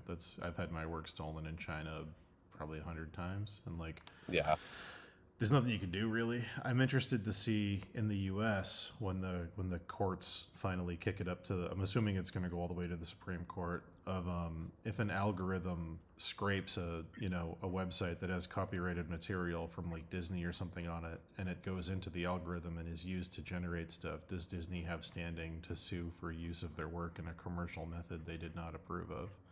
Yeah, so that's the exciting part, right? And it's yeah, I hope that these companies get crushed. I hate Sam Altman. I hate these stupid AI companies. I hate this. It feels like it's just yet another scam that's being peddled to all of us. I hate that every app has a really shoehorned in AI feature that makes the app worse now. Mm-hmm.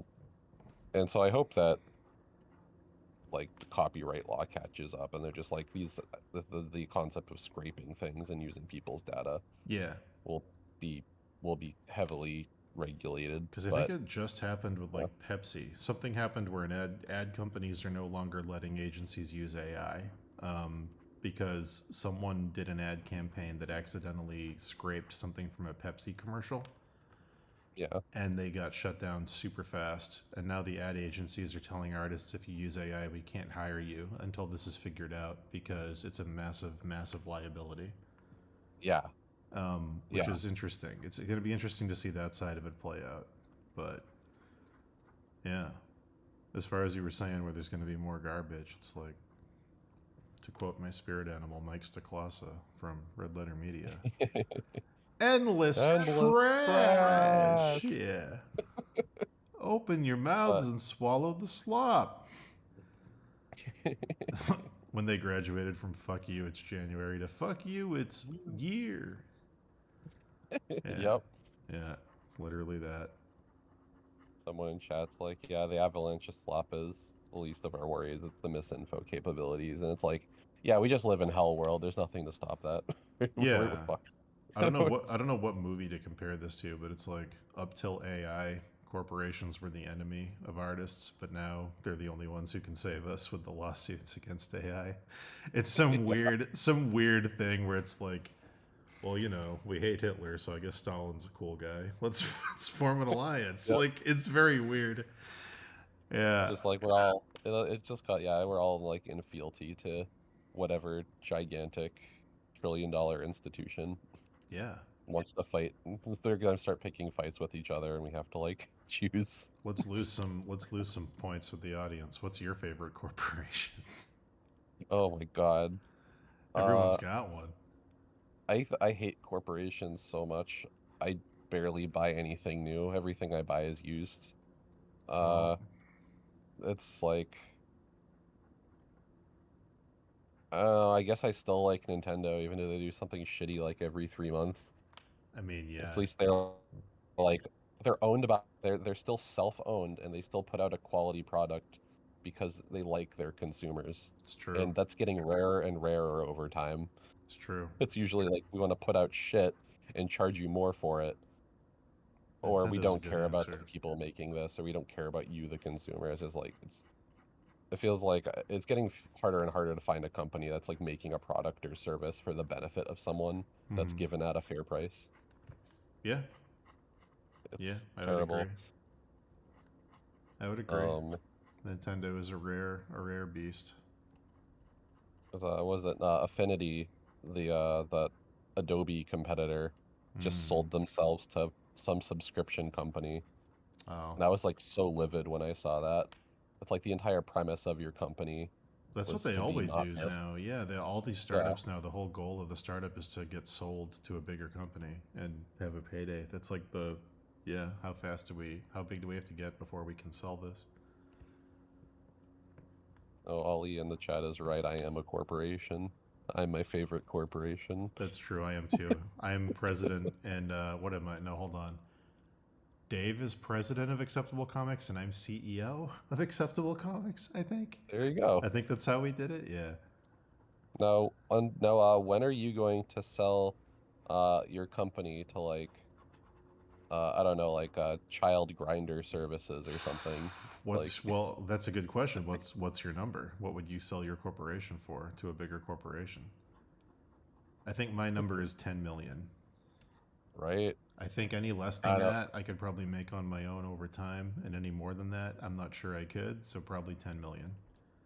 Yeah, it's like, I thought about this too. Like, I got a buyout offer a few years ago from like another board game company, and they offered me like some idiotic amount, like some completely idiotic amount, like less than the number of, it was like less than the total like amount of money we could make from just selling our stock. But how's the exposure? But yeah, I don't know, it's hard because it's like, when you build something over time, either for self-fulfillment or you build it for like, to help people, and then somebody offers you money and they're like, and you know that person's gonna take what you built, of course, and basically flush it down the toilet or make it worse or turn it evil. Mm-hmm. It's like, I don't know if I could do it. Yeah. Like, Aegis is like my life's work, my stupid robot game. It's like, could I really sell it? It's like the only proof that I was ever alive was this is the stupid That's robot such game. an interesting way to look at it. It's the only proof I was ever here. And it's like, do I want to sell it to some dipshit who's gonna like just ruin it, half-ass it, and then throw it in a closet and then kill it forever for some like short-term amount of money? It's like, oh, okay, cool. I can pay rent for a few years, or I can go buy a house and then have to mow my own lawn. That sucks. Why would I trade my life's work for that? Yeah, good point.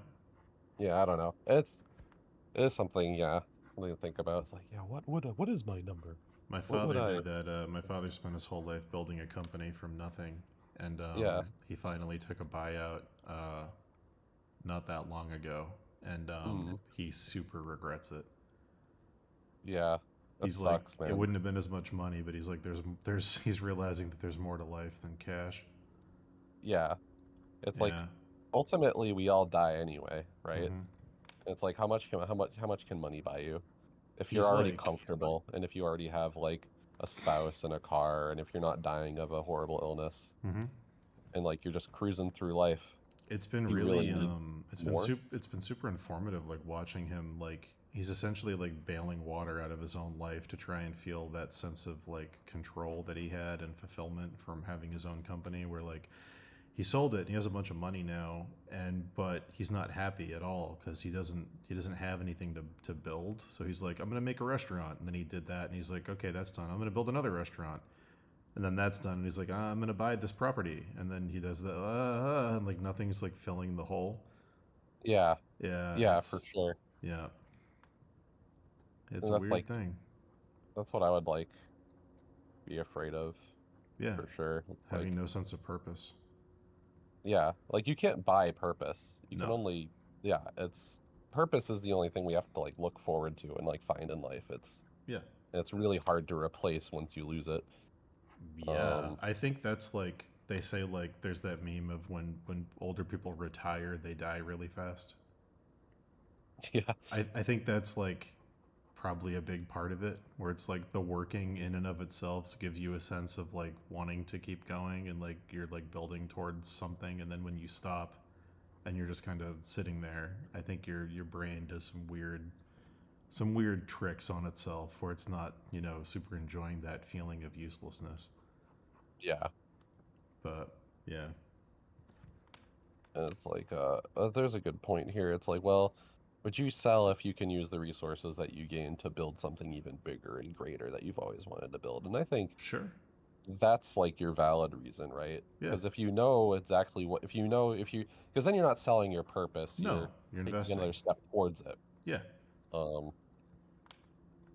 Like the guy, do you know the website Siliconera? Yes, I do. Yeah, like I've been checking that website every day for like the last like 20 years. And it's like the guy who owned that, some dude named Spencer, he sold the website like back so many years ago, and he used the money that he got from that buyout to build a JRPG called Fallen Legion. Oh, cool, cool.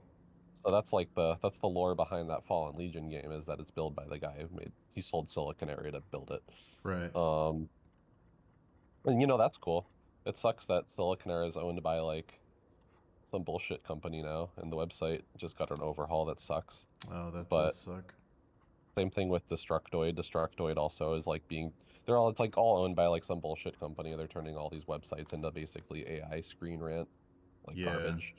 I think that's a big thing people forget often, is that money in and of itself is a means to an end. And like, if you're just getting money to have a bigger number in the bank account, it's kind of pointless. Like, money can buy you comfort, it can buy you freedom creatively and to do things you want to do, because you don't need investors anymore, you have your own money. And it can buy you time, in the sense that you don't want to spend time doing something you don't want to do. Now you have money, you don't have to do as much of it because you can take time off. Like, money is kind of secondary to what it what it gets you, and what it gets you isn't the most important things money can get you aren't things. It's like freedom to do the stuff you want to do and time to not do the things you don't want to do.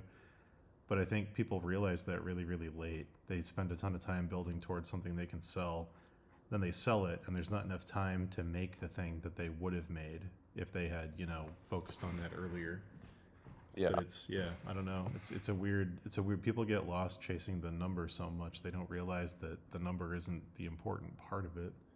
Yeah. Like I never. And some people like argue on the exact opposite. Like there are so many people that are just like money brained. It's just like I really want number to go up. It's the only thing that matters in life. Mm-hmm. And like very weird alien people. I'll never understand them. It's like what do you do with it? What are you doing with them? And they're like, well, I'm hoarding it and making other people's lives worse. And I'm like, oh, yeah, very nice, very good. There's that whole breakdown of do you want $10 million or $100 million? And what you actually want is the $10 million because of the diminishing returns. Because what you have to do to get 10 million versus the quality of life you have at 10 million is pretty good. You have to work pretty hard. You have to work pretty hard to get 10 million, but once you have the 10 million, your life is very comfortable and you don't really have to worry. But to get 100 million, you're sacrificing basically everything, and the quality of life you have for the 100 million isn't that much different than the 10 million. Because at that point, it's the difference between I have a mansion and a private jet versus I have 3 mansions and 3 private jets. And it's like, does it really make your life funner? Not really. So, it's a weird thing where more isn't always more. There's like a weird peak where the returns start to drop, and it's, But anyway, Cash, how's Seattle? Fine. We're finally getting the good weather. Hell yeah. Seattle's very beautiful between like right around now through October, and then like the winter it rains. Seattle's kind of like Boston, but like instead of snowing it rains, even though it doesn't snow in Boston anymore. But it's like fine. The Chinese food is worse. Oh my god, the Chinese food on the West Coast is so trash. And then like the pizza is worse. Kind of miss pizza and Chinese food. Well, if you ever want to come out here for pizza and Chinese food, let me know. We'll hit up the spots. Oh yeah, dude. Oh yeah, where are you at anyway? Like what part of Massachusetts? I'm in Plymouth. I'm 40 minutes south of Boston. Yep. Yeah. What do you what else do you miss about the area? I think culture. Yeah. There's no culture in Seattle at all. Coffee. It's like just Amazon. Oh. Employees. Okay. Yeah. It doesn't have like that. It doesn't have like that deep New England salt of the earth. I got off the airplane. One of the last times I went to Boston, I got off the airplane and I was walking in downtown Boston, and immediately I hear like some tubby construction worker guy being like dropping like 8 F-bombs in like one sentence, and I'm like, I'm home. Boston's the city of a guy being like, "Hey, fuck you, pansy," and then he turns to his friend. And he goes, "I'd do anything for that guy. I fucking love him." It's the outward hate, but the inward love is so weird. Yeah, I know. It's so good. Where he's like, that's what I miss. "Get off your fucking ass," and then he turns to his guy. He goes, "He really does need a break, though. He's working too hard. I just gotta break his balls." He's like, "What is this?" Break his balls a bit, Yeah. It's very weird. The outward hate and the inward love. I think the best example of that was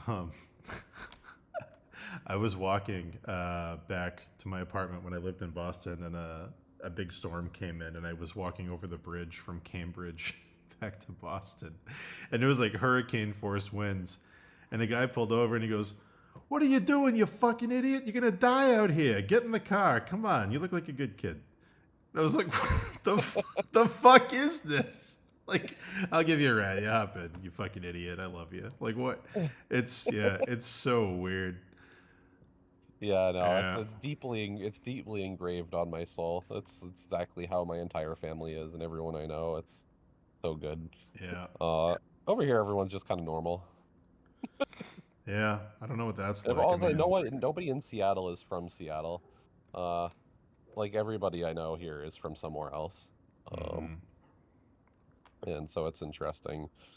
And like everyone from Seattle hates what Seattle's become because it's like, oh yeah, I grew up here in the 80s or 90s and it wasn't like this, and now it's like, Lego skyscrapers and back when Seattle was just the city from Frasier. Yeah. Yeah. Like actually, yeah. Yeah. Man. I've never done Seattle. I've been to LA. That's probably, yeah, I did not do well in LA because the Boston humor just comes off as sad and offensive. You'll tell a joke and everyone will look at you and be like, that must have been awful. Are you okay? And you're like, stop it. Like, These no. people have never known suffering. Oh yeah, it's literally that. Like I literally when I'm on the phone with like even my agent, I can't like tell jokes, and he's like my comedy agent for like the books we write, and I'm like I can't even tell jokes to this guy. Oh my god, yeah, that's like I've only been to LA once or twice. The culture is so weird and different. Everyone's walking around, everyone looks like an Instagram model, and it's like everyone's like so superficial. It's like very weird. And like Boston, everyone's messy, everyone's crusty, and everyone has Dunkins in their hand. And it's very true. Yeah. And whatchamacallit, then we have obviously the terrible homeless problem. Sure. Like everywhere on the West Coast. Well, when's the last time you were in Boston? Yeah, I hear it's just kind of getting worse everywhere. Yeah, dude. Do you remember that intersection in Southie with the McDonald's? It's like right when you're coming in towards like Brigham Circle, South Boston area. But Man. yeah, I mean, well, anyway, there like a tent city there now? It's literally a tent city. Yeah, they show it at the. I was surprised at the beginning of that show, Haunting a Hill House. They go to find their drug addict brother, and he's like, "I know where to find him." And it's like they go to Boston, and they go to that corner, and I'm like, "Oh my god, they put it in the show!" I'm like, wow, it's like known for that now. Oh my god. Yeah, it's wild. They call it Meth Mile.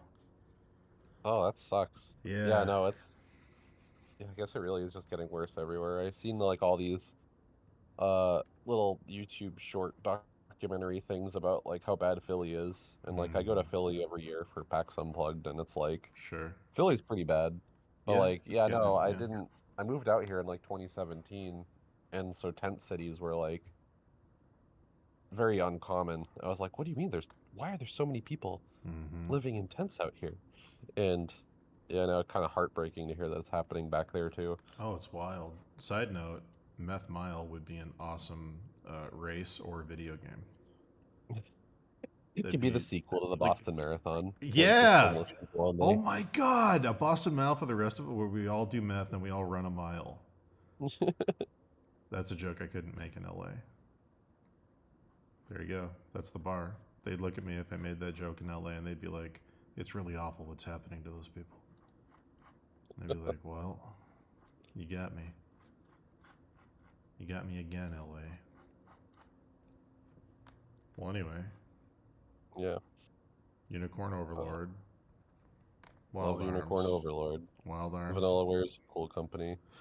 It's great to see them have a win. I guess that what is it, 13 Centuries or whatever the fuck it's called? I can't remember. Yeah. I guess that game has an incredible story and nobody bought it. Yeah. That was that's like the other thing. Like was it Yoko Taro like he did like an interview. Yeah. Where he's like, no matter what, Vanillaware must be protected. You must buy their games. They must persist. All of Atlas could burn down, but Vanillaware needs to survive. I agree. I love I've never played a Vanillaware game that didn't feel like they loved every second of creating it. Yeah.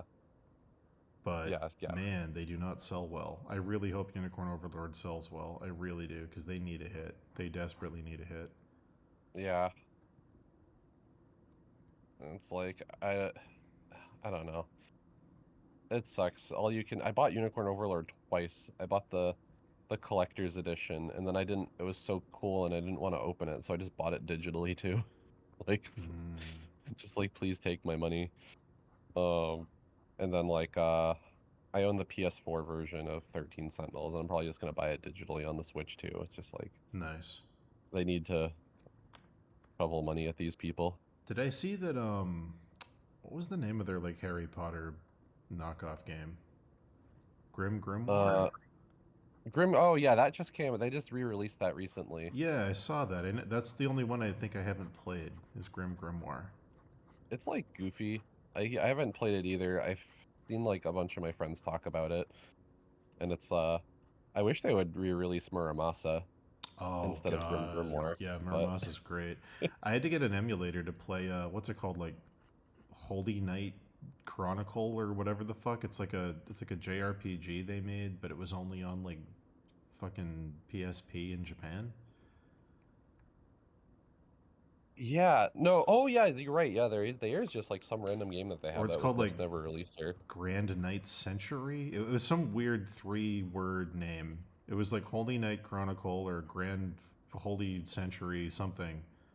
But yeah, that game was super cool. Super cool game. Like Final Fantasy style battle system with like their hand-drawn shit. It looked great. Yeah, man, I hope they like it's interesting because like they don't. I think like the CEO or somebody at Vanillaware really doesn't want their games released on PC. And I don't know why, because I feel like they would do very well there. I feel like they would too. But like even everyone was, every comment section under like Atlas's posts about Unicorn Overlord was people like Steam release? Why no Steam release? And Jeez. Atlas did say like Atlas is like, we would like nothing more than to release this game on Steam because it means more money. Yeah. However, the developer says we can't.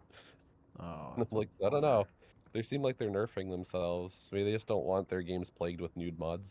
Oh, I mean, they that's probably like my do. theory. Yeah, I think I think they're okay with it. The publisher might not be, because like the biggest pushback against Vanillaware was the fucking too many tits and Dragon's Crown.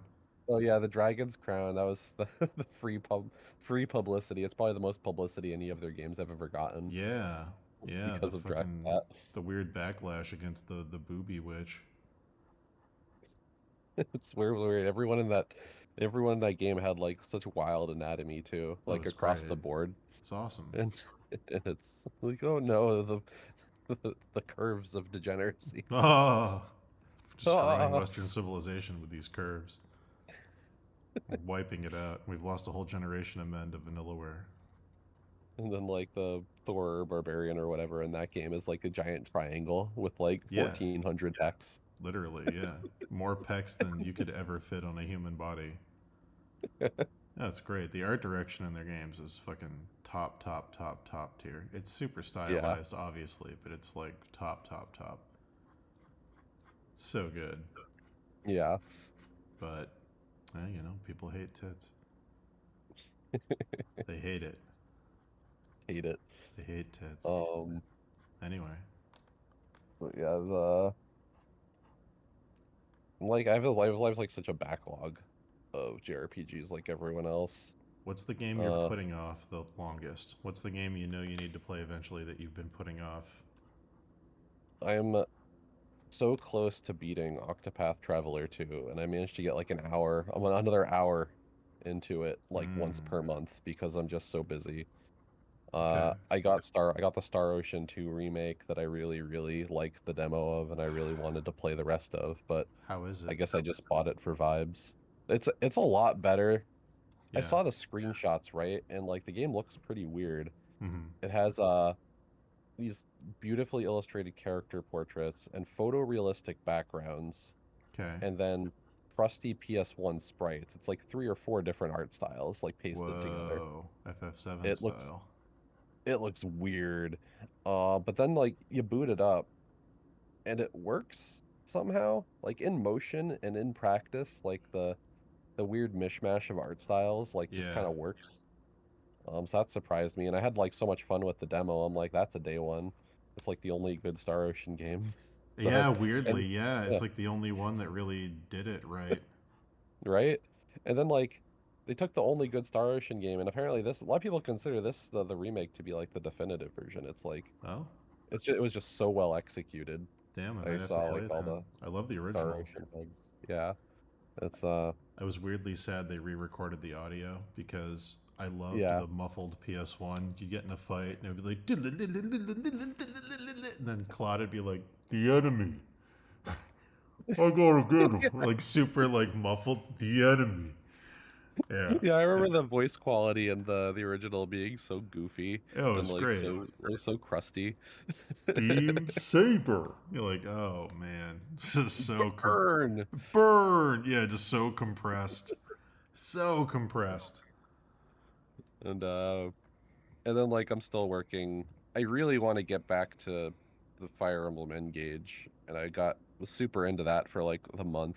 And then and then Octopath came out, and then Zelda came out, and then like last year was so stacked with bullshit. Last year was insane. I usually only play a couple games a year because I don't have time. But last year, just for work, I had to play 16, Baldur's Gate.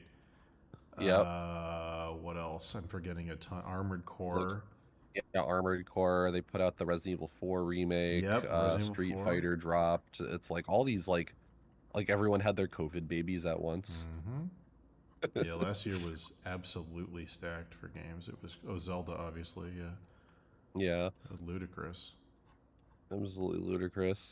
So this is what I do. I sit here all day. I stream for 10 hours a day, painting little tiny details on these massive paintings I do for video game apparel companies. That's what I do. For what companies? These are all for a video game apparel company that started doing posters called Meat Bun. Oh, cool. Yeah, so I'm doing these, and that's what I do. I sit here and I talk to gentlemen like yourself, and I paint little babies and trees, and yeah. That's cool. Yeah, thank you for arbitrarily having me on. This is always fun. Yeah, of course, man. You're in the orbit now. We know you're here. Yeah, boy. Yeah, just summon me. If you ping me, if you ever get bored on stream, I'll probably be down to show up. I need to talk about wild arms. If I gotta get a wild arms fix. Yep. Like I said, you're doing an Elden Ring thing here. I think I probably played Elden Ring more than any other game that I've ever played. I'll turn these layers on. There's a delay. I'll show you because you just said that. I want to show you these other shirts I did for them. Yep. So I'll turn this one on. This shirt is available. This was the first one. There's going to be a delay. And there's lots of little... I'll move the camera around. Lots of little...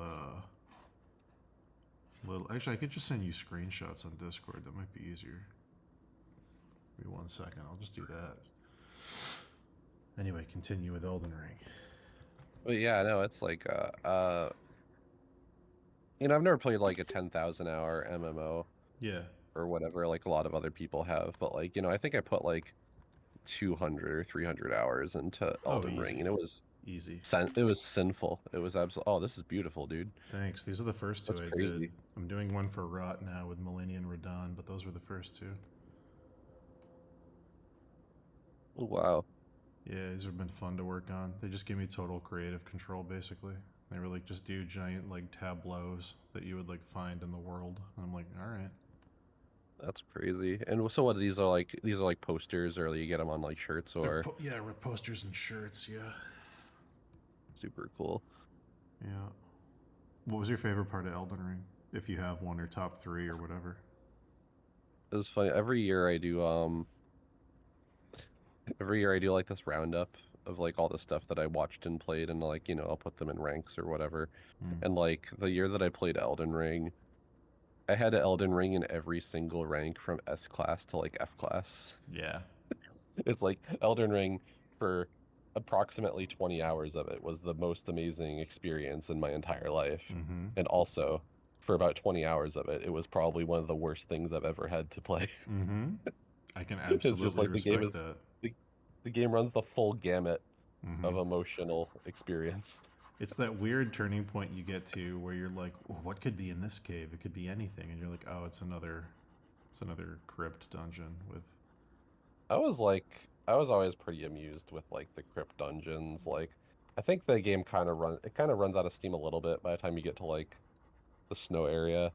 I kind of like ended up stopping playing. Like, I've never formally beaten the game, which is kind of silly, but I did get like I never like really got very far into like the consecrated snowfields or like the sewer below Lanedell. Oh, there's some everyone... really cool stuff down. The sewer is Yeah. the sewer's worth doing. There's a whole new ending. Oh, okay, cool. There's a whole new ending in the sewer. Oh, cool. Yeah. Yeah, no, those are, I think, the last two major areas that I haven't like explored with like a fine-tooth comb. Oh, dude, But you're gonna love the sewer.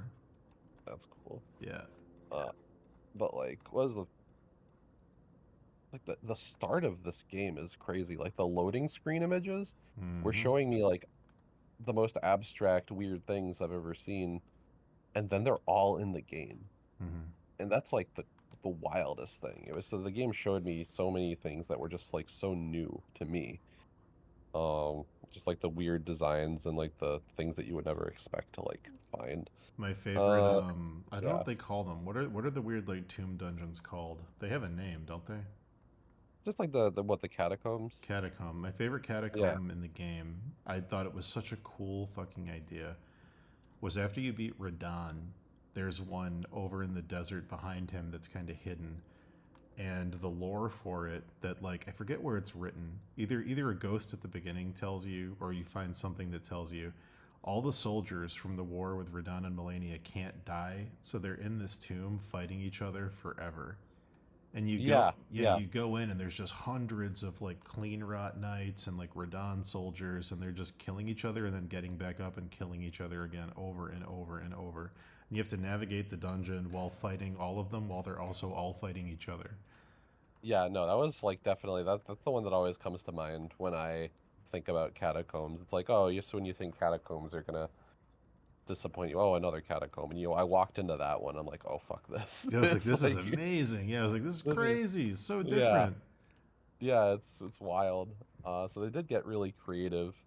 And then there's the one. It never stopped being creative. That's like the thing. It got a little mean near the end, where it's like, oh, here's a bear with 10 trillion HP, and I'm like, okay, cool. But like all the caves and stuff, they always kind of found like some cute gimmick to put in them. Oh, it was dope. There's like a lot of great stuff. Like I ended up, one of my favorite moments was like I'm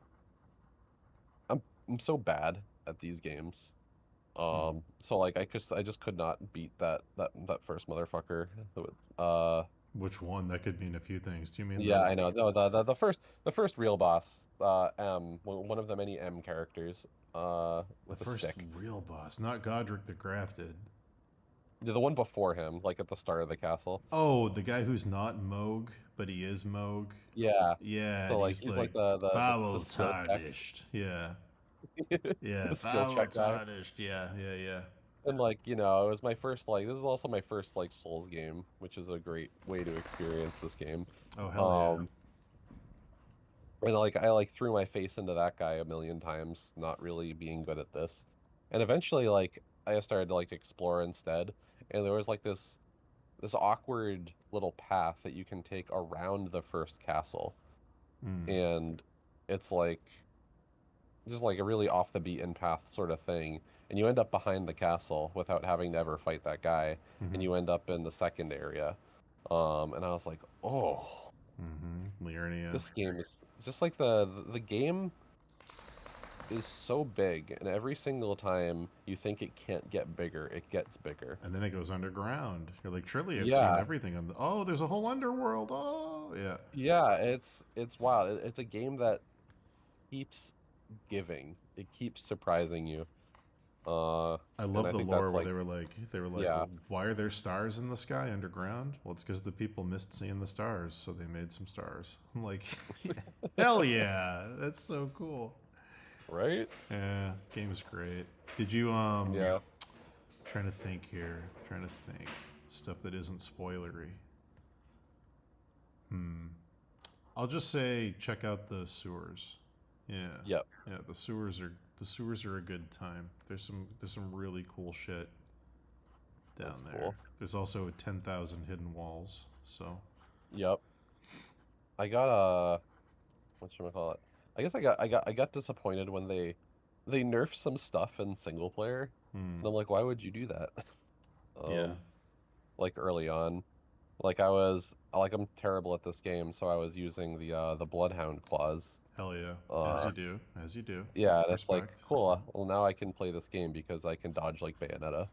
Uh, and then they nerfed it. I'm like, why would you do this to me? Yeah. I don't even play PvP. Leave me alone. They did it for you to make you better. Yeah, right. Yeah. They're like, we're taking the training wheels off now. This is going to make you a better person. Just trust the system. And so, yeah, now I have to, I'm going to probably get back into it in a big way when the DLC drops. That's going to be really fun. I'm trying to get these done. Did you fight Rykard? Yes. Yeah, I did. I'll send you this other painting I'm doing in the background while I'm working on this big one. Rykard was my favorite, probably my favorite boss in any Souls anything in a really long time. Yeah. Just his design, not even how you fight him, just how he looked was so fucking cool to me. Yeah, I'm doing this one. This one's almost done. I just gotta like put a couple more days of detailing into it. Oh, hell yeah, dude. He's so cool.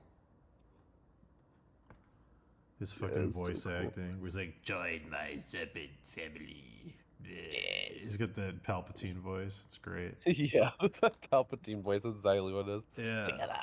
This together we become family. Oh, what a cool game. I know. I'm excited to see what, because usually you said this was your first FromSoft game, right? Or Souls it's like game? I played like it's like my first like Souls game, yeah.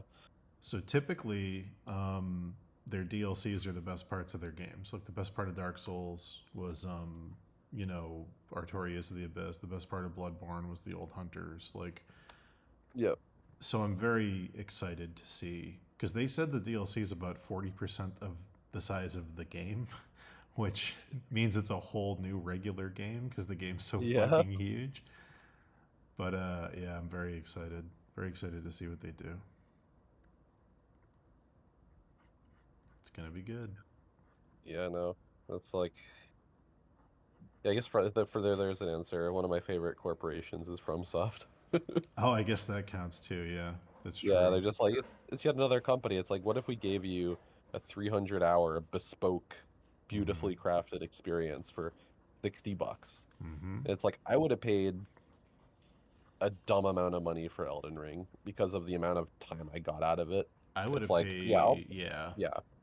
It's like, yeah. No, it's kind of funny. It's like same thing with like the first time I played Breath of the Wild. I also spent like 100 some odd hours in that game, and I'm like, yeah, I'd pay more money for this. Yeah, I think Breath of the Wild was like a month of my life. I was like, well, yeah, I'm just in this world now, and I'm not going to look at anything online. I'm going to figure it all out on my own. I think I comfortably would have paid $200 for Elden Ring. Right? And it would have felt worth it. I would not have felt ripped off. I would have been like, you guys have earned it. Did you play Baldur's Gate 3? I haven't. Most of my other close friends have, though, and they're like, I know it's like also like one of those like bespoke, amazingly, insanely crafted games that you'll never see all of. And it's unreal, dude. Wild to me. It's like words fail at the sheer amount of not even content, but curated storytelling that's specific to your choices. There's like hundreds of possible endings that I'm never ever gonna see. There's things you can do in that game that I didn't even know you could do. Yeah. Right? Like I beat it once and I was like, I'm probably going to do an evil playthrough someday, but I'm never going to do any of the other stuff because I just don't have time. So I was like, I'll look up some things now that I've beat it. I was like, hold on. You're telling me, also spoilers for Baldur's Gate 3, just heads up if anyone cares about this. You're telling me that when the evil hag witch was like, just give me a little kid to eat, if I gave her a little kid to eat, she would join my team? Like, what? She becomes my friend and she like joins me in battle if I give her a little kid to eat? Like, okay, like I didn't know that was a thing. Like I had no there's so many things you can do in that game that are like just completely unique. I can't even like, I don't know how they tested out the forking conditions for that. Yeah, no, it's completely wild. that they were even able to like QA this game. Yeah, unreal. I don't know how you would ever do it. Like, yeah, I would watch that GDC talk. Oh, that'd be amazing. Like, then, is there a no clip on Baldur's Gate 3 yet? Probably not, huh? Man. Well, anyway. What do we talk about now, or should I let you go? What do we do? Where do we go? Yeah, my computer is overheating, so I think I got a bail. All right, but no, buddy. this was super fun, man. Yeah, like I said, ding me anytime. Sure. All right, buddy. Say hi next time we're in Boston. You want to plug your stuff again before you go? Oh yeah. I make a cool robot game. It's bespoke. It has lots of stuff in it called Aegis, combining robots. There's 2 of them now. They're both going to be hitting later this summer. There's like you have a team of 5 robots. You fight against your opponent's team of 5 robots. There's 5 different types of robot. Assault, evasive, guard, intel, support. Spells Aegis. And you can put robots of different types together to make Voltron. That rules. Super dope. Yeah, and now I have to go finish doing that. So well, cool, man. Thanks for coming on. We'll definitely talk again sometime. Yeah, man. Peace out. Later. Well, look at that, chat. 2 conversations in 1 day. Unreal. It's almost like we're a real stream. I gotta pee real bad. I'll be right back.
Oh my god, we're back.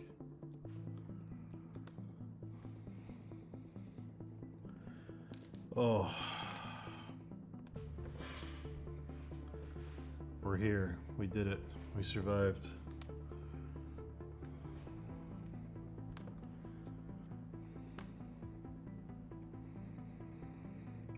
What's up, folks?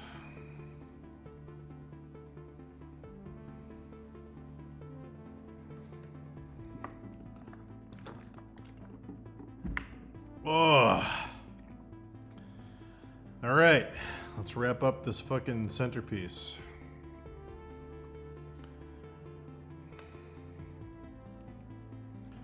We're going into the 6th hour of stream.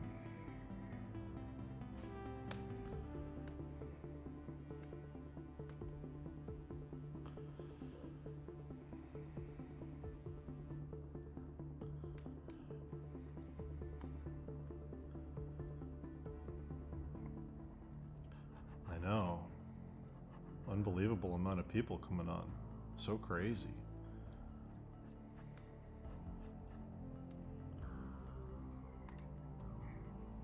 But now it's back to detailing.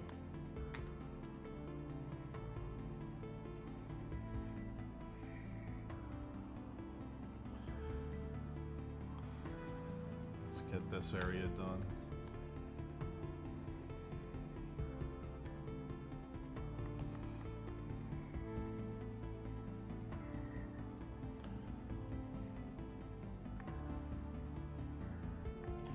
I need practice for designing. Well, do it a lot's the best advice, but I usually go for the rule of 3. I usually combine 2 things and add spice from a 3rd thing. So 2 cultures or 2 classes or whatever it is, and then add a little bit of spice on the 3rd. You want to try and make your stuff look kind of original. So if I'm doing like, if I get like a character design for like a warrior and they don't give me like any rules to follow, and they just let me do my own thing. I'll usually, you know, the default is to go with like the European looking kind of knight. Try to do something that is a little more original. You know, like if you see an image in your head that's the default of what everybody else would do, try not to do that. Try to do something a little more interesting, just so your stuff stands out.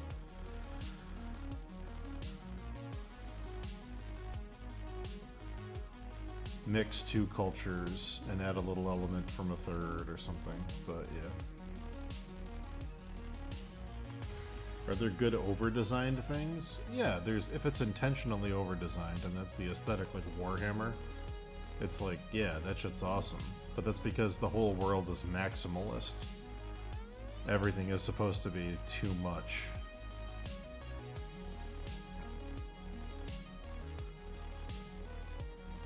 But if something is over-designed as a crutch and not with intention, if it's over-designed to compensate for the fact that they, you know, they don't know how to draw the anatomy of the character, so they cover it with stuff so you don't look at it, then that feels very different than being like, okay, we're gonna go for like a Baroque, orthodox kind of maximalist thing on these characters and have it be thematic. Two different, you know, approaches to the same kind of mentality. One serves a purpose and one is being used as a crutch.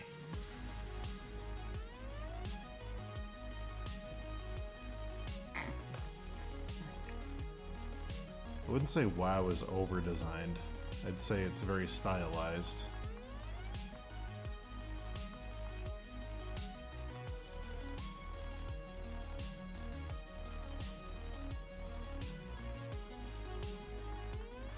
But maybe these terms mean different things I'm not aware of now.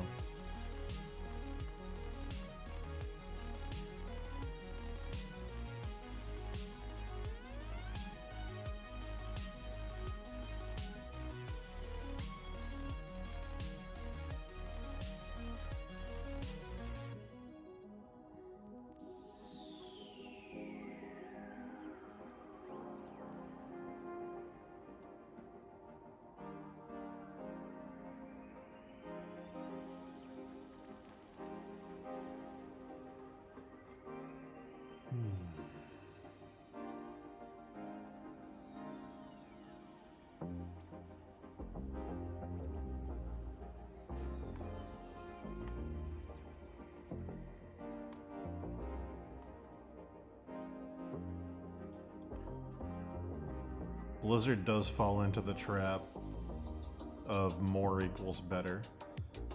So if I have a pauldron with 2 spikes on it, and then I find a pauldron with 4 spikes on it, that's probably a better pauldron. They do fall into that trap of like, how do we make the gear look better? Just to take the regular gear and add more of what's on it to it. I would say that's a fair criticism of WoW. This one has 2 skulls on it, so it's twice as good as the thing with 1 skull on it.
I think my favorite, I screenshotted it and tweeted it out a long time ago.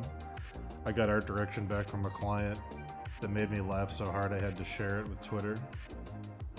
And it was just, make the boobs bigger and add more skulls, please. And I was like, This is the purest email I've ever gotten from an art director. I loved the honesty.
If only pneumonia.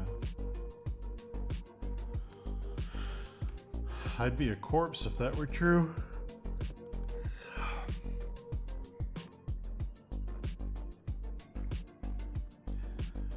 That Benadryl helped my nose, but now I'm falling asleep.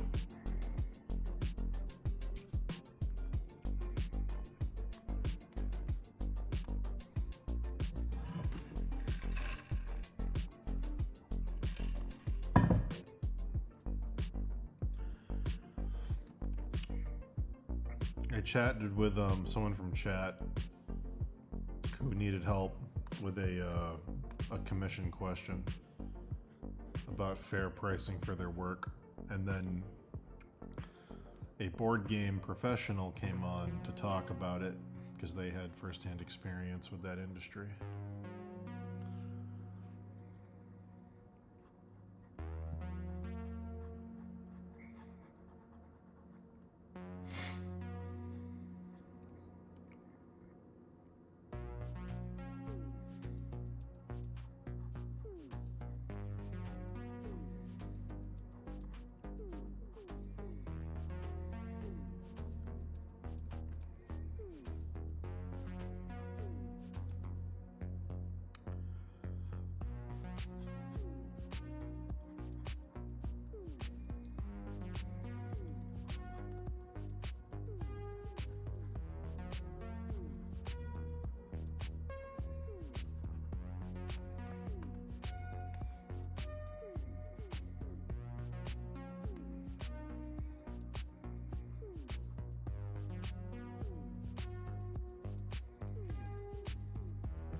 Back when you could get work off Craigslist, yeah.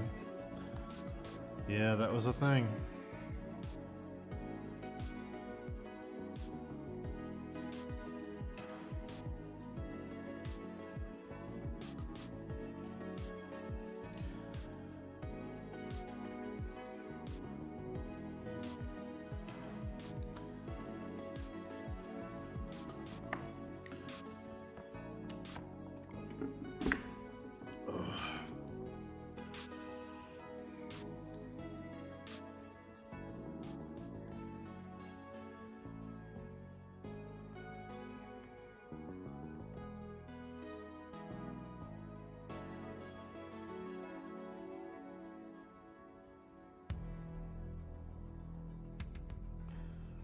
This is going to be a little fudged, because this is kind of just a big mess of textures in the reference.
Is a KOTOR remake happening? I have no idea. I've heard that it's been discussed, but I have no clue.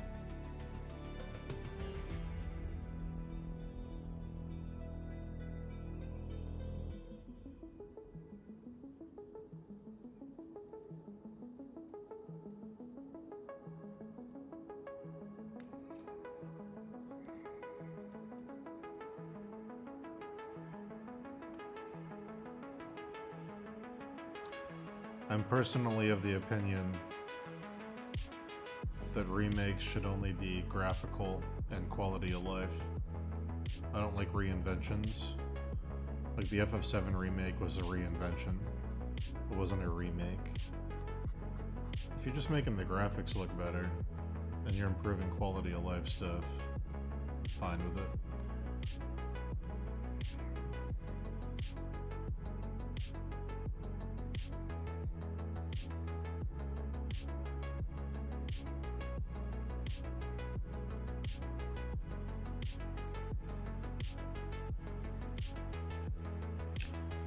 I don't know if this is the Tunic soundtrack or not, but it sounds a lot like it, using a lot of the same synthesizers. Tunic's a great game. The fucking in-game manual thing they did is so fucking cool. What a cool idea.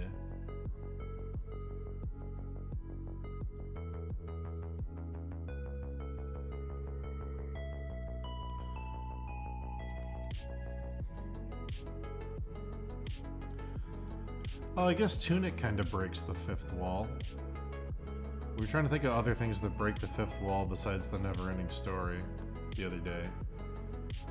I guess Tunic breaks the fifth wall. Yeah, it does.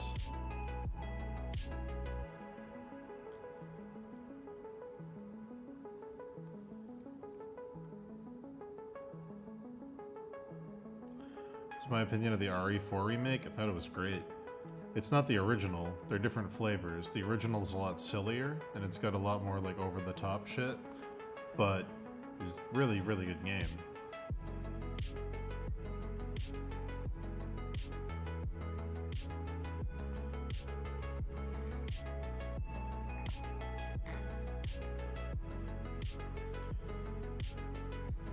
The RE2 remake, in my opinion, was one of the best things Capcom's done in a long time. That RE2 remake hit almost every beat perfectly.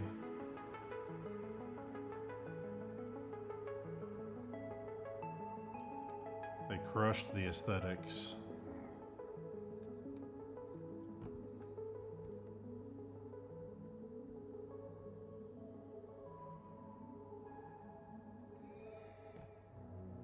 Yeah, I think the RE4 remakes are, yeah.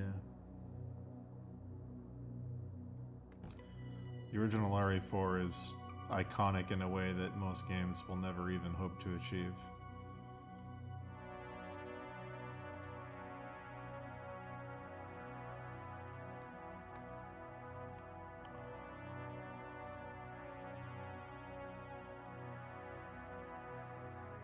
Resident Evil 4 isn't...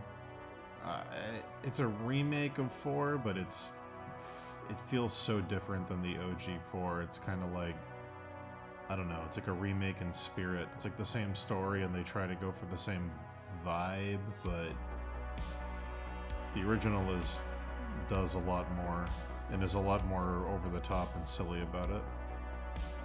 It's not... I'll put it this way, the remake of 4 is shackled by trying to be believable. It's trying to feel real. Whereas the original RE4 felt like a nightmare fairy tale. It wasn't trying to be reality. It was okay going completely over the top and having like giant fucking things, statues come to life and chase you and yeah.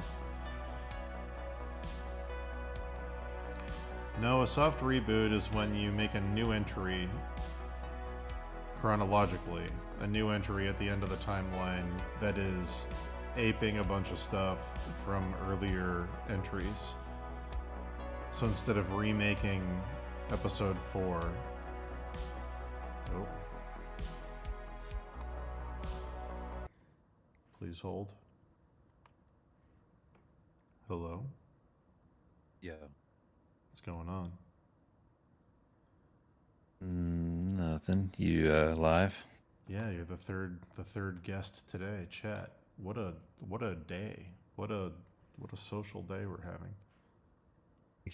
What's going on? We've got the lovely Dave Raposa on the line. We're talking about how the RE4 remake was really good, but it's still very different than the original RE4 because the RE4 was like, I don't know, it was like sillier in a weird way. Like it was like campy, and the new one's like more like gritty. Kinda. I mean, I feel like the RE4 remake it's pretty close, but Yeah. yeah, I'm sure there's a couple silly things that are removed. Yeah. Anyway, Maybe. What's going on?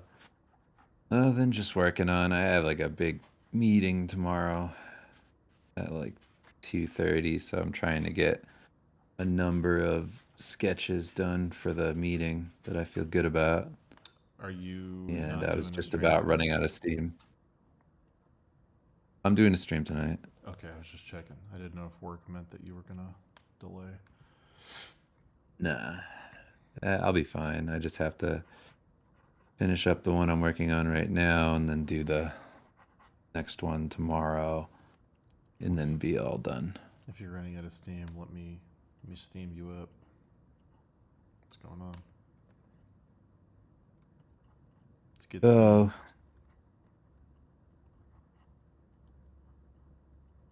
You got I can't tell if you're clipping out for some reason. For you? When you talk, it's like kind of clipping. Hold on, let me figure it out. It might be my Hey. Yeah, what up? Hey, it's me talking. I put on like a audio booster thing when I'm working because the volume doesn't get loud enough in my headphones. Oh, sure. So sometimes that messes with my driver. Sorry. That's cool. Anyway, yeah, I'm doing like some Diablo stuff. So I just have like a couple giant comps. I mean, pretty much, I'm not gonna like, obviously I can't say anything about what it is. But all my key art things for the game are all just insane. Yeah, Like, they've been getting progressively. It's just the theme. Yeah, ridiculous. Yeah. It feels like in the meetings they go, Dave drew a million things in that last image he did for us. So he's what if he did a million things in the next image? So is it going to be more like the Lilith and Anarius ones he did with 20,000 characters, or is it going to be more like the new one I won't talk about because I think it hasn't been released yet? Yeah, it hasn't been released yet. I'm trying to make them all different, but I mean they're super open to my like feedback, so I'm happy with, it's not like it's the same, it's just a large amount. That's really it. Yeah, I got you. They're not the same things. I guess I can't. Don't answer this if you can't. Is it mostly characters or is it like a ton of monsters? I mean, it's just, I mean, that's not really spoilers, it's just Diablo, so it's just a mix of stuff, and that's really it. But I try to introduce so the game has certain things that are specific to individual seasons and things. So what I try to do is just highlight that stuff, but I don't want any of the art to feel samey in terms of the exact colors and like exact kind of comps, and I want to make sure that every one of these key art releases is like showing off the game, but then also looks different than everything else. Sure. So that's a little hard, and then the other part of it is just making sure that it stands out from everything else, because like a lot of the things that exist, like if you go on the PlayStation store, like you can kind of get a theme of like, okay, what are people doing for key art? Like what's the stuff that's, it's basically all the shit that's up in like the purchase whatever game thing. It shows you like a big piece of artwork from it. So I look at that stuff and then I go like, okay, like one of the big ones for me for doing these Diablo things is that when I look at all that stuff, it's very montagey and like just kind of obvious. So what I'm trying to do with all of my work is create something that's more like illustration, like something that's more just like a scene, like it's like an individual scene rather than generic marketing image. Like I want it to feel like you're seeing like a still from something. What's funny is that's kind of it. I haven't seen anybody use the aspect ratio of the PlayStation Store to do a vignette yet, where like if you click on a game and it loads that screen where it shows the game and the price and it has the art in the top half. I haven't seen anybody use the aspect ratio of the top half to do like a thing that's like designed for that with like a border. It's just because you have to design all the key arts for all that stuff with multiple use cases. So like it needs to read for mobile, it needs to read for a banner, it needs to read for, an Instagram post, like every single use of that image. It's like, so like you have to design all of these to be modular. So like every single one of these illustrations has to be an illustration that works like 6 different ways. That's like essentially the job. Right. So it's pretty complicated. Like you have to do like you can't, like I try to leave extraneous details off to the sides because I'm like, I know that's going to get cut in most of the comps, but it's there for the banner comps and it's there for, specific kind of phone angles and whatever. It was funny. So like seeing, you kind of have to plan them like that. It was funny seeing you're one of the skeleton guy get cropped down to like a square for like the browsing thing on PlayStation. I was like, I never even thought of cropping that down to a square. That's funny. That's what I had to do. So like whenever I am in a meeting, I have to take like whatever the illustration is, like what I'll do is like a bunch of comps, so a bunch of sketches, and then I have to go like, all right, so this is this sketch, and then they'll say like, well, how would that work for phones? So I have to show the phone version of it. So I'll just kind of move everything around and be like, okay, you could reuse these characters here for here and whatever, and then like now it works for phones. So that's how I kind of sell it. Sure. You have to show it in multiple ratios. That's cool. Yeah. That's the job. Are they making you put everything on layers? Yeah, everything's separated by the end. So every single, like, not like a little bit is separated, like everything is separated. They haven't done any like budget, every single creature, like parallax stuff with your work, have they? I don't know. I wonder. I don't know if they've done any like videos or anything. I need the shitty lore like intro scene where like your art the layers slide in over each other with sound effects. Yeah. The warrior knew that these frozen lands weren't like any other, and the guy slides in. It's like shing. He walked up to the. I think they did that with. They did that with Diablo 3. I think they had like. They did. Like they have like a almost at least my idea of it is that they have almost like a scale when it comes to what they're budgeting for. So I think they change their marketing approach depending on where the game is at in its lifespan. So like towards whatever end of a game, they'll just do like parallax images for like promos. Right. Motion comics. Yeah. No more like full CG. No. I think the DLC for FF16 came out today. Oh, did it? Yeah, should tell Kim. Rad. I think it did. It's either today or it's this weekend. I think it's today, though. This was like the big DLC. Yeah, the big Leviathan one, yeah.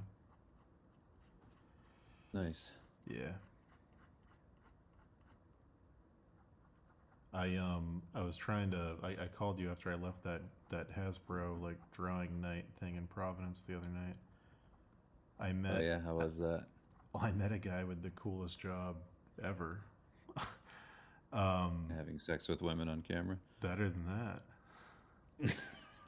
Better than that if you ask some people.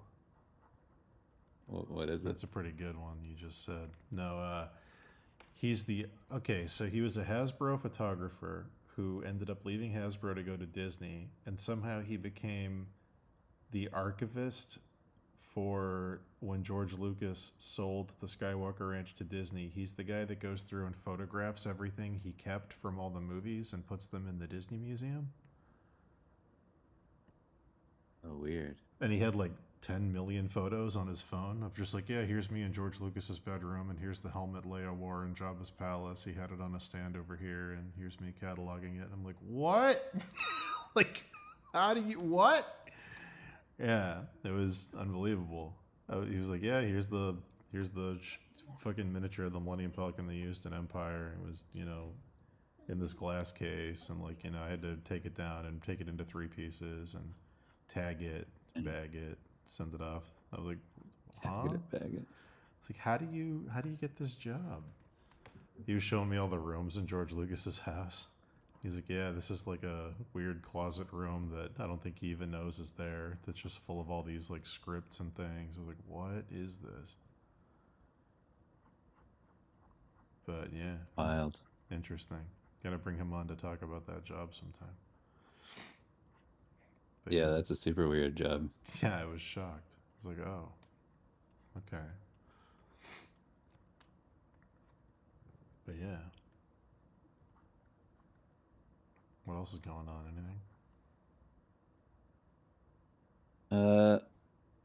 Anything? Nothing crazy. Just trying to muscle through to the end of this. I just finished one of the comps earlier, and then I was like, okay, another one. Yeah. So I just try to think like, okay, I got to think of something cool. I think of something cool, or just different angles on the same kind of ideas. You just gotta start. You gotta start doing the Jackson Pollock. Just scribble and then throw the paper to the other side of the room and see if you can find a shape in it that you like. Desperate. I just think of like little dumb moment type of stuff, like trailers and things. I'm like, oh, what would be cool? Like that like Frazetta rule. Yeah. What is it? Right before the action. And you just think of like, it's all like mood stuff too. Like I try to, in like the meetings, I try to say things like, less about showing off specific stuff that's like perfectly related to whatever we're doing. And it's more about showing something really cool. Like just being like, here's an attention grabbing thing. Yeah. Like this is really cool. Like first and foremost, that's the most important bit. Have they considered... It's like whatever's just super cool and classic fantasy stuff. Have they considered a screaming skeleton? Of course. I wonder who the first guy was to paint the screaming skeleton. My last one. I wonder. Who do you think the first guy was? And then he leaned back and he was like, "No, there's something. There's something." He slept. Yeah, on the seventh day. Yeah. Well, there's something that works. Walking into his wife. It must have been. Baby, you seeing this? How's nobody thought of this yet? It's the skull, but he's screaming. Probably did that thing from Signs where he's like drawing a Yeah. And he made it scream. Yeah. Yeah. Oh my god. Honey. I'm wondering who that guy was. It's probably somebody from like Bible or something. Probably. Someone from 1485. Screaming skull because of how horrible hell can be. Pitching it to the Pope. Well, the reason it works, and I painted it this way, the skull's screaming because hell's so bad and he's in it. Some people are going to see it and they're going to go, I don't want to scream. And the Pope's going to go, why does the skull have like evil eyes? Like, why does it have like angry evil eyes? Because it's badass. The Pope's going to be like, just remove that part. Yeah. He'd be like, you'll find out one day every shirt in Spencer's Gifts is going to have this on it. Pope Septus the 7th. I can't get rid of the evil eyes. It's the best part of the skeleton. Are you telling me I'm wrong? But it's kind of...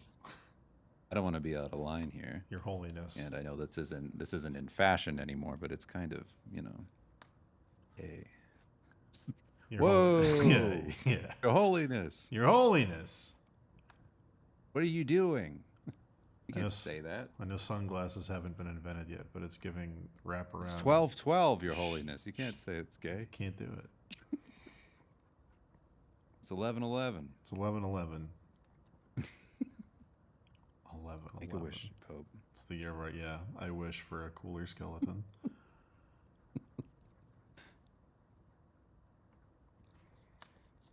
Might I introduce to you child skeleton screaming? This one raises a lot of questions.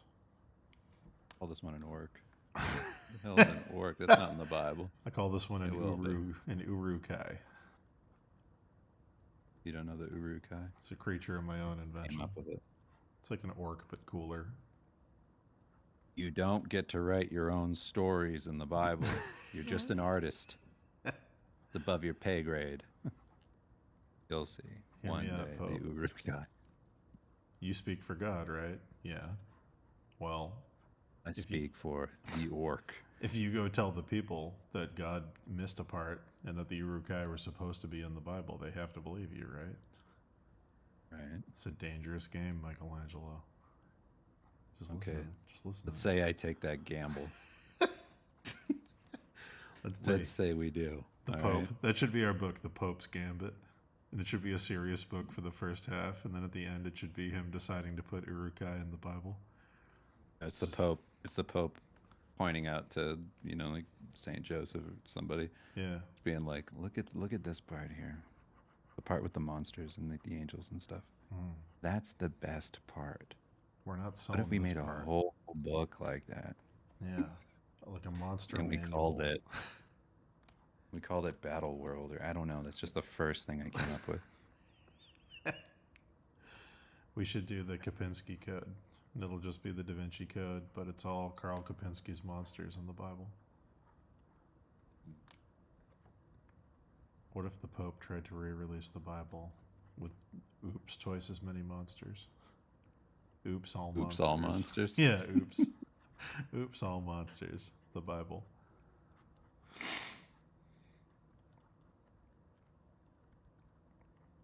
It's the Pope with Michelangelo. I trust World you. of Warcraft name. Yeah. Grok. Scream Fist. Grok Screamfist the Third. Pope Hell Scream. It's not It's not working. Damn it, Michelangelo! I trusted you. You said the screaming skulls were scary, but now the people think they're You said smiling. they were cool. The people think the You skulls said they are were cool. smiling, Michelangelo, and they want to go to hell because the skulls look like they're having a good time. Now the whole countryside's calling me gay. That's because you took... And that is not what we wanted. You took the evil eyes off, Pope. You kept the evil eyes. The people wouldn't think the skulls were having a good time. They wouldn't want to go to hell, but you wanted normal skull eyes. And now we have the Great Schism of 1117. Where half the Pope's cardinals thought skulls were cool with regular eyes, and the other half wanted badass evil eyes, like the Punisher logo. And then they fought. They fought They the fought war, like angels. the War of the Roses.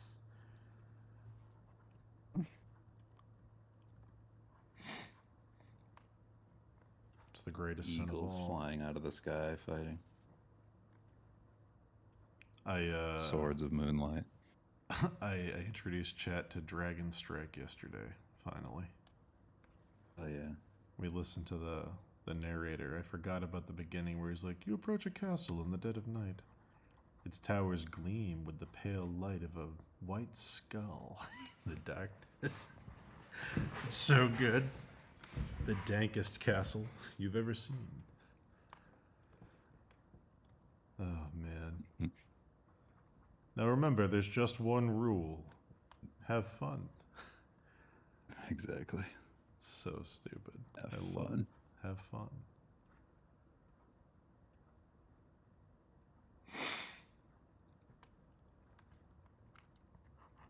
Dragon Strike. Ready to do battle with hideous monsters? It's the It's always the Hoot hoot. Yes. It's King's Quest. King's Quest. Oh, hello there, King Gred. Guess I'm... Oh, hello. Oh, hello. Yeah. King All that Grant. fucking music. Yeah. All that modem music. Better watch out, King. Just the puns every time you die. Says fuck you on the screen. Fuck you. Instead of you died. Fuck you with the Dark Souls noise. Oh, fuck you. You know what I forgot about? What? In Mortal Kombat Annihilation, the movie. Surprised you forgot anything Not the from book. that. Yeah. Not the novel. Not the light Not the adult novel version. Yeah.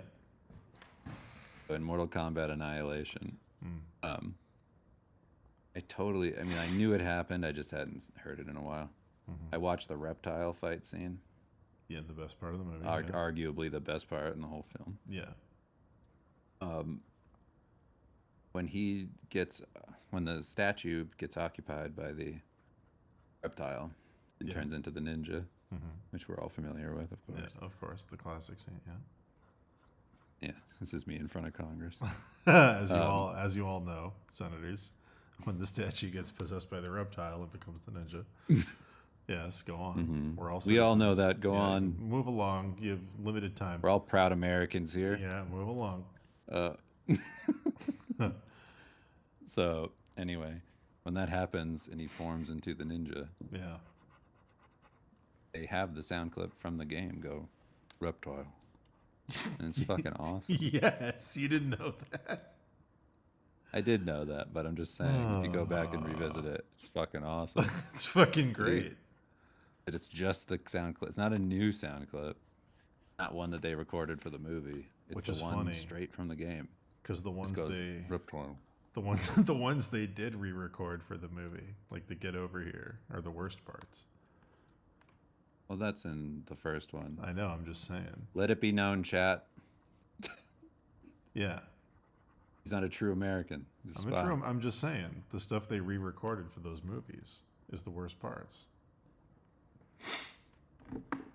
Anyway. Krypton. I fucking love that voice. I want to be introduced like that. We were talking about compressed audio in games earlier in the chat, which is funny. We were talking about Star Ocean and how I wanted to play the remake, but then I heard the voices without compression. And it was better when he was All right, gang, watch out. Better watch out, as opposed to the enemy. Burn. I can't play games that do that. Forest fight scene in the beginning is great. If I play an RPG and the fight starts and the music's like, and then a character goes, "How are we going to get out of this one?" I just shut it off. I just don't play it. Yeah. I just leave. I was playing some game with the boys. I think it was. I'm talking about my kids, not my friends. I don't call my friends the boys. Sure you do. I was playing Grand Blue Fantasy. Something like, I forget. It's whatever that like anime one is where you run around the map and you can like fight. It was pretty popular. It was a free demo, and I was like, I bet the kids could play this. They could. They liked it a lot. The kids, it's for the kids. It's not for me. I'm not curious about Grand Blue Fantasy, the international sensation. It's for the kids. No, I don't like that stuff. I'm into porn. Guns. Go on. Yeah. Anyway.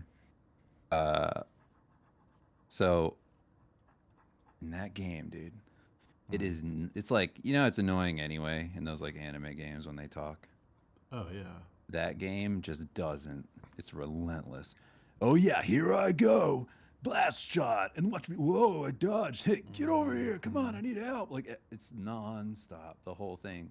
We did it. I was kind of scared of those goblins, but now I'm fine. Yeah. It's like the whole fucking thing. That's why I couldn't. Shut up. I stopped doing all the VR stuff on FF7 Rebirth because when they introduced Chadley was bad enough, but when they introduced the new girl with Chadley, and she's like, "Oh no, what are you gonna do? Help! Help! We need help over here." I was like, you fucking destroyed it. You destroyed it. I can't do it. I tell you about my new movie idea. Go on. You may have. It's called People of Color. No, let's hear it. It's going to be about a startup business. Aren't they nice? That opens up in COVID times. And it's just owned by white people.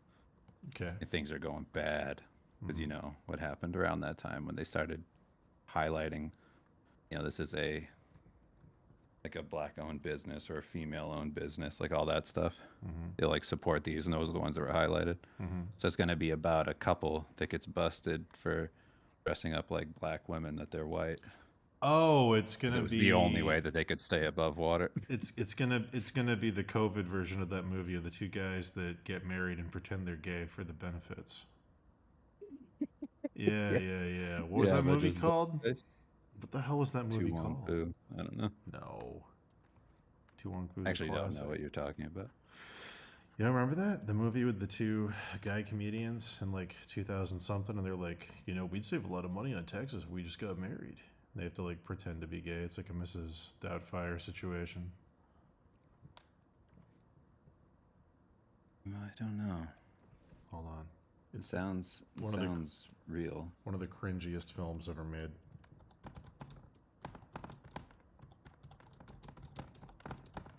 Find it. It's an Adam Sandler movie called I Now Pronounce You Chuck and Larry. Hell yeah. There you go. Found it. There it is. Anyway, I was going to pitch it to Adam. You should. And see if we can't write it. Remember that we're live. Yeah, I know. Okay. I haven't said What's wrong with what I'm saying? Well, I don't know which Adam you're referring to. Adam Sandler. Okay. Whew. All right. All right.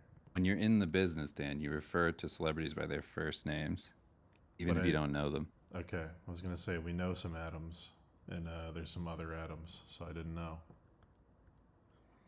Yeah, Sandman. I think the Sandman would go for it. Imagine me and you as black women. I've done it, imagined it many times. Imagine it every day. It's one of the first things I do. So when you wake up. And I go... So it's your morning exercise. I wake up and I roll over and I go, this stupid white skin still. Again? Part of your meditations from Marcus Aurelius. It's true. I gotta do this every morning, or else I won't be a stoic. It's funny, we talked about that yesterday too. You been listening? Oh, you did? Yeah, we talked about, someone was asking if the meditations were any good. I was like, yeah. The book? Yeah, Meditations of Marcus Aurelius. Yeah, we're talking about it like yesterday, I think. That's a very funny thing to ask if it's any good. Yeah. They were like, are they as good as people say they are? I'm like, yeah. I mean, I've heard about the Bible, but is it any good? Yeah. I've heard about, I don't know, the Epic of Gilgamesh. Was it a formative work? Yeah, I think it was. It's a very funny thing to ask if it's any good. I'm going to go out on a limb and say it's pretty good. Yeah. Everybody in the world has talked about the art of war. Overrated. Any good, though? Overrated. You can ask that about, like, Pokemon Red and Blue. No, you can't. What do you mean? It's more universally loved than the art of war. True. Art of War's got like a 7.5 on Goodreads. Probably. I actually kind of want to check now because I bet it's not a 10.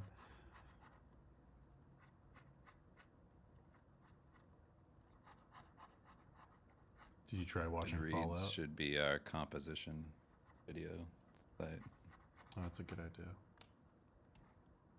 Have I watched Fallout? Yeah, you try. Kind of. I watched a little bit of it. Watched the first episode. How far did you get? The first episode. Okay, I didn't know if you stopped halfway through or something. No. Thoughts? Prayers. Next. Wait, what? I didn't hear what you said. Self-explanatory. Prayers. Got it.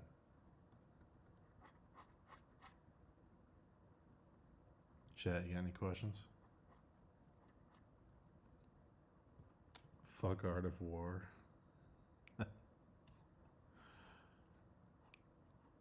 What? Someone in chat was saying fuck Art of War. No, War of Art. That's something.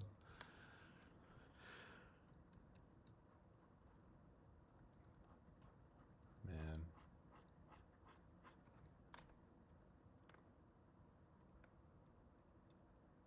Painting a tree with some naked babies on it. They look like shit. Little Bobby Hill boys. You know, the dream. And dream's still alive. I love it. The dream. I love art. I love war. It's true. I don't like mixing the two, though. I like to keep them separate. Keep them safe. Yeah. That's why I'm not a big fan of Sun Tzu.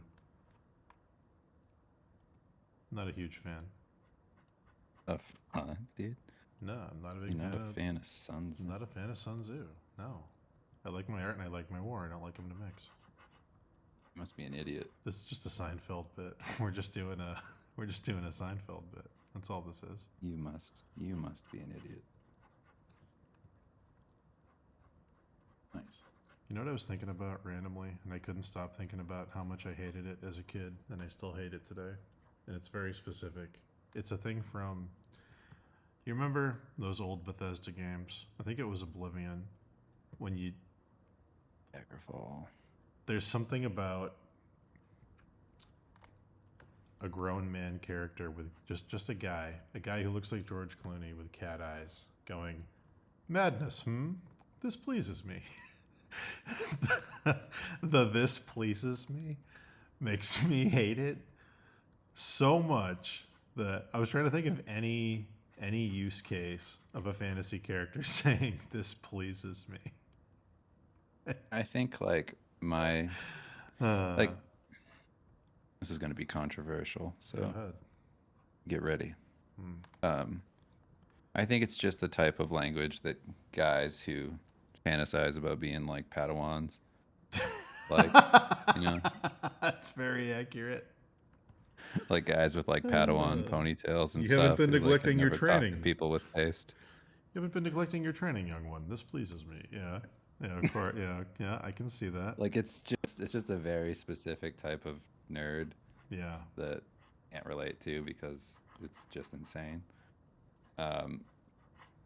Yeah, I encounter that a lot. So it's just those people. They need to be around other people. It's the same sort of thing that Miyazaki hates. You know, it's like an extension of that. Fans of anime shouldn't make anime. It's true. Fans of anime shouldn't exist. Yeah, I shouldn't exist. Get that. Only like anime with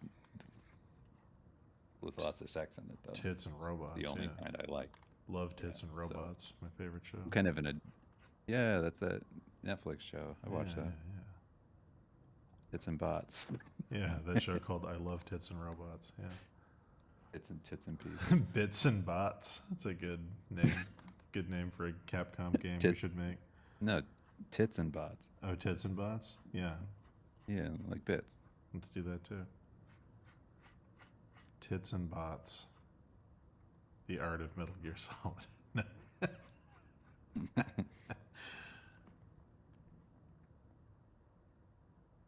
Man. Yes. Just trying to think if there's anything else.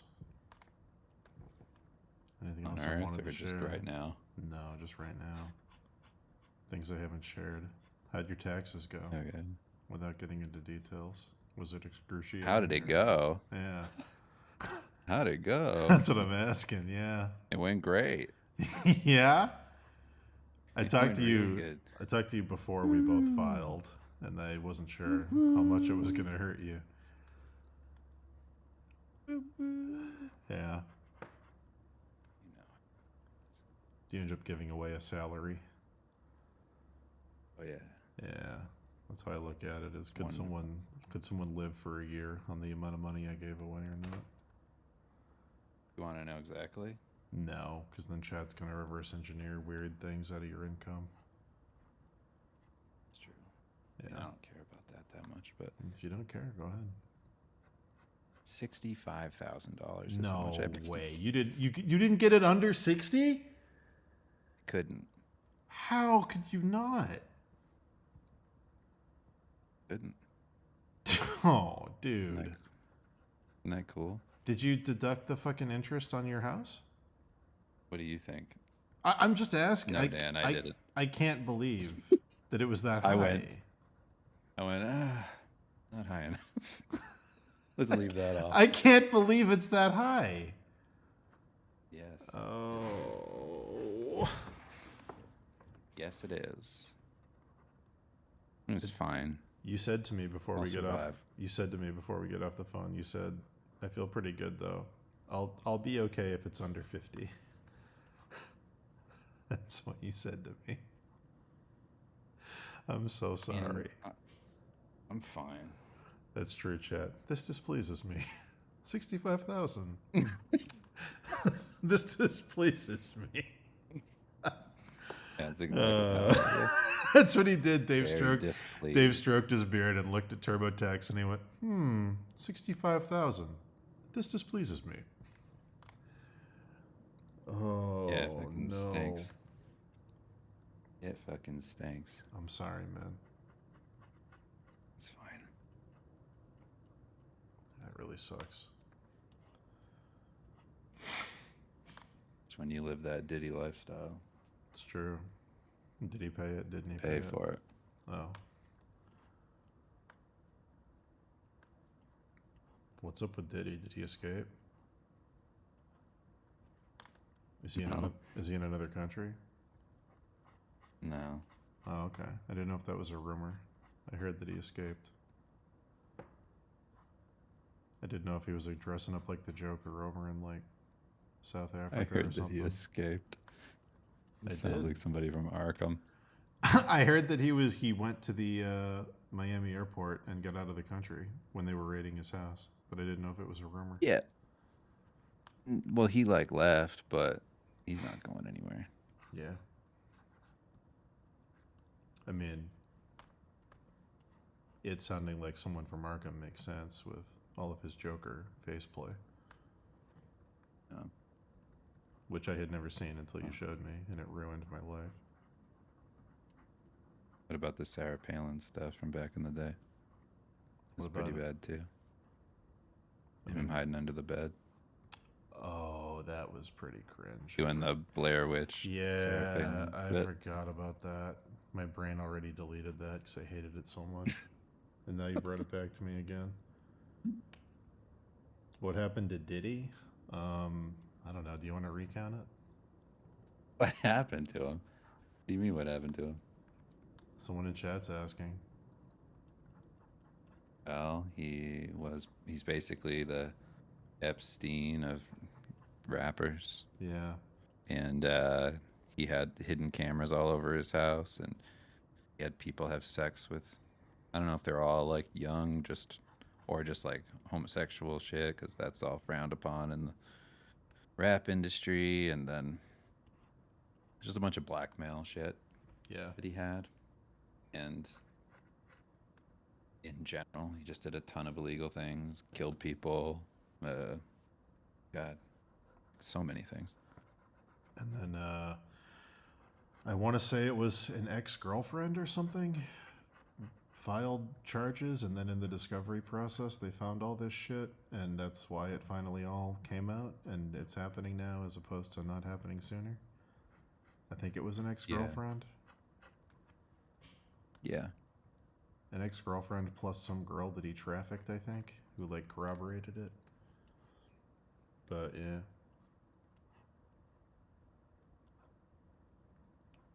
People got to be smarter about how they traffic women, man. These rookie mistakes. Hurts to see it. It's funny like how wide that like traffic thing is though. Like for like obviously there's people like him that are clearly, you know, an Epstein and all that. Yeah. Where it's like obvious. Yeah. But I think it's like as simple as you just had a girl fly out. And then something happened, and that's trafficking. I mean, if you fly a girl across state lines for the purposes of paying them for sex, it's trafficking. I don't think it has to be paying, though. You don't think so? I can't remember. I think it's looser than that. I know the Andrew Tate thing in Romania, it's different than America. I know that statute, and I know the Florida one they tried to get Matt Gaetz on, which I think was... Oh, God, was it... I can't remember if he was paying her with gifts or if it was just the fact that she crossed state lines when she was 17 or something. It's complicated. Yeah, I can't remember.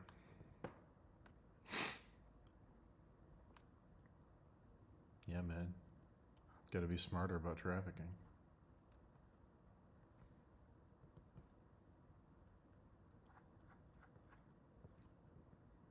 You got to make the next Rush Hour. It's true. About that. Plays into the title. It's great. That's what I'm saying. Yeah, it's smart. Jeffrey Epstein will be the cameo in that one. He's not dead. You don't still do Asian voices, do you? Me? Yeah. Only when I speak fluent Japanese in the Steve Lichman audiobooks. Okay. Why? I was just going to ask if you could do that line from Rush Hour where they ask what's going on up ahead because the roads are blocked, and he goes, just rush hour, and then shoots him. Gotcha. But he says it with an Asian accent. No, I can't do that on YouTube.com. I can't do that. If I get you in a... You get me in a recording booth with plausible deniability, I'll do it all day. Okay. Yeah. Just wondering. Live on camera. If I turn my camera off, my chances of doing it go up 50%. Because then it could be anything. Is that your like RPG roll? Yeah. My chance of success goes up. Yeah. That's my buff. Turning off the camera is my buff. The chance of it happening increases twofold. Ooh, I'll roll the dice on that. Looks like it could win. Ah, it missed. Damn it. Ah, shit, I missed. Oh, no. I'm in trouble. My career is gone. Ah, fuck. Shit. Go to jail. Head back to the beginning, go to jail. Fuck. Shit.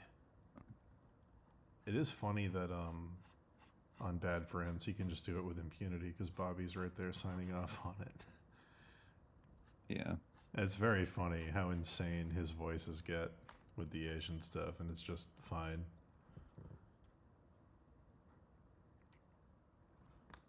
I mean, if either of us should do it, it's you. You got an Asian wife and Asian kids. I mean, It's true. do you want to say it's rush hour since you have a shield? No, she would need to be here. Gotcha. I would need to have my wife and kids in the room with me on camera. On camera, standing in front of you like human shields. Just all dressed up for church. In the background. That's your condition And then for I'd be in doing the the front. Jackie Chan voice. It's not Jackie Chan, so That was I think that's worse than even doing the accent. That's what I'm like. Oh my god. Dan's going to jail, everybody. Wow. He just mistaken another Asian for Jackie Chan. Or was I doing We're it in on trouble purpose now. to play into the joke? We're in trouble. Stream's wasn't, canceled, guys. guys. Guys, he wasn't doing that. Run. Everybody get out of here. Nobody's ever killed an agent. You want to know something funny? What? I've never seen Rush Hour. Really? Really? It's a great movie. I've never seen Rush Hour or Rush Hour 2. This is one of those movies that Whoa. were always on TV in the afternoon, so I assumed they sucked. Always on TNT. They were always on. It was always Rush Hour or Rush Hour 2, so I just assumed they were bad. They're fucking awesome. Well, I got something to watch. Those are very like comfort food movies. Really thought you were saying Kung Fu for a second. Stream's over, everybody. Stream's gone, guys. Yeah, no.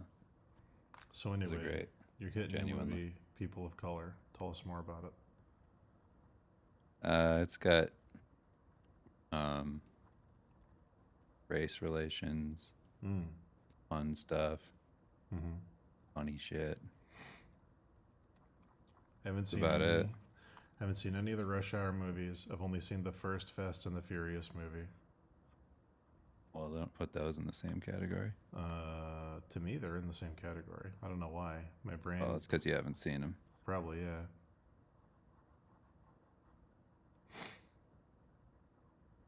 Rush Hour's good. Is Rush Hour more I'll stand like? by that. Is it more like Lethal Weapon? Yes. Okay. Then yeah, It's just Lethal Weapon. Okay, then I'll probably enjoy them. I mean, come on. You watch it just for the scene where they go, you know, like if you just want to see Jackie Chan say the N-word in front of a bunch of black people, Wow. that's the best scene in the whole movie. It's so insane. Wait, I thought It's like it a was- relic of that time. I thought it wasn't Jackie Huh? Chan.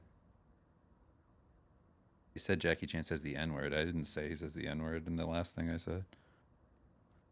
Wait, what? I was talking about it's rush hour. That was the line that I said before. Oh, okay. I didn't say Dan say the Asian line with the N-word in it. I didn't even know there was an N-word in it. I haven't seen it. I would never do that. You might do it. Down at the You did. docks after dark. It might happen. Smoking a cigarette. You still do that Asian voice, Dan? See, I got a line. I got a for job you. for you. I got a line for you to say. One Biggest- last line, Dan. Biggest line you You ever up for said, it? Dan. One last line. So wait, who is it? Gonna be the hardest line of your life. Is it Chris Tucker? Jackie Chan goes into a black bar. Okay. And he says, "What's up, my word?" Does he really? He absolutely does. Whoa. I mean, it's, played for laughs. It sounds hilarious.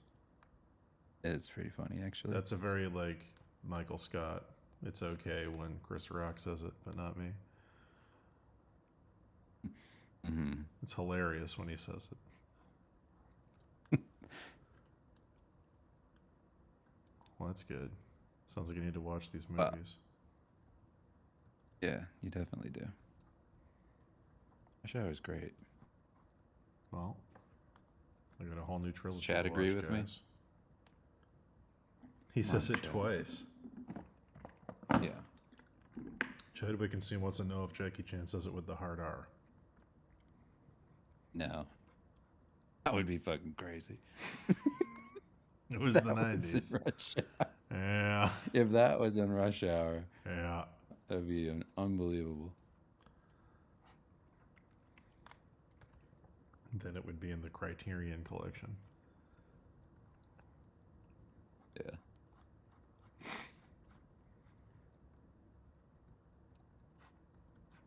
This represents Jackie Chan's finest work. His boldest move. Crossing cultural divides. This was a statement. Bridging the gap.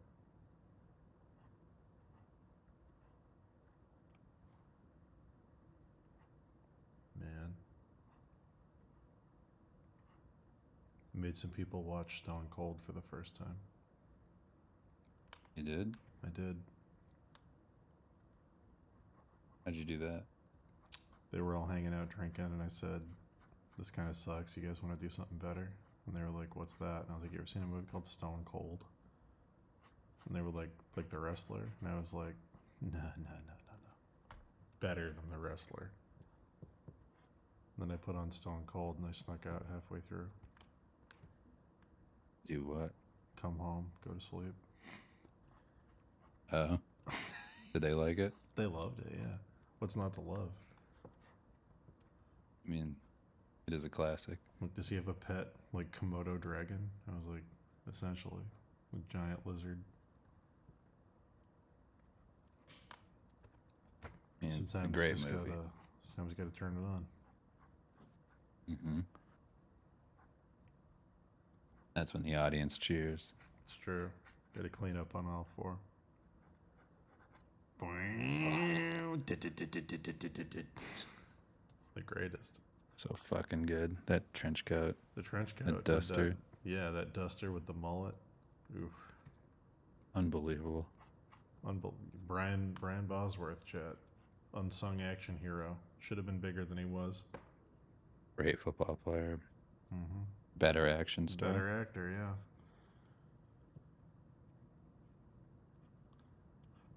Save it as a PSB? Don't mind if I do. 11 gigabyte file with 10,000 characters on it. Wonder how big this file is. I don't have a ton of layers. I'm gonna guess it's 3. Yeah. I'll probably join you on here tomorrow if you're around. I'll be here all day. Because I have to do my last comp. Oh boy. Sucks. It's fine. They're just a lot of work. Yeah. Oh man. I'm trying my hardest to get this border done on this thing because these are what take the longest, and then I can just do the characters and call it done. Finally I'm getting my hardest right now. It's just a joke about being hard. So sponsorship for BlueChew.com? Yeah. Could do that. Nice. We get nothing but ad reads, guys. Blue Chew, send us a sponsorship.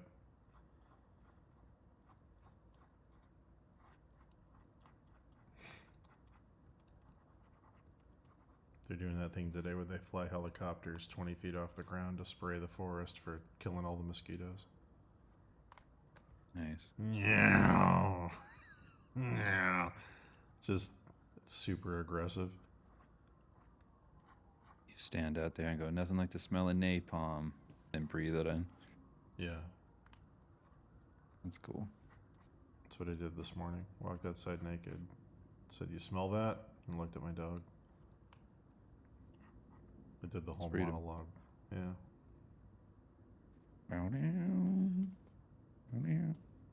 Miguel wants to know if those files work the same as PSDs.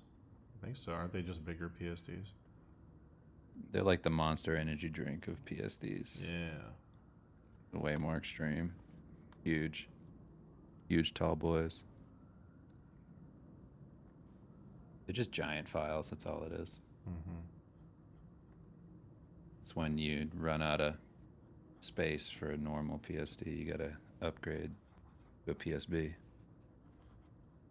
Dude, it's so nice working on a computer that doesn't crash every day or two. Absolutely. Oh my god. It's unbelievable. This file hasn't crashed once. Right. It's I was so used to it. I didn't realize how used to it I was. You were the frog. I was.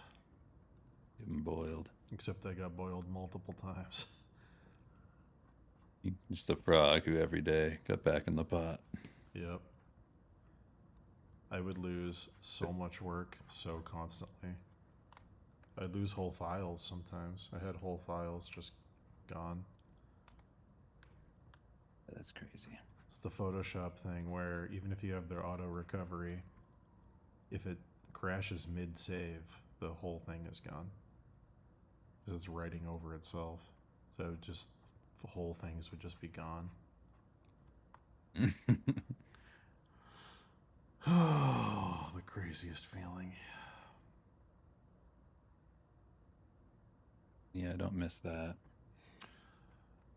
Gross Girl in chat says, when do you know you should use one over the other for PSB versus Gross Girl. Yeah. Her last name, That's I believe, a cool name. I believe her last name is actually Gross. It's a great handle. Yeah, I love that. When should you use it? Photoshop will tell you. Photoshop will be like, hey, this file's stupid. You have to save it as a PSB or I'm not going to let you use it anymore. I go, okay. Yeah. The only problem with PSBs is you can't open them in Krita Krita. So I have to, usually when I do like a Krita pass with these, I just kind of flatten everything. Oh man, when you do a paint on top. When you do a Krita pass and you flatten them, do you have to cut the characters that are on layers out afterwards and make new layers? No, I usually just drop them back into the file in the spot that they were in, on top of everything. Pretty easy. It's not like it's so funny when I get a lot of questions about using multiple programs, that it's like a big pain or something. I'm like, it's so easy. I'm at the computer. All I have to do is close it and open it. And then I can work on it again for 4 hours and then close it and open it. Gross Girl wants to know simple. Why Krita, and I think the answer is just that you really like that brush in Krita. Yeah, but there's a number of reasons to use Krita over the other programs. There's feel is a big one. Same reason that Dan's using, Clip for certain things now. It's there's just a feel that you get from certain programs that you don't get from Photoshop. It's the same reason people like, Procreate. It's Procreate does certain things better than Photoshop does. Yeah. And that's kind of the deal with Krita. Krita has a number of brushes that work really great. I like the brush that I use because it's so versatile. But I also really like a lot of the other features that Krita has in terms of its blending with certain wet feeling brushes, like a smudge kind of deal. as if you were actually using a real paintbrush. Like I feel like it emulates that a decent amount better than Photoshop does. It's weird But that I like sketching. There's a lot of stuff like that. It's weird that I feel more comfortable sketching like loose lines, like comp stuff in Photoshop, but I want to draw with Clip. I don't know why doing the comp stuff in Clip doesn't feel as good. I kind of feel a similar way. I think like for me, it comes down to like how quickly the brush moves and loosely it moves in Photoshop versus Clip or Krita. Like I usually don't do that stuff in Krita a ton. Like I'll do gestural things, but when it comes to like ironing out a sketch and putting in like a decent amount of detail and stuff, I tend to still kind of use Photoshop for a lot of that. Right. But Crit is good for like everything after that, and it's the same sort of deal with Clip. It's like if you want to get real precise with your lines and things, then Clip all the way for me. But like if I wanted to be more gestural, then I think it really comes down to like taste. But I think like Krita and Photoshop do a better job, in my opinion.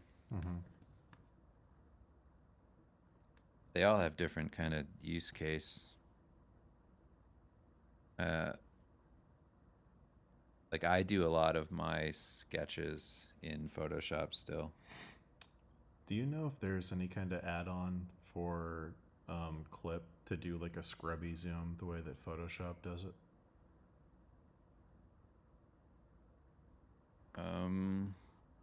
The zooming is the one thing in Clip that I hate. I hate that you have to like manually zoom out and manually zoom into areas.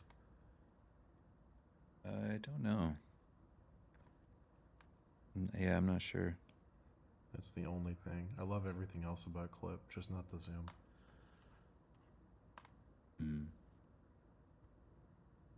Yeah, Clip's great. It feels way more traditional. Feels like I have to render less because the brushes already have like a nice kind of like tooth. Yeah.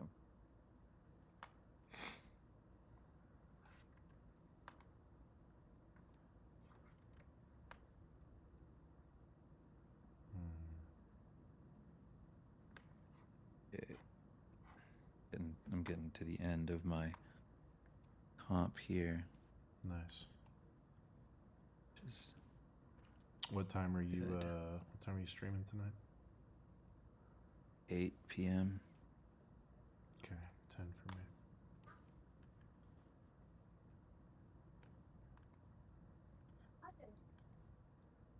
How many hours have I been? Did you hear that?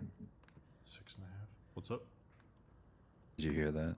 I heard Kim, I think. No, that was Lo. What'd Lo say? He just came to tell me that the punching bag came in the mail. Oh, great. You went, the punching bag came in the mail, Papa. I got them that because they just beat the shit out of me all the time. Oh, I thought it was for you because you were getting a trainer.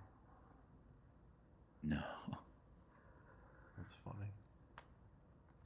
They're gonna love having a punching bag. Yeah. I was like, you guys need this. Definitely.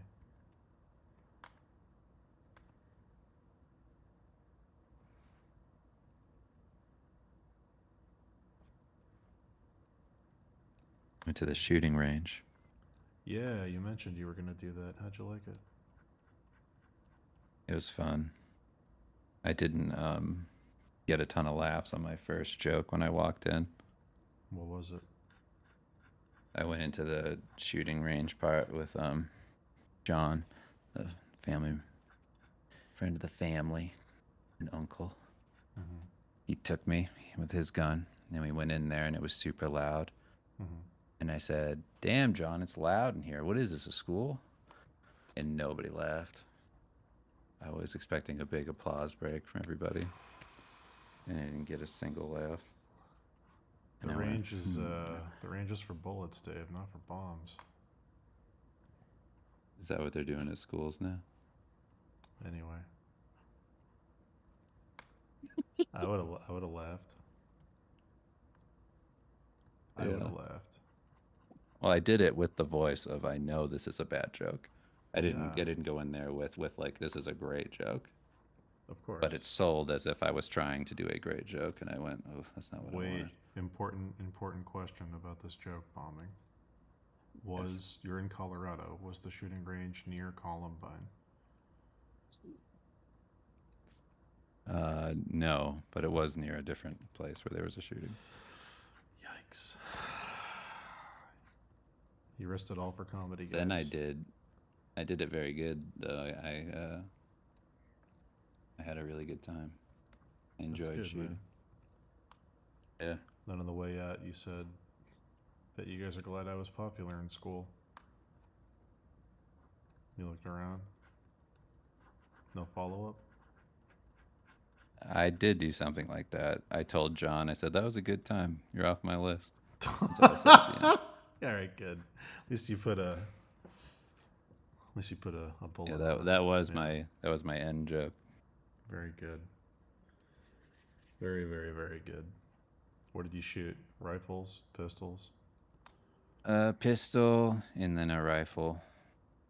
What'd you prefer? The pistol that he had, but it's only because it was better than the rifle. The rifle kept jamming. But when it was jamming, did you look at him? Got a bunch of bullseyes. That's good. When it was jamming, did you look at him and go, M4? We lost a lot of good guys in Vietnam because of this. No, I didn't. I feel like I've heard that line in 7 different shows and movies, and it's always the M4, and it's always jamming. Mm-hmm. That's good. I'm glad you had a good time. Yeah, I think I might buy a gun just to go to the range with people and shoot. It was fun, just shooting targets. It's like going to, it's essentially going to an adult arcade. It's like if Dave and Buster's, like it was even more for adults. I've never been to a shooting range, but I shot all my uncle's guns in his backyard when I was a kid. Yeah. Yeah, that's the only experience I have was shooting shit in his backyard in fucking Illinois. Yeah, it's really fun. I'm gonna get a Glock 19X for anybody in the chat. There you go. Who likes guns? That's the gun I'm getting. What perks? I was like, I really like shooting a pistol. What perks are you gonna take? Deadeye. Nice. Stuff like that. I'm glad you're going for something practical instead of mysterious stranger. That's good. Yeah. I'm going for a slow cousin. That's gonna be mine. You know what you gotta do next time you go is before you pull the trigger, you gotta start mouthing stuff and see if anybody notices, like you're talking to the target. Start doing little things like that just to see if people pick up on it. Don't whisper, see just if I mouth get it. kicked out. Yeah, don't whisper, just mouth it. Start to sweat and shake a little bit and go. Don't say the words, but just mouth like, that's what you fucking get, you bitch. And then pull the trigger. Yeah, that's what you fucking get, you bitch. Teach you to fuck with me. The funny thing about the range is you can clip anything you want, to the little target. I could make believe like I'm hanging up a target. You could. And just hang up a huge picture of my dad. I get printed at Walmart. We should just never go to the send range. It back out 5 yards.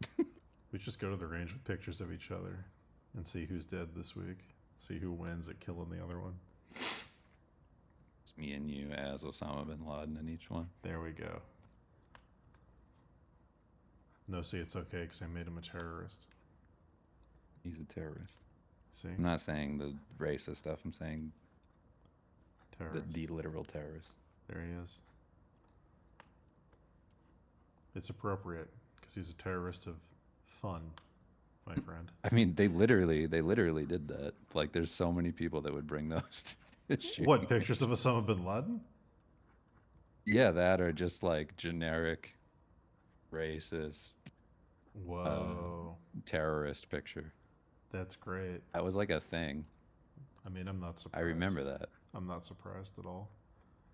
It was from the era where people were throwing bricks through any business that was owned by an Indian family without realizing that they weren't the Pakistani even remotely close. Yeah, the Pakistani gas station owner at the end of my street had sand and word spray painted all over his store like the week of 9/11. It's just like, what the fuck is this? Yeah, it was crazy times.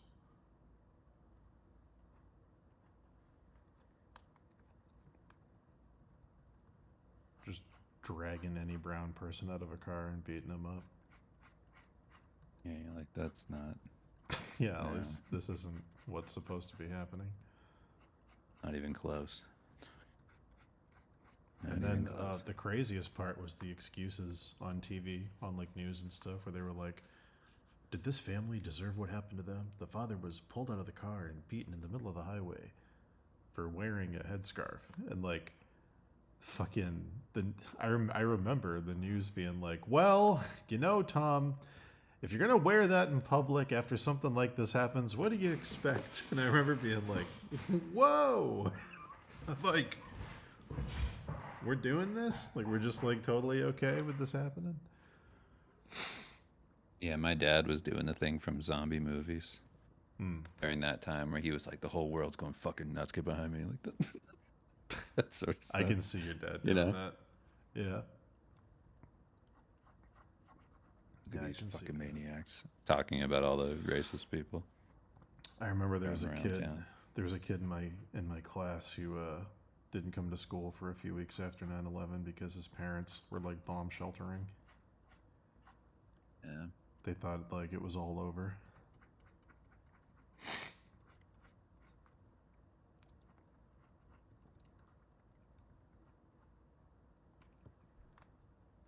Quality stuff. Mm-hmm. Quality times.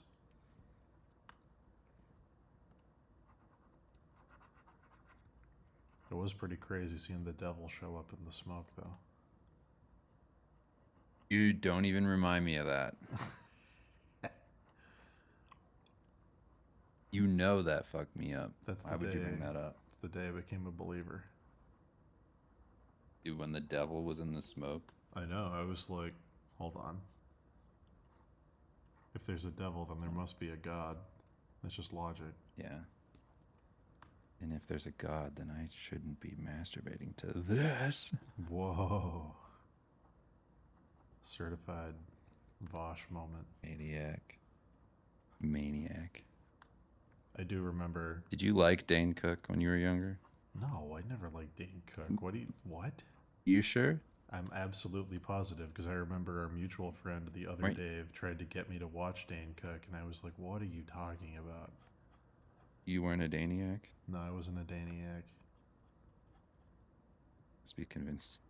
It must be somebody else. I remember when Waiting came out and everybody thought it was the funniest movie of all time because it had not only Dane Cook but also Ryan Reynolds. And I was like, oh.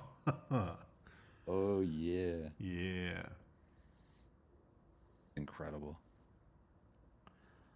Comedy stylings of Ryan Reynolds. Mm-hmm. It is my favorite type of comedy. Me too. Hot guy comedy. I like the soft-spoken sarcasm, personally. Where he sounds nice, but those teeth are biting, you know? He shouldn't be funny. He shouldn't be funny because he's so good-looking. That's what the announcer, or like the dude narrating the trailer should say. He shouldn't be funny because he's hot. Yeah, because he's a hot guy. But guess what? Yeah.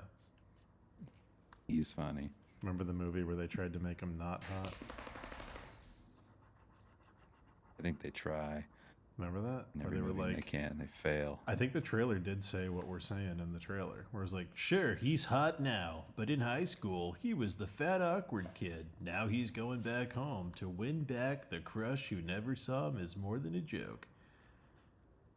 Oh, yeah. Yeah. I do remember that. Mm-hmm. Can't remember what that was. I think it was called... No, it wasn't called that. The fuck was it called? The Friend Zone? It was something like that. Absolute. Huh? I don't know. I was trying to think of a name. It wasn't Just Friends, I don't think. Maybe it was?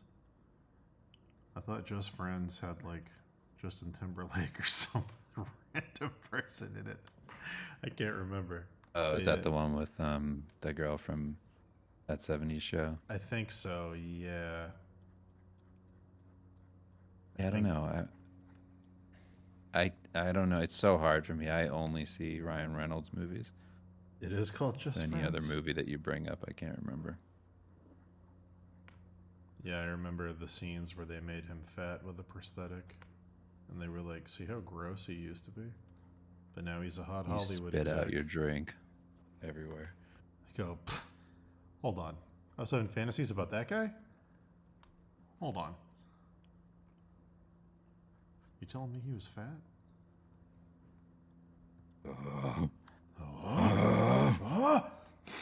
He's not hot.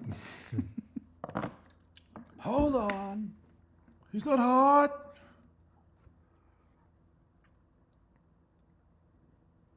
Expect me to believe this pig gets like. Oh, damn. You expect me? You're trash. How fucking dare you? Capiche?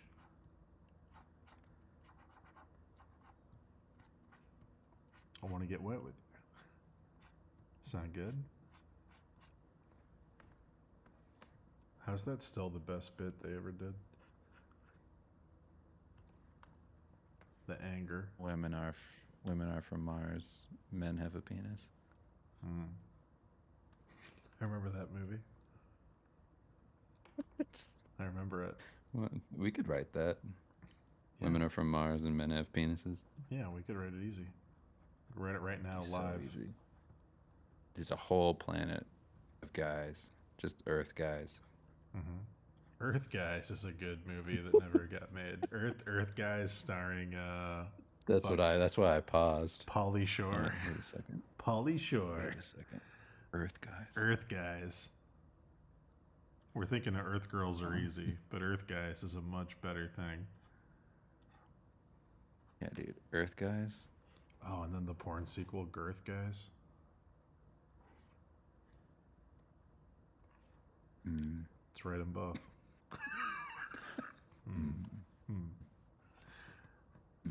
What would Earth Guys trailer be? What would the voice say? In outer space, aliens have no game. But on Earth, things are a little different. Now the aliens are coming to learn a thing or two from the Earth Guys. About sex. Yeah. Sex has been outlawed on planet 212. on Earth 12.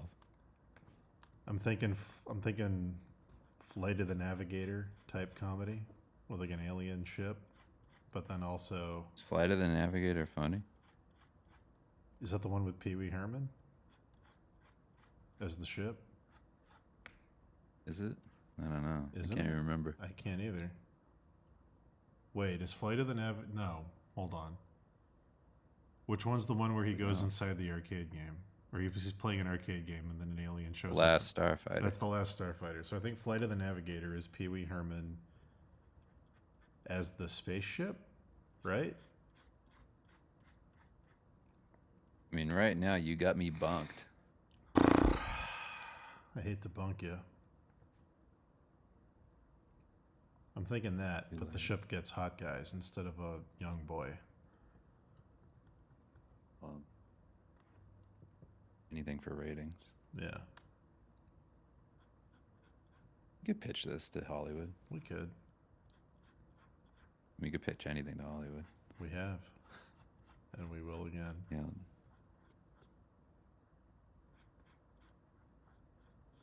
How do you Movie's think just called Sex. there has to be a What's the next movie- one? Do you think there's a movie called Sex? Hold on. When I Google sex the movie. Hold on. Sex the movie is a great title. There's the Sex movie. Sex the movie. I don't know. Sex the motion picture would be good. Sex the motion picture. Yeah, Sex the Motion Picture would be the one that I would want to make. Starring Daniel Day-Lewis. That's not a real thing. Let's do it. Kirk Douglas. Sex the Motion Picture doesn't exist. Let's make it. Right? Isn't that crazy? And What's the one thing we know about film and television? Is sex sells. Yeah. Then how come I've never seen it, Dan? And then you hit Sex the Motion Picture. Or the anime, Daisexu, the animation. Daisexu. Sex has never been so Japanese. It's true. Would Sex the Motion Picture be like extremely dramatic, or would it be a comedy? It would just be about what sex does to the lives of people. It'd be made by A24. Little vignettes. It would be very dramatic. Stories that cross paths. Yeah, it'd be about like lost loves and, you know, like reconnecting later in life and discovering You're right. what could have been. I don't want to make it anymore. You're right. You're right. That's what it would be. And now I'm out. And for that reason, I'm out. For those reasons and much more. Yeah. I'm out. For those reasons and innumerable others, I'm out.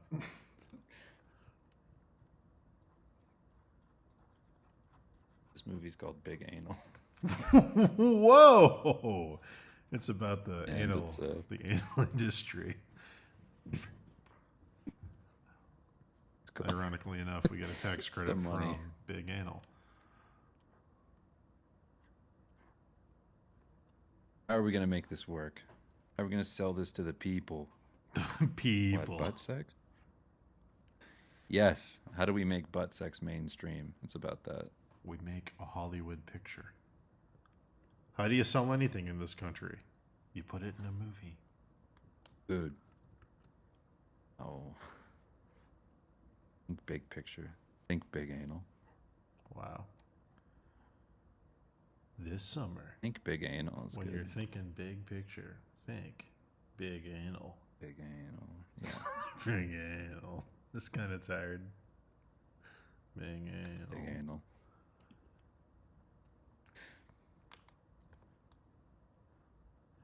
It'd have to be made by New Line Cinema. Why that? Something that we haven't seen in a while. Oh, sure, yeah. The big return after It's Lord the of the Rings. old, yeah, the old logo popping up. We need the cover of New Line Cinema to do this. We need their cred. We need Peter Jackson to direct Big Anal. Mm-hmm. Mm-hmm. Then we got to figure out who's going to do all the prosthetics. Stan Winston. Yeah. The For our Urukai. the Jim Henson Studios. Oh yeah, Big Anal. Frank You fucked Oz me to in my ass. narrate it. It's prolapse. Oh yes, prolapse tyrannisis. Anal big was. It ripped. Anal big would be. Oh shit, you ripped my ass.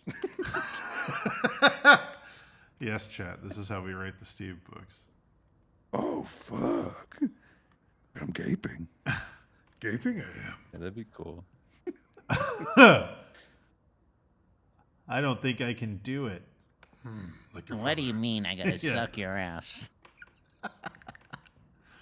How do I suck ass? Doubt I sense in you, much of fear. It's easy. Just pucker your lips against my puckered hole.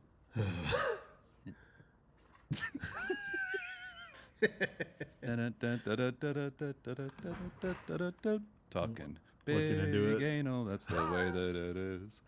What's in there? Big anal, it's the new big biz. Only what you take with you.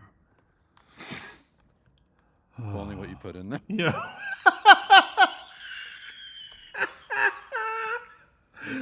Oh, what's in there? Only what you put in there. Only what you put inside. Oh. Like your tongue.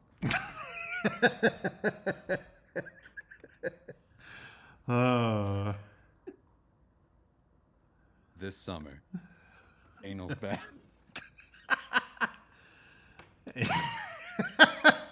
Oh no. Yeah. We got a hit. It's the Ghostbusters lady. We got one. Big anal. Big anal. All the stars pop up in it. Yeah. Like all those Muppet movies. Robert De Niro. He hasn't been in something in ages. I get to see this big anal. He's never movie. done anal. Yeah. I never thought I'd see Robert De Niro do anal. But now in the magic of Hollywood. And AI. Yeah. Look, he's 25 and he's doing anal. 25.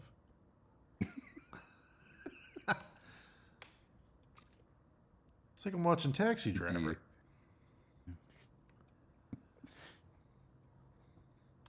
Power of AI, I was able to de-age my elderly dog. With the power of AI, I was able to make anal. Able to make anal. Big anal. It's interesting because before this tech, big anal would have had to been done really. We would have really had to do it. We have anal. Real sex. We're in the middle of making it. And I looked at Dave and I said, Dave, we have anal, but what we don't have is big. And then I saw the look in his eye and I knew immediately with the power of CG, ladies and gentlemen, for the first time in 40 years, a new Chris Farley movie. Big anal. There's a scene in the film where the character has nowhere else to go. And the only way to further the story is for him to look inward. He has to go into his own ass in order to move the story forward and rediscover himself. Up your own ass. And that's what he does. He goes up into his own ass. Big anal. It's very special. It's actually emotional. From the creators of Everything Everywhere All at Once. Big anal. Comes anal. Yeah, like you've comes anal like you've never seen it before. An anal story. An anal story. The annals of history. Yeah, the annals. Yeah, I mean, it would work. It would just take a lot of budget. We'd need a lot of budge. Excuse me, Miramax or New Line, one of these. One of these. We need a big budget. We're making a movie. It's gonna be big. It's called Big Anal. We should go to Harvey Weinstein. We don't have the backing of Jim Henson, but we have his son. We should go to Weinstein and tell him we know how to get you out of prison. Social prison. It's big anal. Harvey, I'll make a deal with you. Let's write the new last chapter of your life, Harvey. Redemption arc. Mm-hmm. Big Anal. Big anal. Harvey. Harv. You're gonna love this story. It's right up your alley. It's a coming of age tale, but the coming is spelt with a U. It works. It just works. It's just how comedy works, honestly. I Harvey. laughed. Look at me. I laughed. Harvey Dent. Yeah.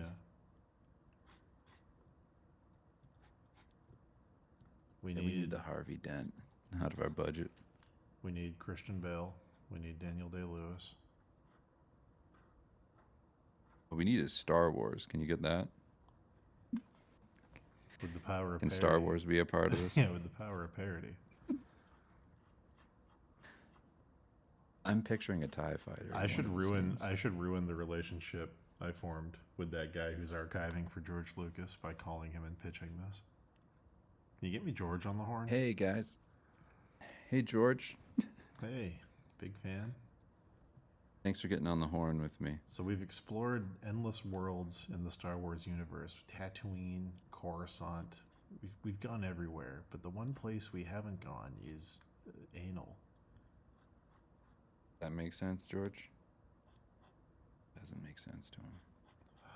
I knew it'd be hard to convince this old piece of shit. the Millennium Falcon going inside the asteroid and realizing they're in a big worm. It's like that, except it's an ass. Yeah, asteroid. Asteroid. It's easy, George. What don't you fucking get? George, you're making me mad, George. George, you're about to make the biggest mistake of your life. George, you're making me mad, and I did. If you don't do anal with me. If you don't do big anal with me, George. I'm gonna lose my mind. George, if you don't do big anal with me. I'm just saying, together we can make anal big. Big. Again. Yeah.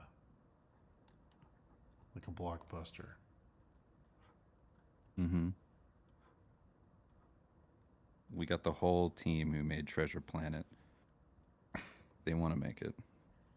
They haven't made anything in 40 years. Why are you holding this They're up? dying to make something. We got a whole team that's begging to make this fucking movie. We get the CG wizards from the Polar Express ready to make big anal with us. Have you seen their CG wizardry? They made Tom Hanks look like a doll. They did. Imagine what they could do with ours.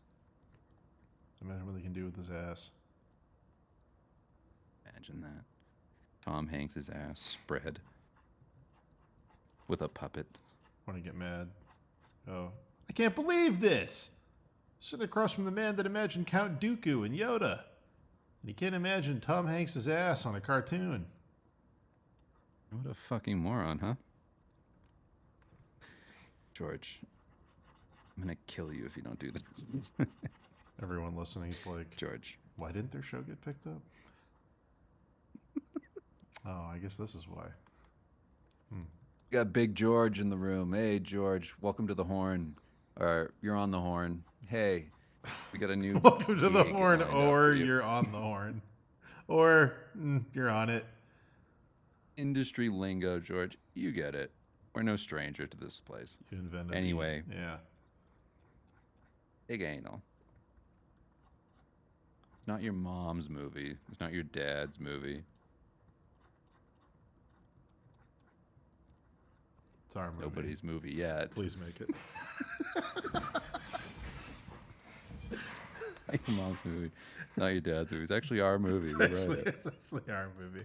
Please help us get it made. This ain't your grandma's movie. We wrote it. We wrote this movie. So belongs to us. Help us, George. We need your megabucks to make this. Help me, George. You're my only hope. We don't have regular money. We need mega. We need your mega millions, George, to make this happen. Are you in or you out? George, I've never threatened somebody's life before. George, you salad-eating son of a bitch. This movie means everything to us. It will I took out made. 3 mortgages. It'll get made. I took out a without mortgage you. on my friend's house. Yeah. It's gonna get made with or without you, George. Are If you we in make or are you out? It'll be shit, George. Yeah. It'll be shit if we make it without you. Yeah.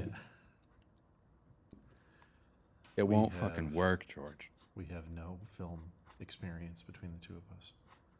George, I don't even know what this movie looks But when we saw Red Tails, I knew that you were the one. You were the man. To make it. You were the man. Holy shit, I knew. I've never seen Star Wars. Only a man brave Red enough Tails. to make an IMAX feature about the Tuskegee Airmen would be brave enough to make Big Anal, George. So, that's it. That's the my pitch. Ian. So where do you sign, George? Can you sign here? You sign this? Please don't use Send him cursive. a picture please, of himself. Please print. Yeah, don't cursive. That could be anybody. Write your name. How many frames a second do you want to shoot this one, George? I want it to feel like it's coming at you. I want people screaming in the theater. I want to be a doctor. have somebody sign off on documents and pick it up and go, this doesn't look like anything. It could be anybody. This doesn't work. What's legally binding about a scribble that doesn't even look like a name? I really want you to be It's like dressed everything up. I sign. I really want you to be dressed up in court holding up a document. Say that. Your Honor. What's legally binding about a scribble? Look at this. The offendant says that this is me. I don't see my name. I just see a scribble. See some scribbles. What's legally binding about that? I didn't. It's not even a name. That's 2 mountains and a hill. I don't know if you went to school, but I know what a D looks like, and it isn't that wiggly little thing. All right? Yeah. This isn't my son. I'm Your not Honor. paying. Your Honor, public execution is old. It is. I don't want to be a part of it. Don't kill me. Don't. You're better than this. Don't do it. Come on, we can talk about it. Please. No. Don't Please. do this. No. Please. No. No. Don't. I'll get you the rabbit's foot. Yeah. I'll Don't. get it for you. Hey, look at me. Look, I'll get you anything you want. You want money? You want money? Or the rabbit's foot? You want to? Want me to break into a Chinese lab with a cell phone? Did you watch Dead Reckoning yet? No, I didn't. I need to. Don't. No. All right, I gotta go. My mom's calling. Whoa. All right. Yeah, my mom's calling. Man. Well, I'm in. You're streaming in 4 hours? Yeah, 4 excruciating hours. What a weight. All right, I'll see you. It's a weight off my chest. All right, everybody. Sorry for wasting your time. Yeah, it's all good. See ya. Bye. Bye. Wow, chat. What a time. We did it. Sorry, that was probably real loud.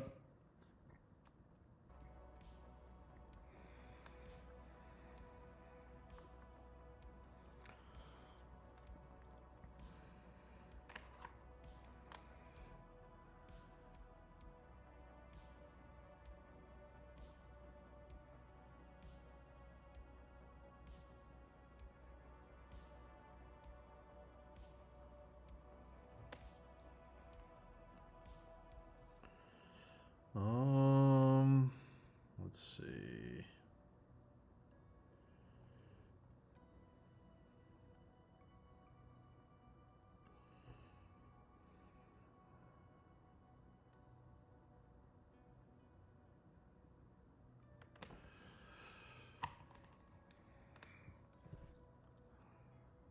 I think we're going to go for 1 more hour, and then I'm going to take a break so I can eat. That'll be the 8-hour mark, and then we'll come back.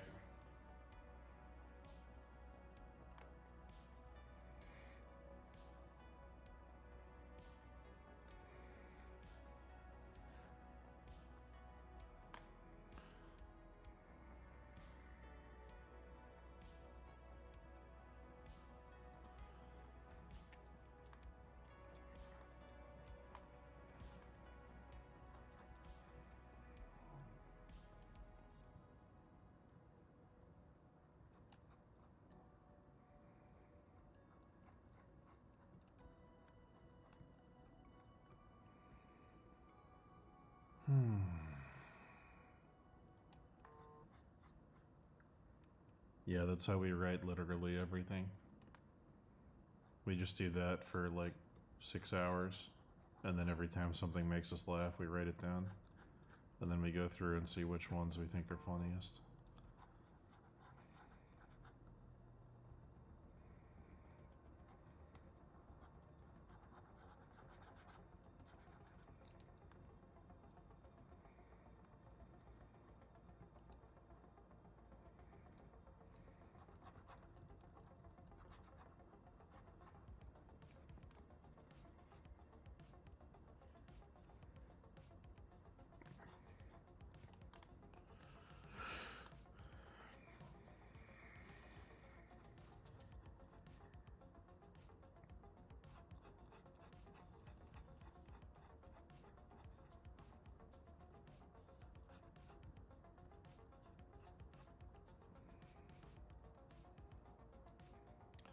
What do I think about Fallout? Also, hi Alejandro, good to see you. I thought it was an extremely accurate depiction of the Bethesda games. Good and bad. I thought the stuff that was good was the Brotherhood of Steel depiction. I liked that they were a weird, crazy religious cult. I liked that they felt dangerous. I like all the weird fascisty indoctrination stuff. Thought that was all good.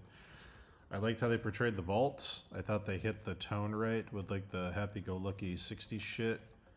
I thought the writing and the character arcs were good. The lines, some of it was cringy, like the dialogue. Some of it was like kind of cringy, but overall, I think it was pretty good. It was better than I thought it was going to be. But yeah, some stuff didn't make a ton of sense, but I'm assuming they're going to clear that up in Season 2.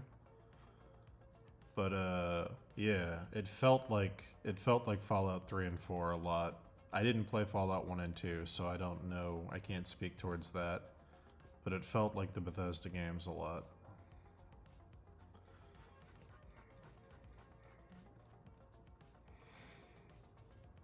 I was surprised how well the character arcs were written by the final episode, where every character had a payoff with a twist that felt like it didn't come out of nowhere, like they breadcrumbed it effectively. But yeah.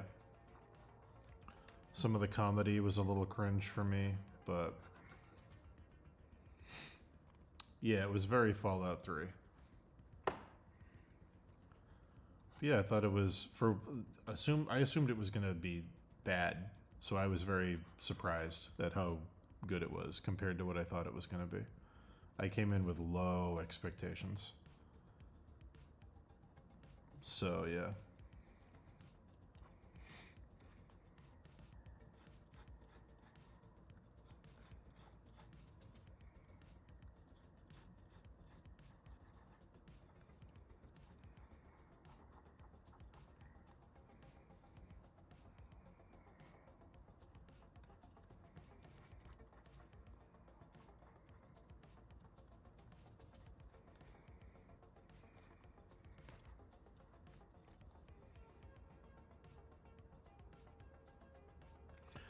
Yeah, there was too much, the Brotherhood of Steel stuff felt like Fallout. It felt very, like, spooky and scary and serious.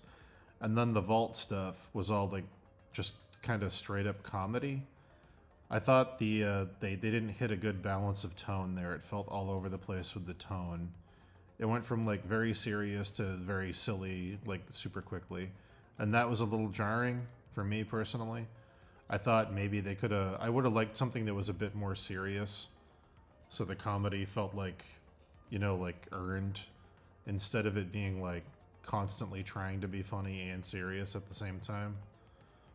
I thought there was a little too much of that for my taste. But yeah, it was trying to be too funny.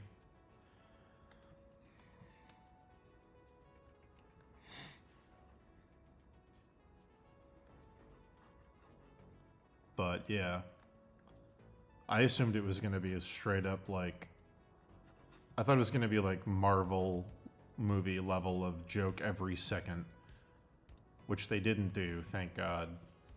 There was still a bit too much humor in it for my taste, but it wasn't like as bad as like Thor Love and Thunder or something. It wasn't just like shotgunning jokes at you.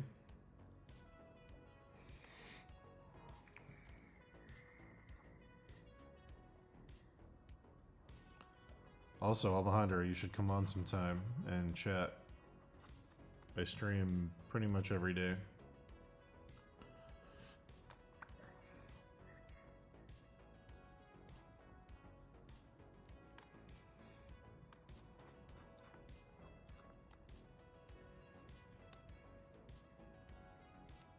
I think I added you on Discord.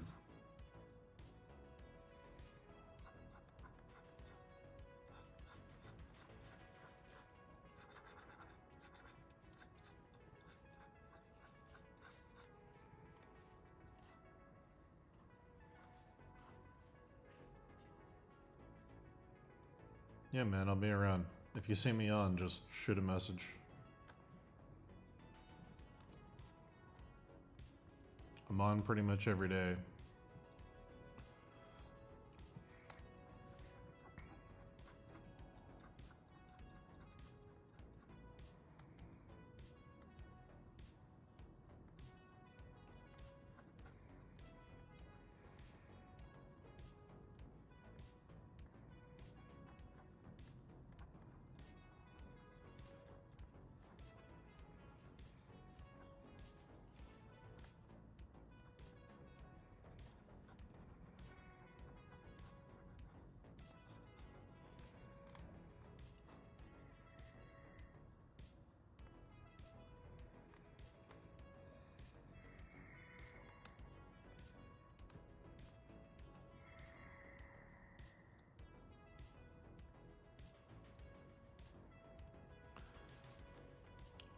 In the Fallout games, I'm trying to remember. Is there something you can drink that turns you into a ghoul? Or did they make that up for the show? I feel like there is, but I don't know what it's called. I can't remember ever using it. Is there like a ghoul potion?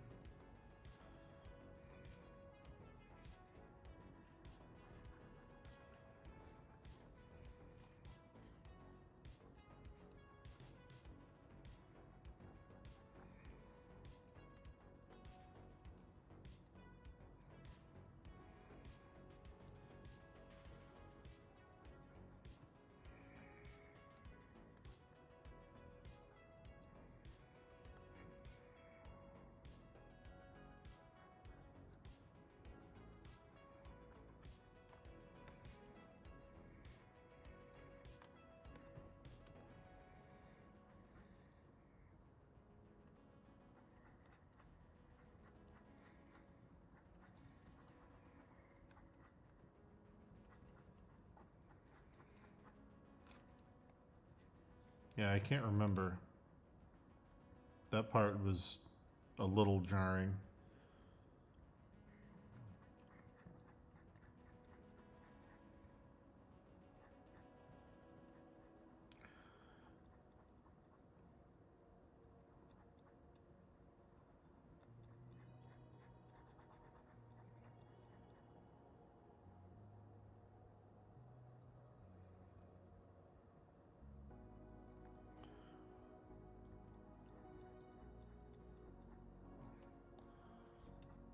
I feel like the ghouls taking drugs to not become feral might have been a thing in Fallout 3 and 4, maybe?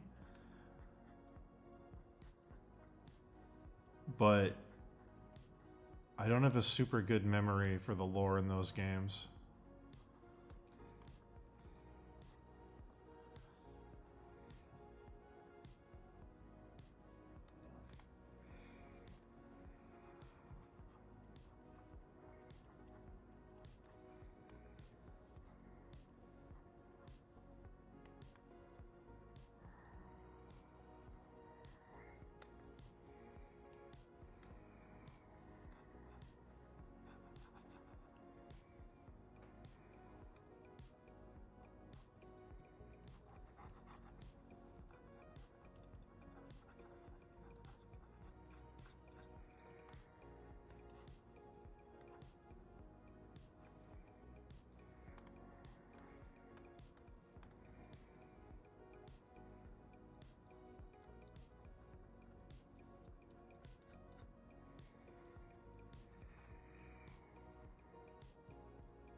There's a lot of stuff in the show that I thought was breaking the lore, but it turns out it actually was in the lore. Like, I didn't think Vault Tech dropped bombs in the lore, but it turns out that they did. So I don't know what else I'm missing, because I'm not a huge, like, I don't know a ton about Fallout.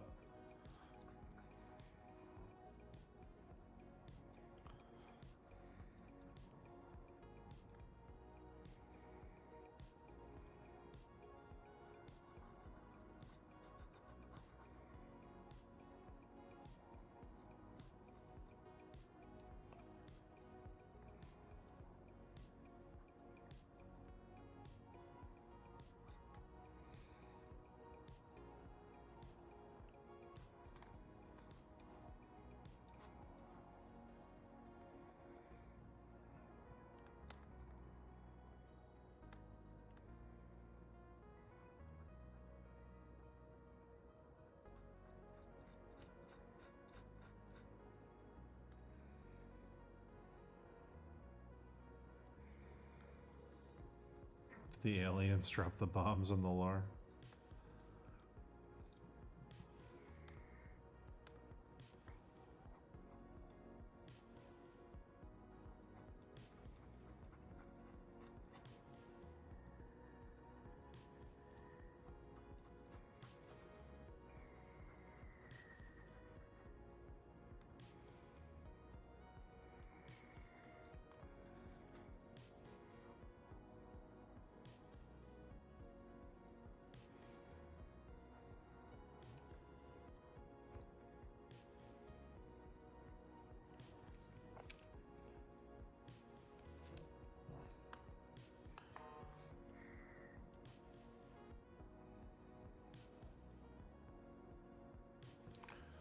Well, it's not useless because they explain that they need people to go into the vaults because the real money isn't in selling the vaults.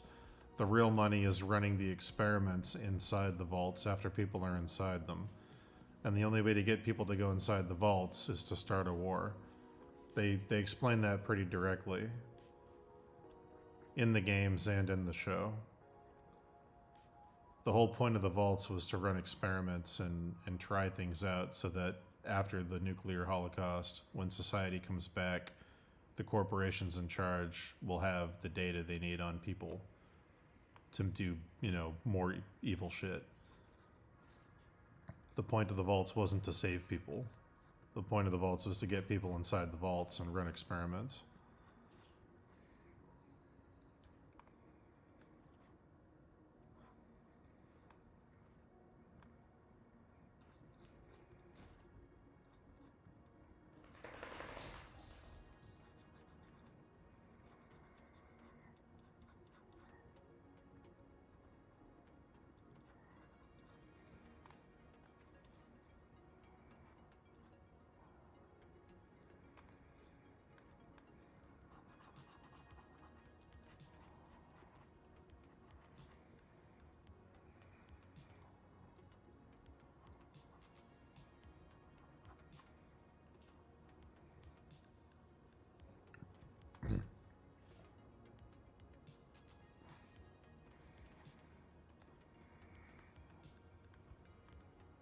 In Fallout 1 and 2, did the Enclave make the vaults, or did Vault Tech make the vaults?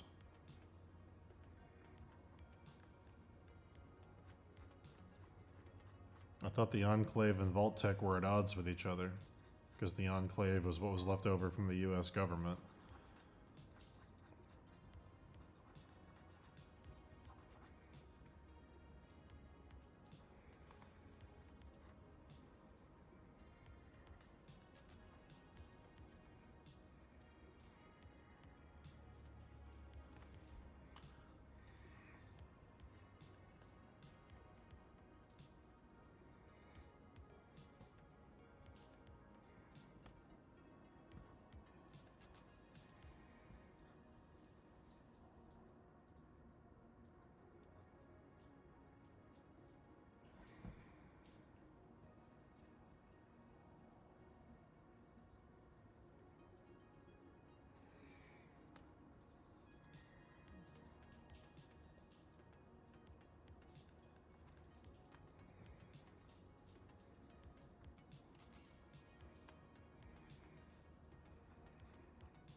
1, 2, 3, 4, 5. 1, 2, 3, 4.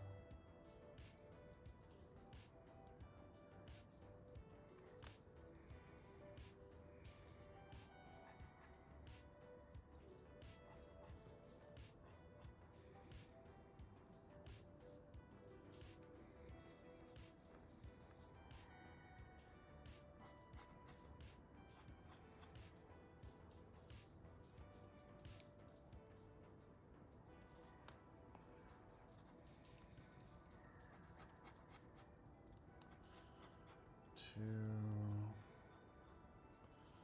three,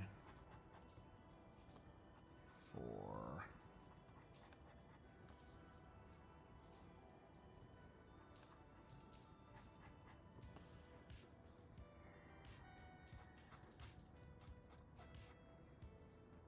Oh, it doesn't go all the way down.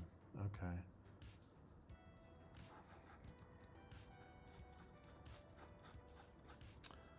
Got it.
Hey, Pygmy.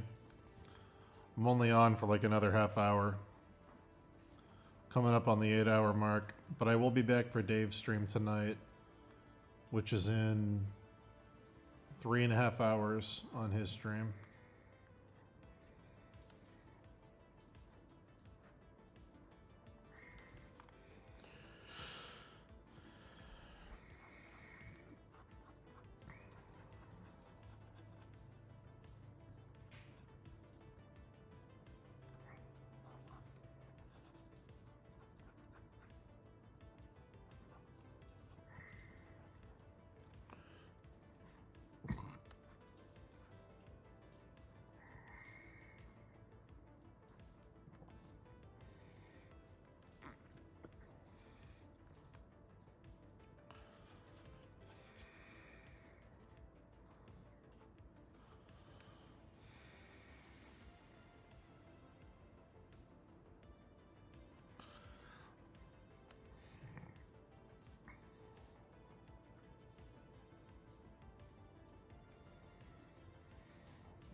Yeah. Been streaming a lot.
Later, Eddie.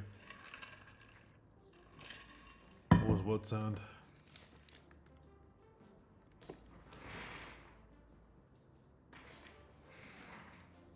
It's raining out. I don't know. Thunder, maybe?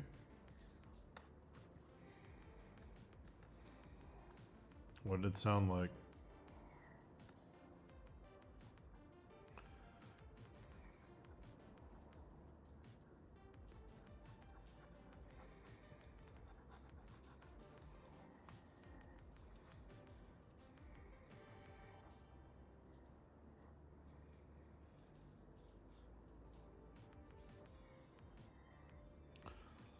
Slowly.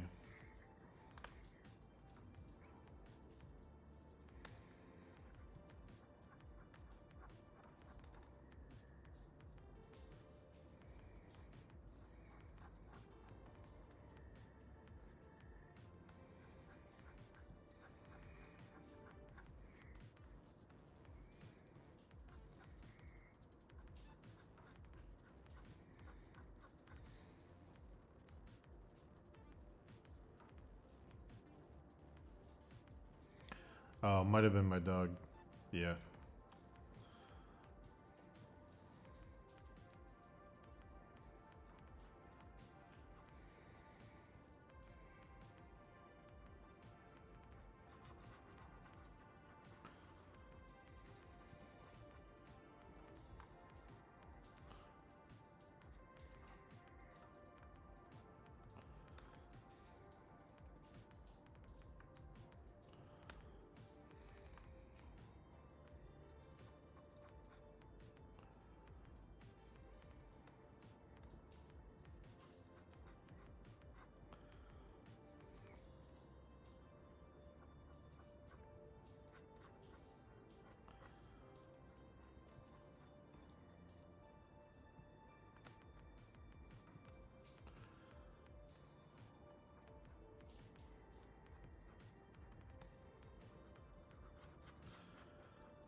Got about 20 minutes left to stream, chat.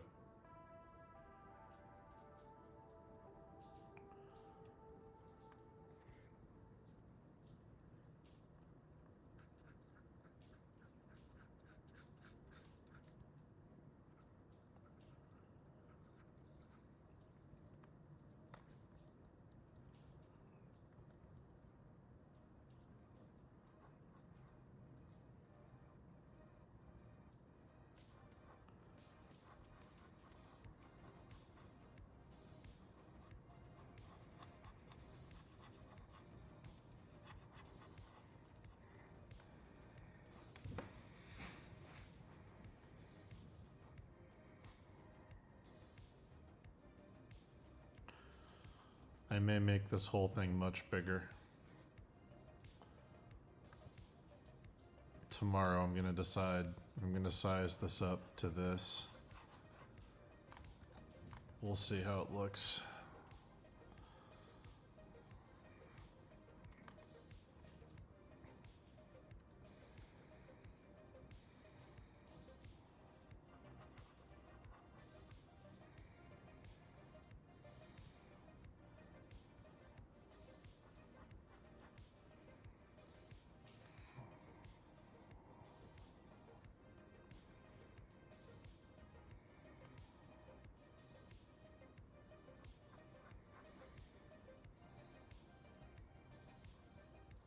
The thing I'm rendering would get bigger.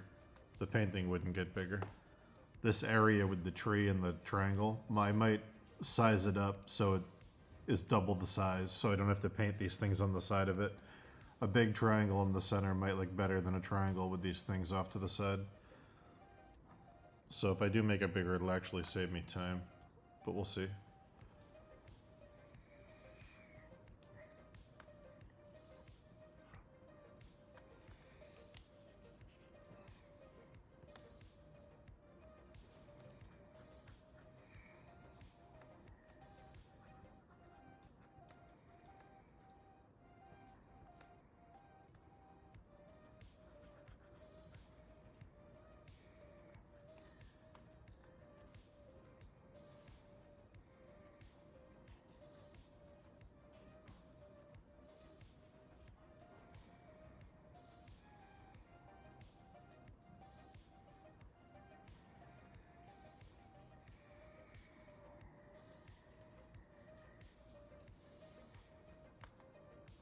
Hey, puppy.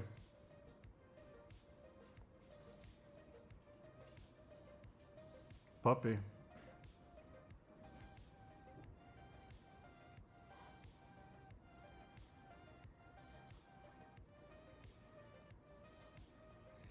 Only 3 like this. This is the last one. Unless they want me to do one for the DLC. I don't know if they will. But this is the last one we have planned. And then if the DLC is a huge hit, maybe they'll have me do one for the DLC.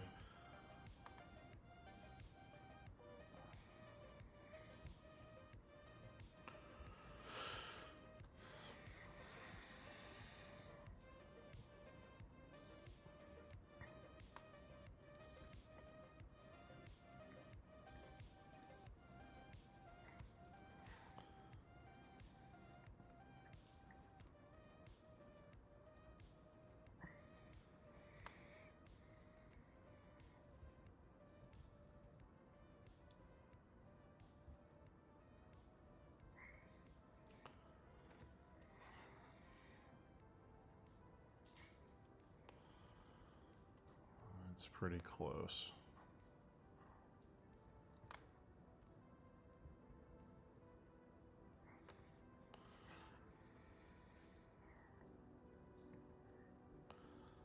Yeah, that's about right.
Okay.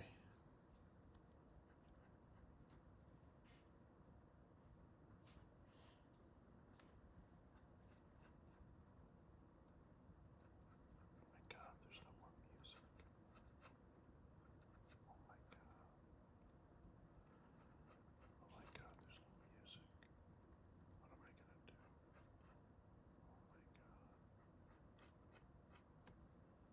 my god. Oh my god, Jen. Oh my god.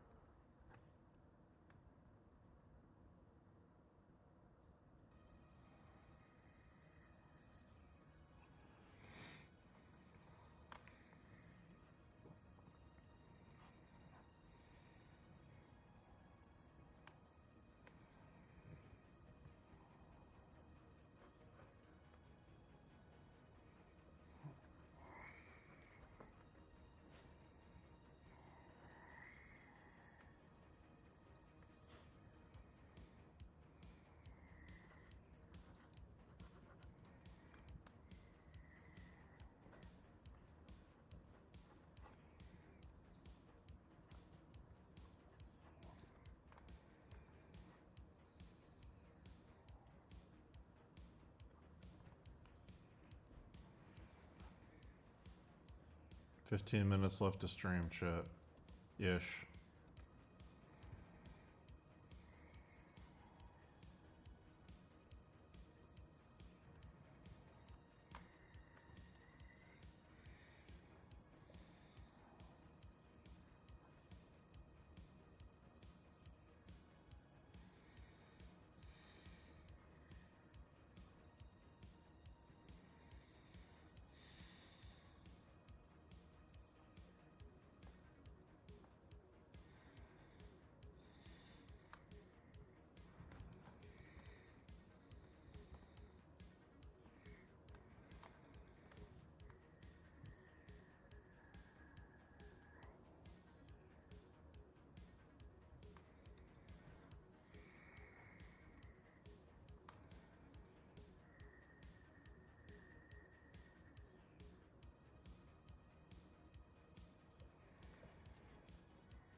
Oh.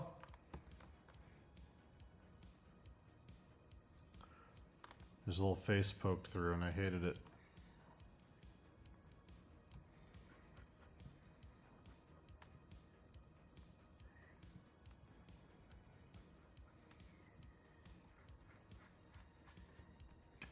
Alright, this curve is wrong. It's more wide. It's like this. Yeah. Yeah, that's better.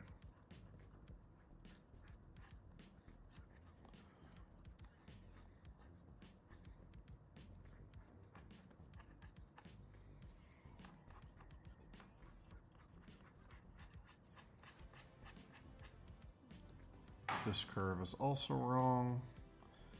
It comes in over here.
Alright, once this curve is done, finishing this shouldn't be hard. The reason the branches kept fucking me up is because the curve was wrong. And it made all the negative space between the crisscrosses look fucked up. Okay.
Hi, Lee.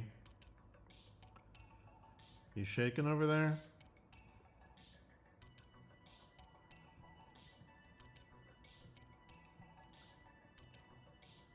Hi, Lee.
Oh, 3 minutes left to stream, chat. I'm going to go ahead and say my goodbyes now. If you'd like to hang out some more in 3 hours, We'll be live on Dave's channel for Dave's Thursday night stream. Come hang out.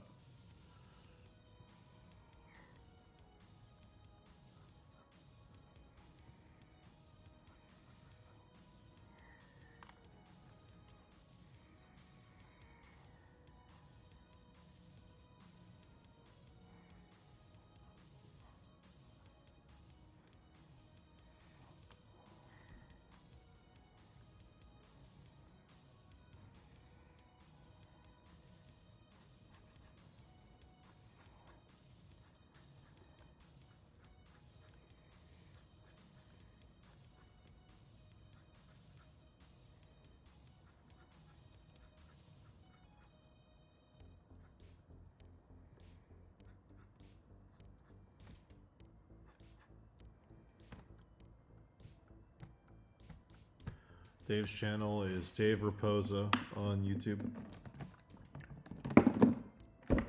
How big are they going to be?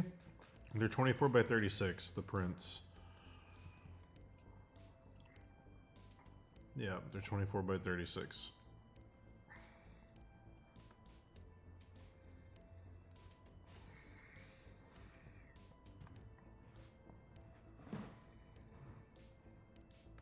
Yeah.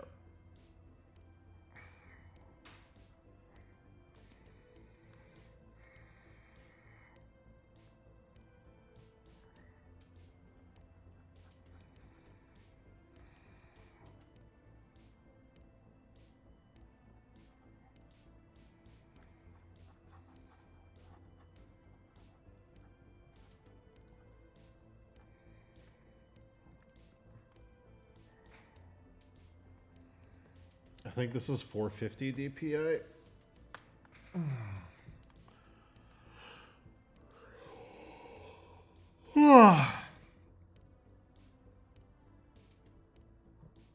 I'm leaving in 1 minute, shut up. But I'll be back later tonight on Dave Raposa's stream in 3 hours if you want to hang out. I'm on hour 8 of this stream. I have to stop and I gotta go lift weights and eat dinner.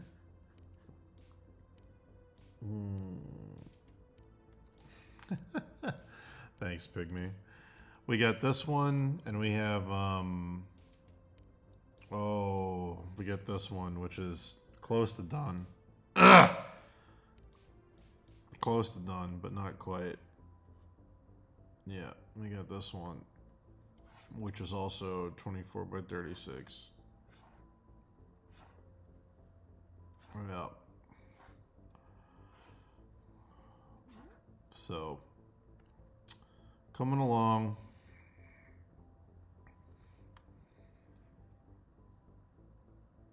Well, anyway, love y'all. I'll see you soon. And then tomorrow, I'll be on all day. I think Dave's joining me for part of tomorrow. So yeah.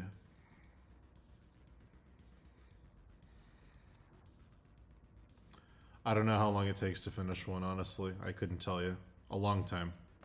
But I'm gonna guess probably a month, maybe 6 weeks. That's my guess.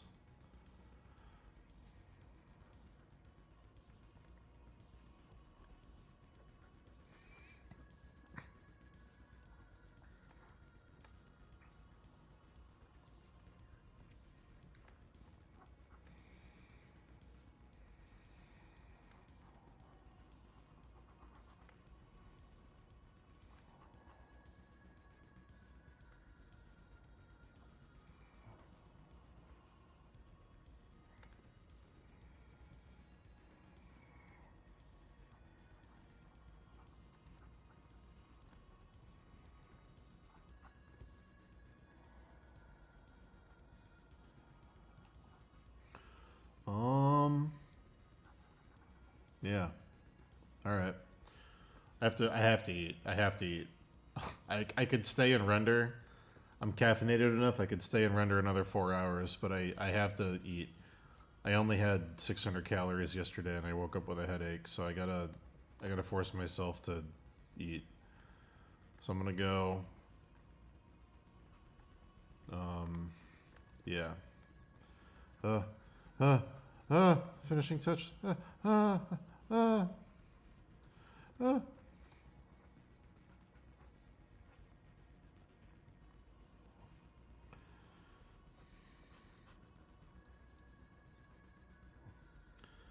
All right. Love you guys. See you soon.